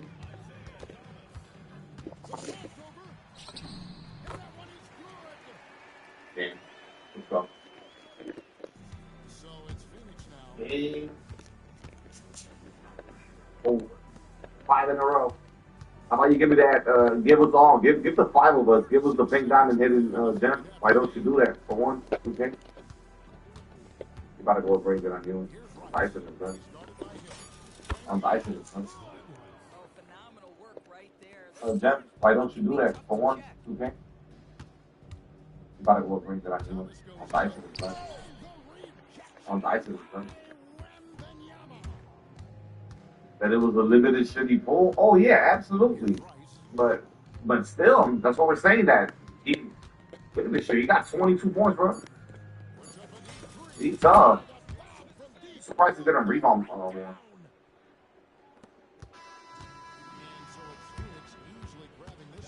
Yeah. That dude's notorious with the pink diamond Wemby. I should go key upload. Yeah, I'm gonna upload this as a gameplay so people can see the pink diamond Wemby before he even drops. W. Good win though, boys. There are giants among us.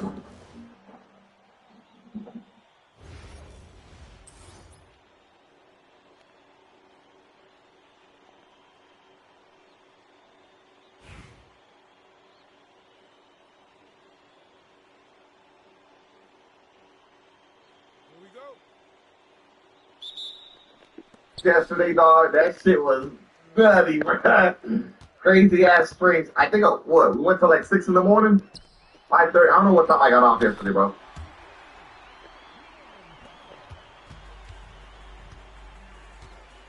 Give me a little 62K. Oh, we chilling, bro. 2.9, almost 3 million.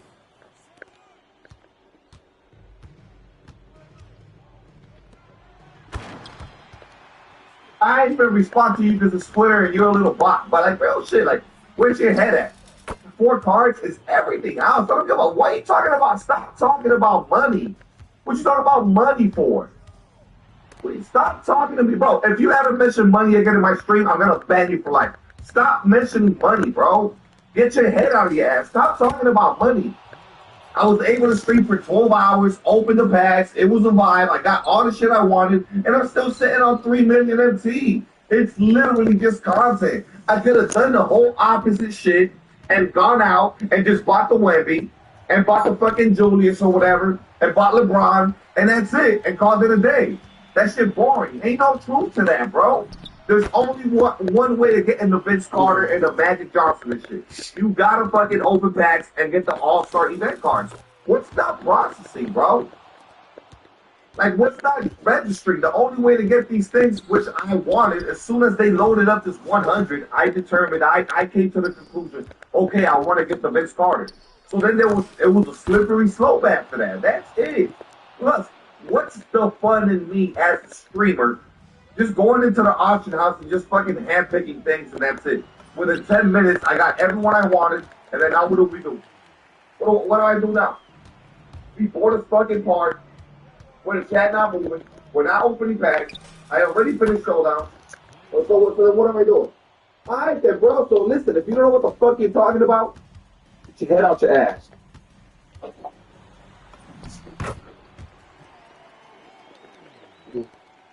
The Magic looks like PG1. Everybody's saying that. I don't know if I believe it.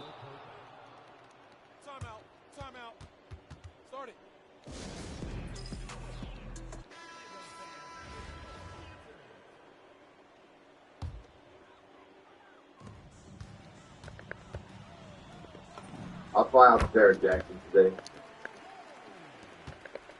Alright. Oh, it's not sold on another one. Gotta play the, what, 3 games, right? It's 3? 3 games. Who do I got? So I have enough MC, I think, to probably get like a LeBron, Kumpo. I know for sure I can get a Dark Matter Hakeem. I don't know. Or I can sit on the MC for a little bit and wait till they drop the All-Star Game MVP and shit like that. I think LeBron is like the one I'm leaning towards. Yeah, the LeBron. I don't know.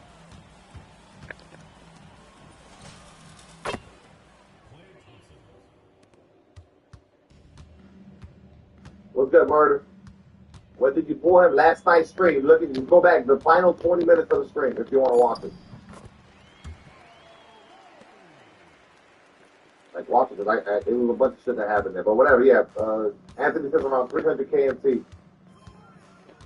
Is when I got it.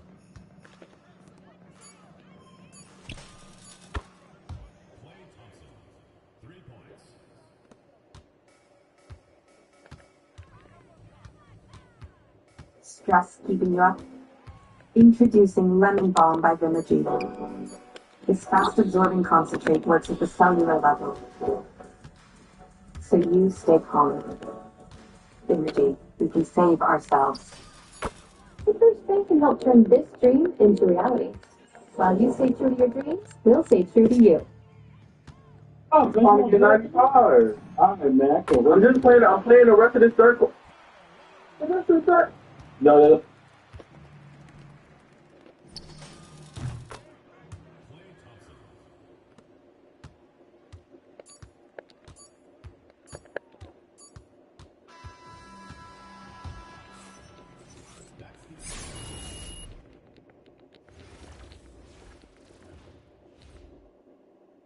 Alright, so Reggie Lewis seems like he's easier to get. Look at how big his. Oh, holy shit. Look at what I just did. Look at how big his. Alright, so Reggie Lewis seems like he's easier to get. Look at how big his. Oh, holy shit. Look at what I just did. Look at how big his. But just look at the bracket. That's why. This is a bracket. I'm not. Alright, let me stop on my head. But then if you look at Sean Kemp and Michael Redd, this shit is like this. Okay, we gotta stop. Hey, look, man. Hey, look. Just let me live. How do I make a bracket? Like, it's like this, dude. You know what I mean? Like, look at the Reggie Lewis, and then look at Michael Redd and Sean Kemp. Like, you gotta follow me, stupid. Stop for the game. Look at his arms. Look at his arms.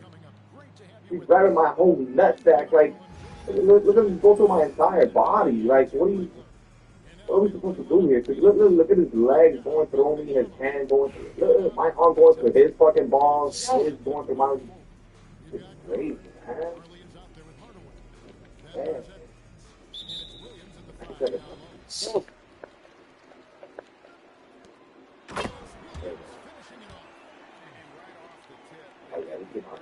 With the white stuff, Luka looks easy as fuck. He looks high as shit, boys. Take a look at Luka. This man smoked a pound before this image was taken. Uh-oh.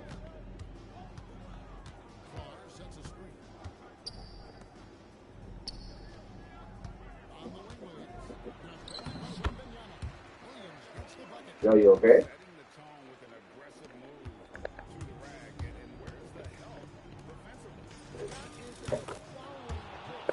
Yeah, you good?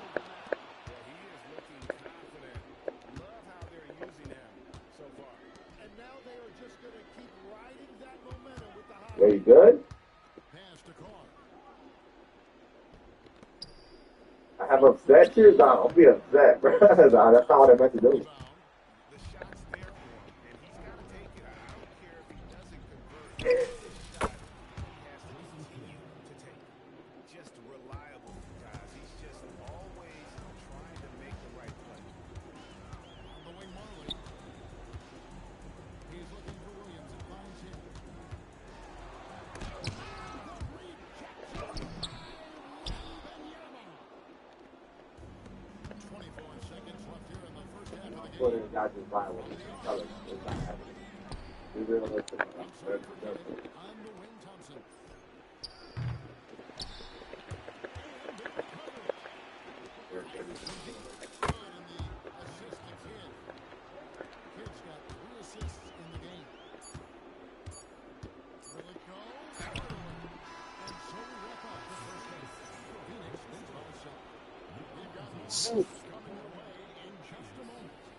Yeah, all right.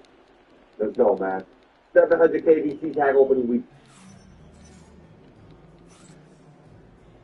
I was driving, watching hit dope. And said I'm going to.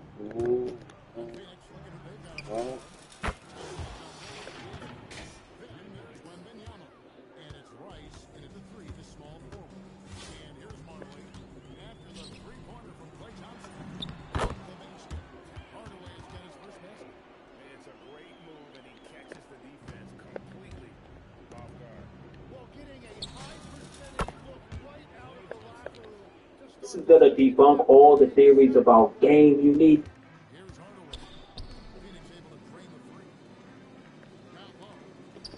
How's it?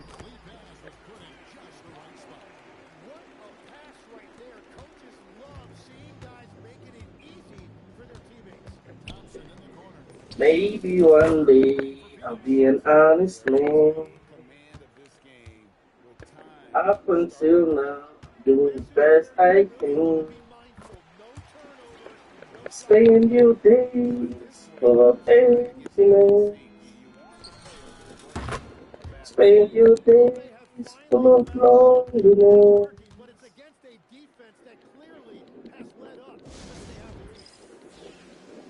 Don't you feel lonely in this world?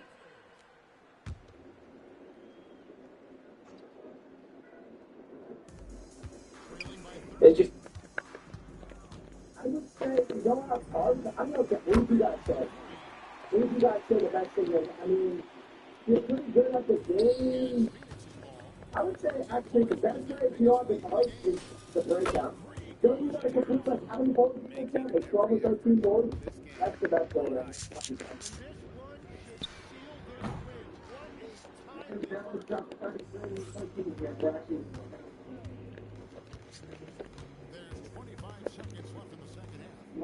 That's big, man. They gotta be up there now. I really have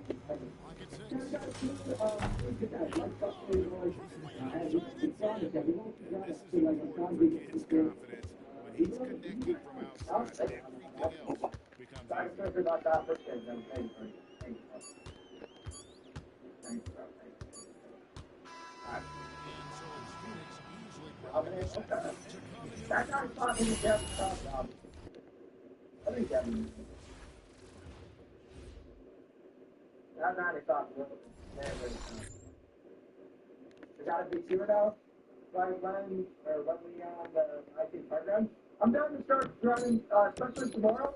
Yeah, it's cold well then. Definitely down to play like tomorrow's gonna be the 25 game, right? Tomorrow's gonna be the 25, so like, especially now I got some really, really good players. I feel that though, honestly, Chad, like with the crew, bro, I mean, unless we really got, it looks like 2 people already left. Oh, that was insane.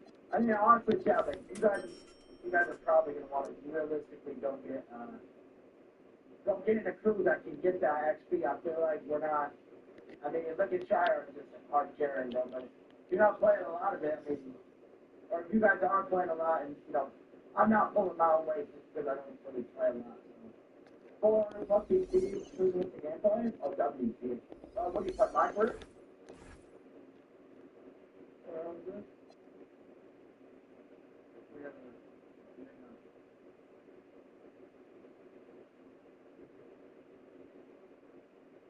Watch it. I got you. I'm always chat. What are you guys always getting? I'm always getting like 15 to 2,500.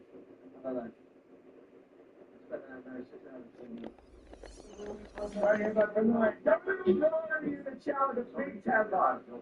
Yeah, that's love, brother. Love, brother. I appreciate you. That's love, brother. W Child with the big tab. I appreciate that, brother. W Child. Yeah, I appreciate that, brother. What a go, man. What a go. You're our Karen, our crew right now. Joe Carter, do you know what happened to the dollar? Why you left?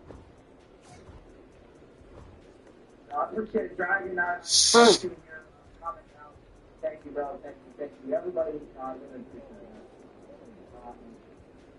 Yeah, I don't know. I don't know. Why you left?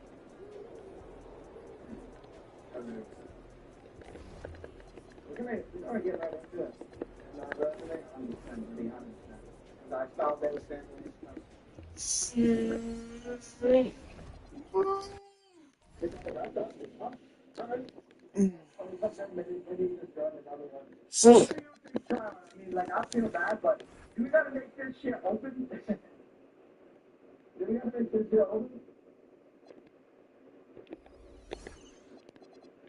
We get 4 open run games, 1093. Oh, W. Gotta be 93 now? That's yeah, I'm doing, buddy. Send clips, whatever, send clips, whatever. So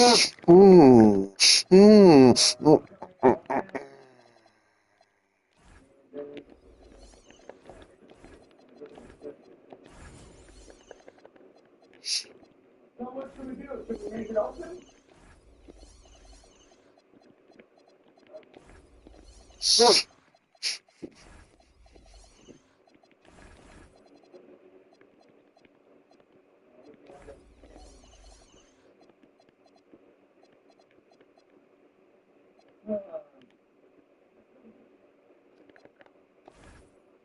We do need more members. I think like people can just randomly join. I mean, we just need all of you guys to member up that wanna be in a crew. Like, are y'all in a crew? Go to the Lucky Grinding top 2 or top 30. Because I do feel bad because I'm not gonna lie, like.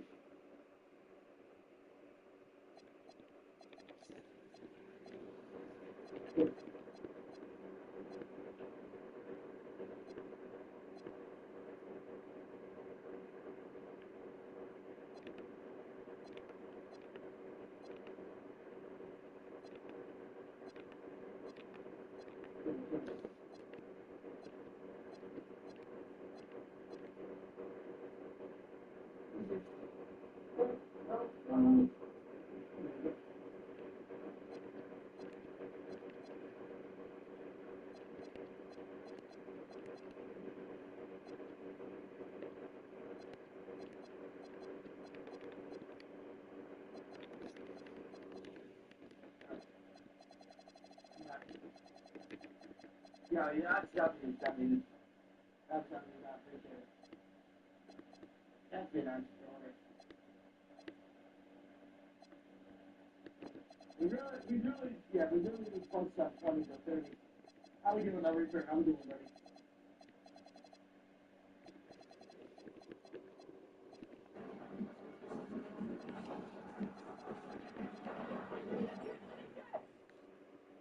Every business has a purpose. At SRP, our purpose is to power yours with reliable, affordable, and sustainable energy solutions. Discover the possibilities at savewithsrpbiz.com. We still chilling. We haven't played much today. There's a lot of damage.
If someone touched your kid and you were shopping for it, Would you feel bad for that person?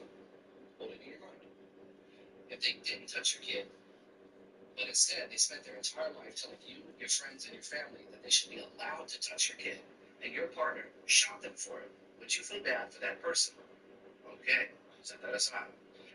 Now, if that somebody spent their entire life telling all your friends and family that if they did touch your daughter, that she should be forced to have his baby no matter what, no exceptions, and your partner shot that person for it, would you feel bad for that person? Hold that in your mind. If someone spent their entire life telling you and all your friends and all your family that your kid shouldn't have civil rights because of their skin color, and your partner shot that person for it, would you feel bad for that person? Hold that in your mind.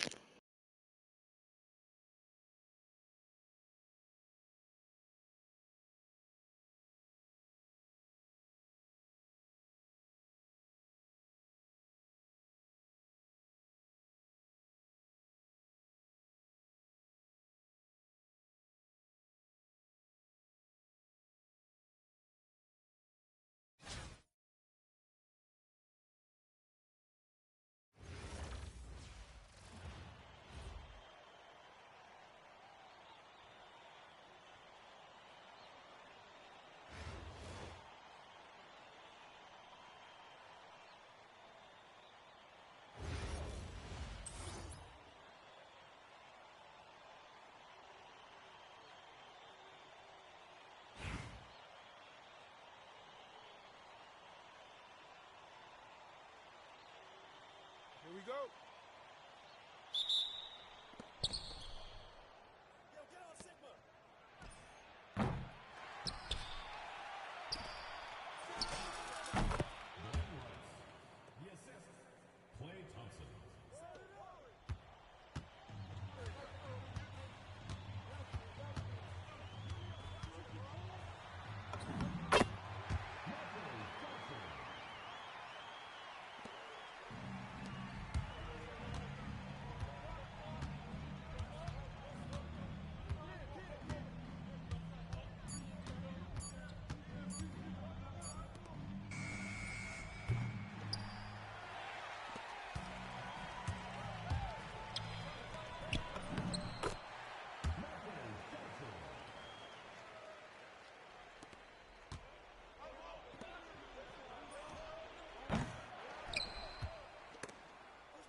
the Spurs with Hall of Famer Doris Burke and Greg Anthony. This is Kevin Harlan. And now the opening lineup for Phoenix. Jason Kidd is out there at Thompson. Then there's Wembanyama. And it's Sigma in at the power forward. And for the Spurs, filling the perimeter spots are Castle and Vassell. Barnes operates at the 4 with Wembanyama at the 5. And it's Fox in at the 1 spot. And the Spurs start out with the ball. Here's Wembanyama. And it's Wembanyama with the jam. Wembanyama is a specimen going at the rim there. Good on the three-point shot. And they don't want to get in a habit of giving him open looks from 3. First quarter still, but not who you